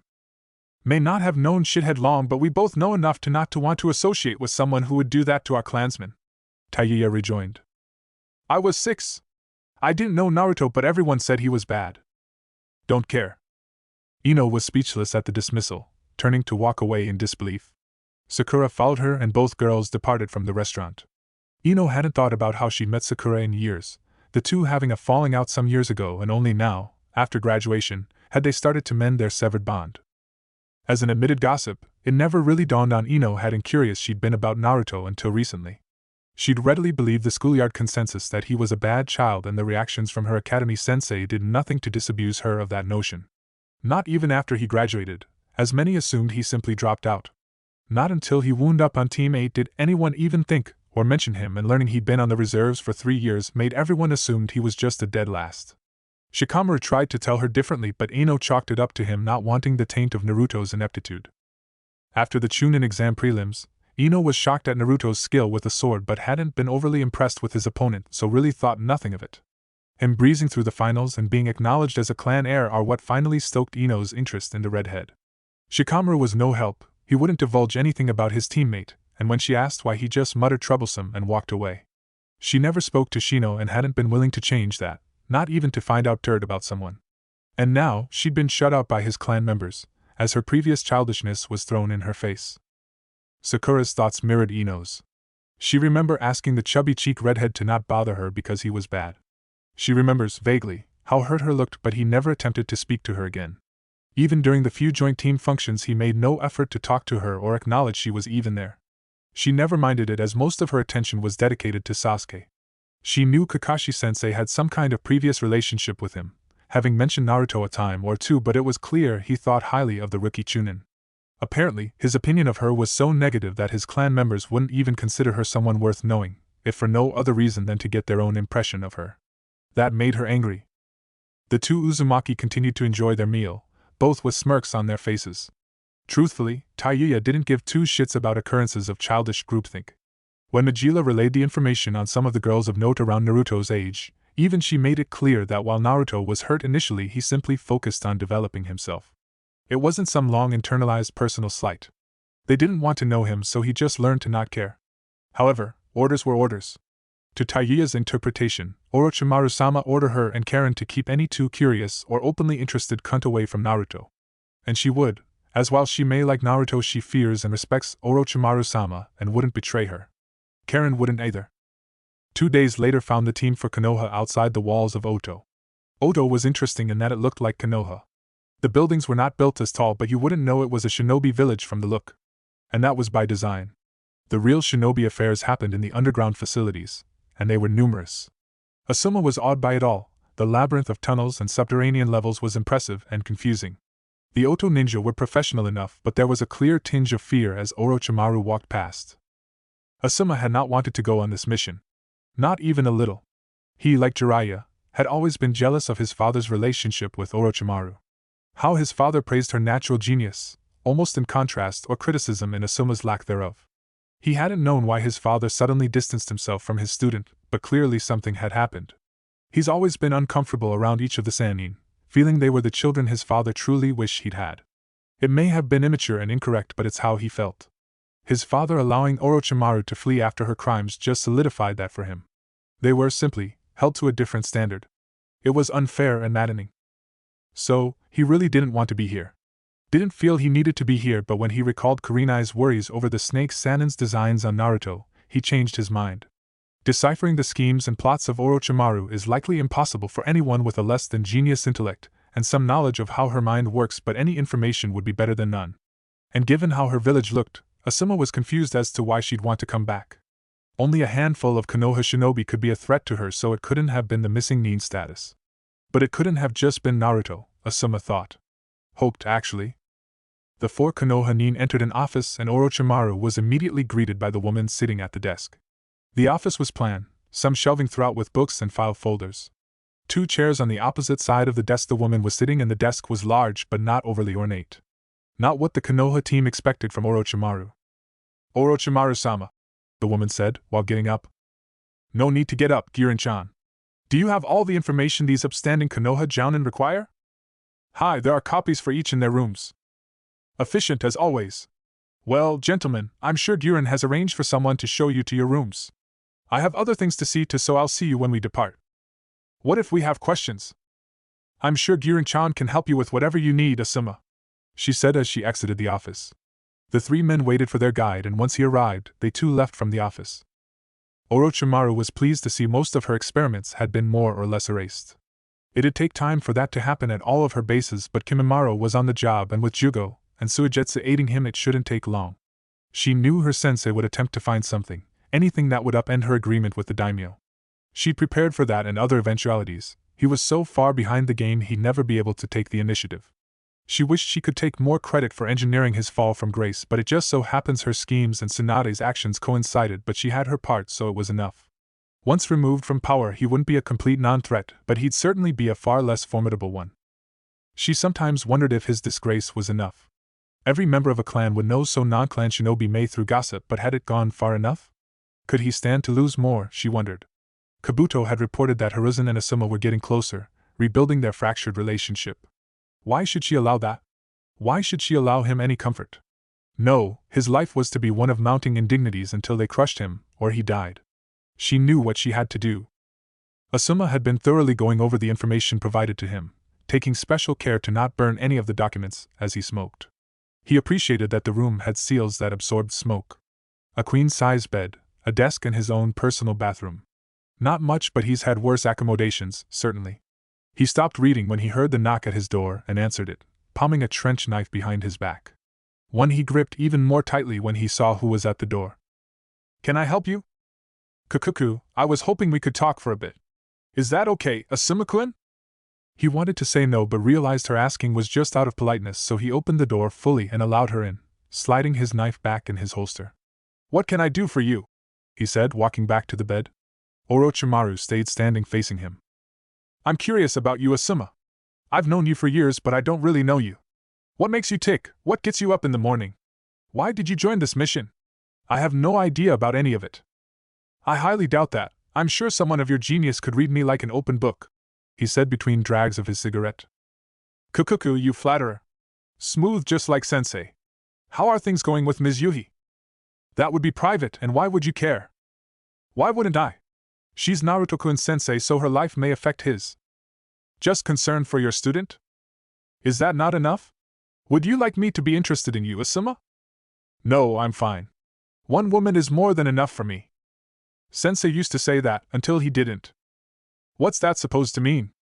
"Look, Asuma, you'll do what you want to do, but if you leave Yuhi-chan distraught, that may negatively impact Naruto-kun, and I can't have that. If you're just going to run around, then find someone else. For once be better than your father." "Are you saying my father had an affair behind my mother's back?" "Yeah, right.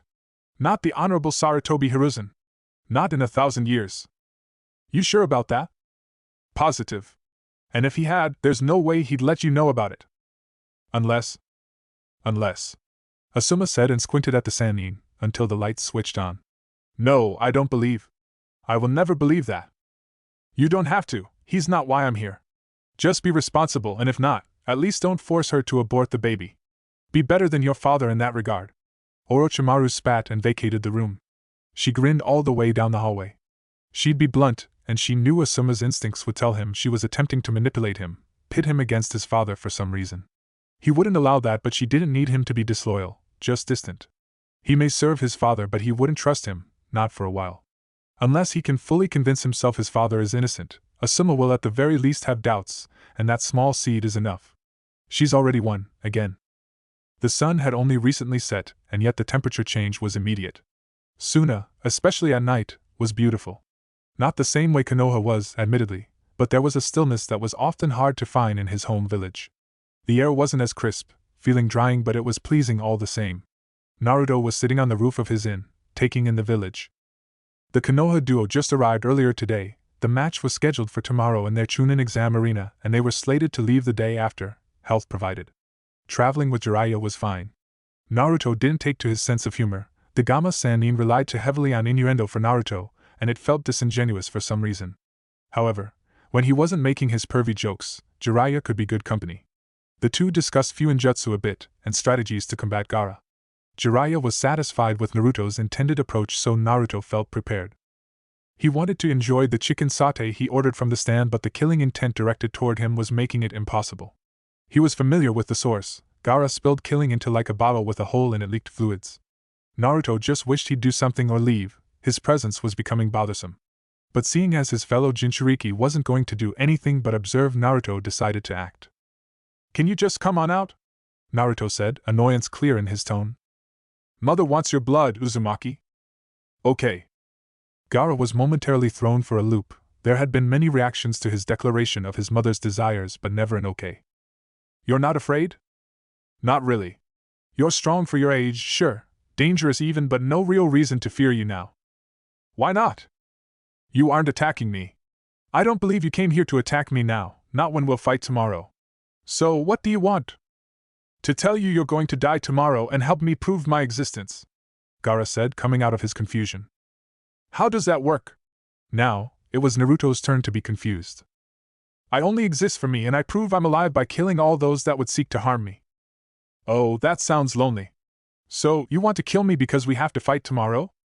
"Yes. Mother says you are strong and therefore are a threat to me. I must remove all threats." "Then you're focused on the wrong person. The guy I came here with, he'd crack both our skulls with minimal effort. That's power. We're both just exceptional for our ages. Besides, not everyone who could harm you would want to." "That has not been my experience." "You want to tell me about it?" "Why would you care, Uzumaki? It won't help you defeat me." Naruto rolled his eyes. "I didn't think it would. Look, my food is getting cold, but I hate eating alone.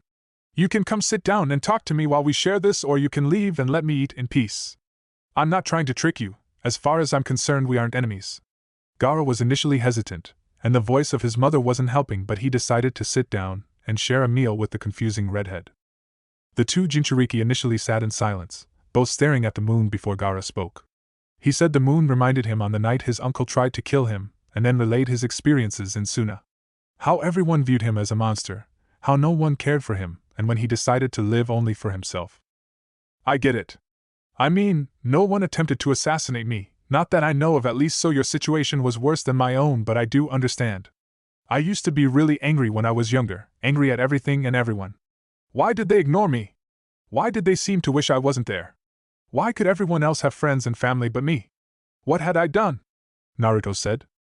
"I was so angry but too weak to do anything about it, so I started to train. When I entered the academy and the sensei didn't like me, didn't want to treat me like everyone else, I trained even more. I wanted to prove I didn't need them. If they didn't want to teach me jutsu, I'd create my own. If they didn't want me at the academy, I'd graduate early. If the Sandaime didn't want to give me a team, I'd become the most powerful reservist ever. But you know what?" "What?" The anger never went away. "I was often too tired to think about it, but it'd still be there in the morning to greet me. It'd still be there when I ate, filling the silence of my life. My summons helped. I got them when I was 8, and it helped having them, but it wasn't enough. The glares and the shunning were still present. Creating my own ninjutsu didn't help either, not fully. Graduating early certainly didn't. All these things I was gaining and accomplishing diminished it but never removed it." "So, what did you do?" Gaara asked, truly interested in what the boy had to say. "I had to let it all go. Part of the reason I was still angry wasn't just because it was unfair, but in wanting their acknowledgement. I had to accept I may never get it, and truly embrace those that did see my value. In a sense, I forgave them. Not absolved, but I gave myself permission to not hate them anymore. I had my summons, I had my training, and I was starting to gain people who did see me for myself. One of the academy sensei that was so cold to me, apologized a few months after I graduated, and said I could come to him if I ever had any questions. A couple of jounin helped me further my knowledge in their areas of specialty. One even became my jounin sensei. I'll probably never be universally loved. I can't change the minds of everyone, but I can value those that value me. I don't know what will happen tomorrow, but if you want, after everything is settled, maybe we can try being friends," Naruto suggested at the end. "Is this a trick?" "No, Gaara, no trick, but I get why you think it might be. Even if you decide we can't be friends, try to find someone you can connect with. Living for yourself is hollow, and you don't deserve a hollow existence." "Well, it's getting late. Think about what I said, Gaara, and I'll see you tomorrow," Naruto said, leaving the roof. Gaara just sat there for a while in silent debate before shining away as well. The near midday sun couldn't be a more pronounced distinction from the night Naruto enjoyed. It was beaming, unrelentingly upon all beneath it. He'd arrived at the arena 20 minutes ago, waiting for the start of this farce. The arena was full of Suna shinobi and civilians, something that further annoyed Naruto. He'd be going to war with an organization of S-rank shinobi soon, so of course he'd want to broadcast his techniques to any so inclined to see them. This was so very stupid. Not that Gaara wasn't a challenging opponent, he'd have to stay sharp to avoid getting seriously injured. It just seemed pointless. He was a shinobi and this was a cockfight, even more so than the Chunin exams because this had no larger purpose than one man's curiosity. Naruto truly disliked people that abused their authority, especially when they did it for idiotic reasons like this. Learning the man attempted to murder his own son only deepened his dislike into a true loathing. The Kazekage was scum, as far as Naruto was concerned. Gaara finally arrived, and the proctor, the jounin that accompanied Gaara to Konoha, signaled a start, and Gaara immediately sent his sand after Naruto. Naruto, wisely, made haste, performing a shunshin to create distance from his opponent. When coming up with a strategy to defeat Gaara, Naruto ran into some limitations, namely Gaara's sand defense.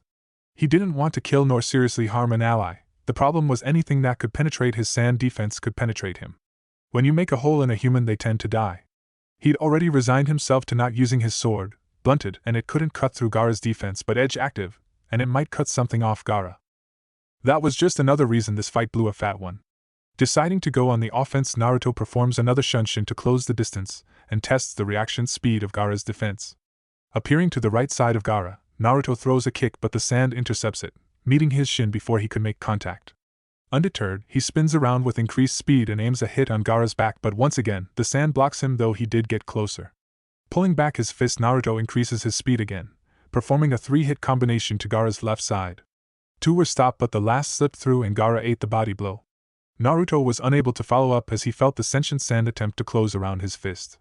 He dashed backward to create some distance again, signaling the end of their first exchange.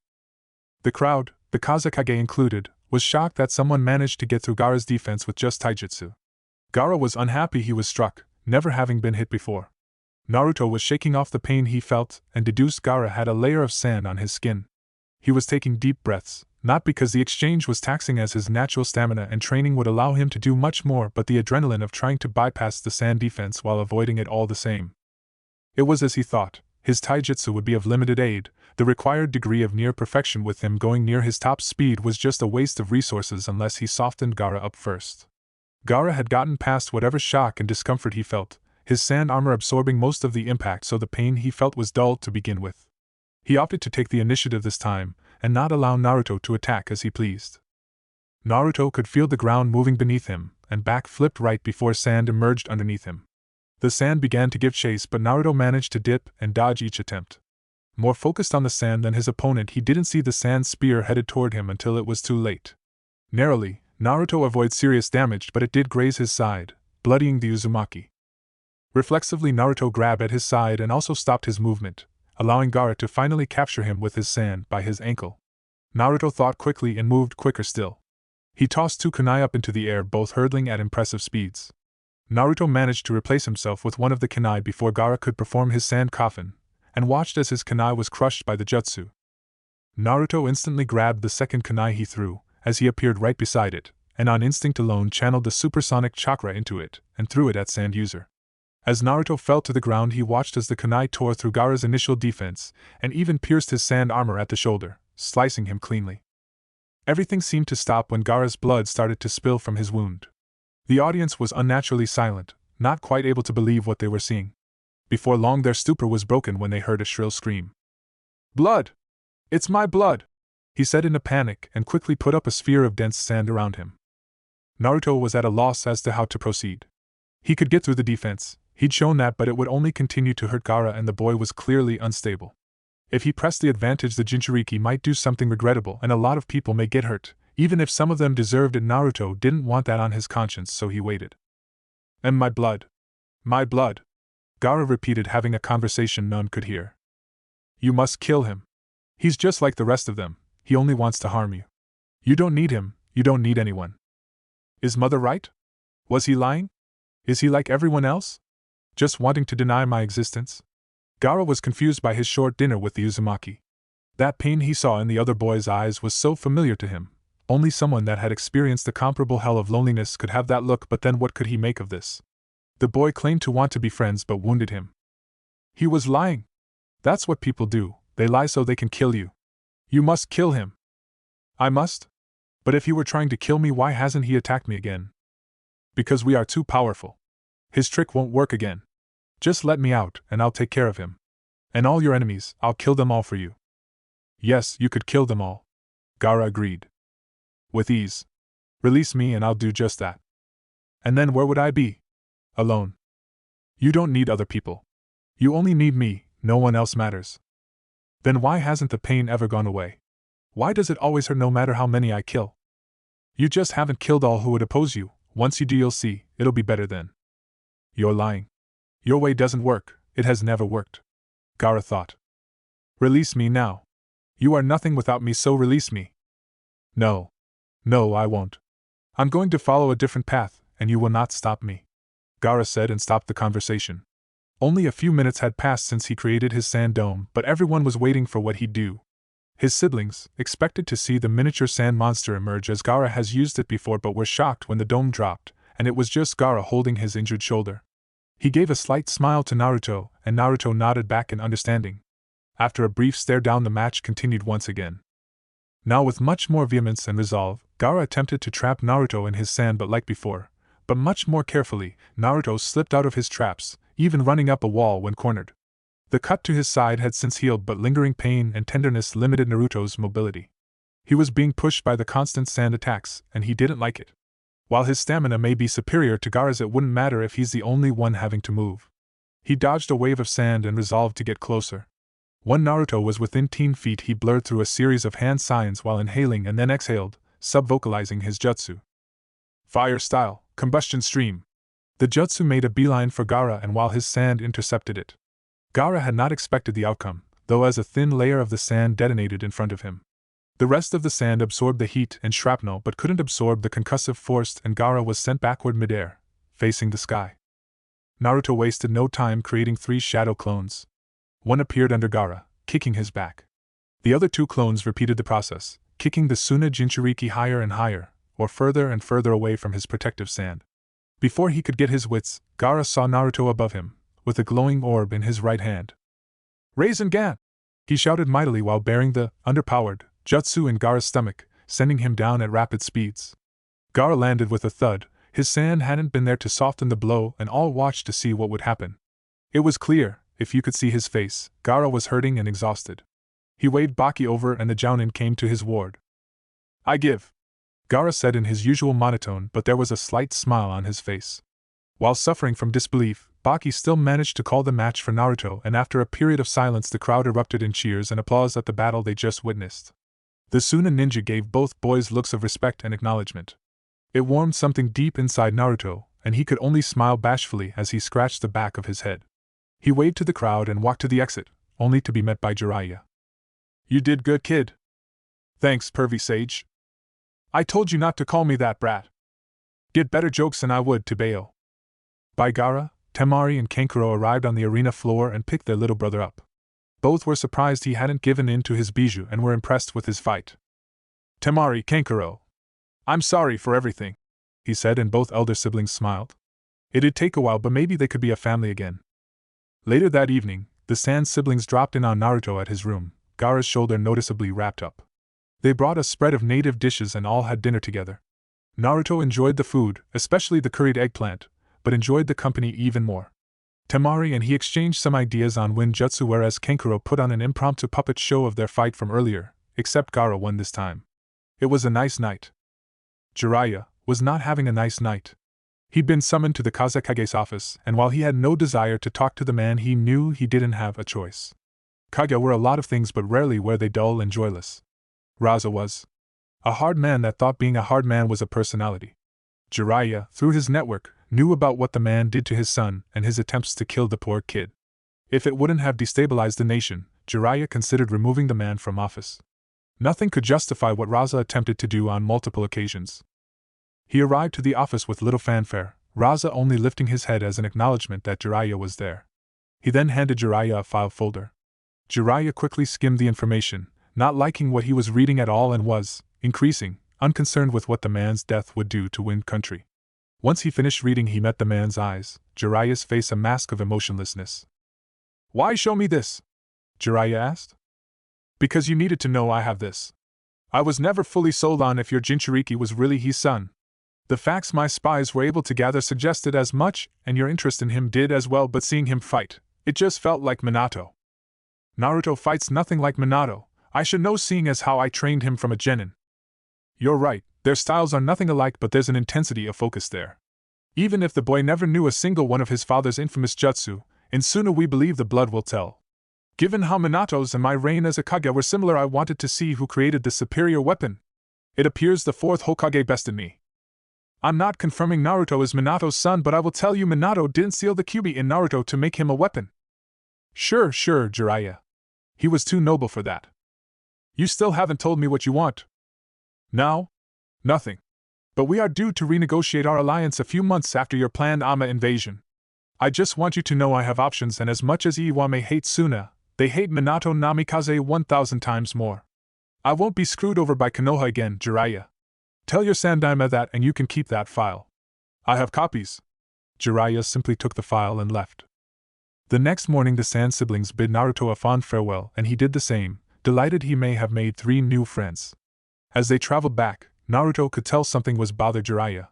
His jokes were even more forced, but even as Naruto called him out on his act, Jiraiya wouldn't divulge any details, so he let up but was worried about his godfather. When the pair arrived back to Konoha, Naruto made a beeline toward the Hokage Tower and Jiraiya off to parts unknown. Naruto was motivated by something Gaara said during their parting. "Naruto, it is admirable you let go of your hatred, but the villagers were wrong. While revenge is hollow, accountability is not. You deserve justice, my friend." He'd never really considered making the villagers pay after he'd resolved to move past his anger and resentment. He simply didn't know how to do so with the means available to him. He thought about, and on the last night of the trip it occurred to him what he needed to do. Some may hate him for it, some may call it petty, but Naruto was confident it was the right thing to do. He wasted no time arriving at the Hokage's office and gave his debrief, giving a detailed description of the fight. The old man seemed pleased with his win, but truthfully, Naruto didn't care how he felt about anything. As soon as his debrief concluded, Naruto started in on his second bit of business. "Sandaime-sama, I speak to you now as the heir of the Uzumaki clan, as I have an official request." Hiruzen looked confused as to what clan business Naruto could have, but hoped it wasn't anything too serious. After his fight with Asuma, he just didn't want any more bad news. "What is it, Naruto-kun?" "I'd like my clan's crest removed from all Jounin and Chunin vests and anything else he may have appeared on. I'm revoking Konoha's privilege of bearing it as a sign of friendship. Konoha hasn't been a friend to the Uzumaki in some time." Hiruzen could only pinch his nose as the headache this was going to cause. Jiraiya hadn't just drifted off when he returned, he too had a destination in mind. He didn't like Raza's threat. True, any Kage would attempt to strengthen their negotiating position to do better for their village, so in that regard he couldn't fault Raza. But he was holding a knife to Naruto's throat, and that, Jiraiya would never abide. He resolved to not tell the old man what Raza had. When he arrived to his destination, he laid out everything, every detail he had in his aims. It made his skin crawl, not what he was setting in motion. He'd been an assassin for decades, but who he'd gone to for help with this? He just hated allowing her to have anything over him. "You want me to kill Raza?" she said bluntly. "Yes," he said, and waited for her list of demands. It was going to be painful, and he prepared for her to take a pound of flesh. "Okay. Okay? Yes, okay. He'll be dead a month before the negotiations would be scheduled to begin." "And what do you want?" "What could I possibly want from you, Jiraiya?" "My body," she snorted in response. "I'd sooner seduce Tsunade." "Ooh, could I watch?" And when the pervert appears, that means it's time for you to go. Bye, Jiraiya. Fine, I'm leaving, but don't think I'll allow you to blackmail me over this. Goodbye, Jiraiya, she said again. Bye. Orochimaru waited a few minutes after Jiraiya left, and then trashed her study. She'd had plans to kill Raza when she was going to have Suna attack Konoha, but those plans changed. Now he's made himself an obstacle to her plans, and that simply could not be tolerated. Raza would never see his children reach adulthood, and all because he dared to threaten Naruto.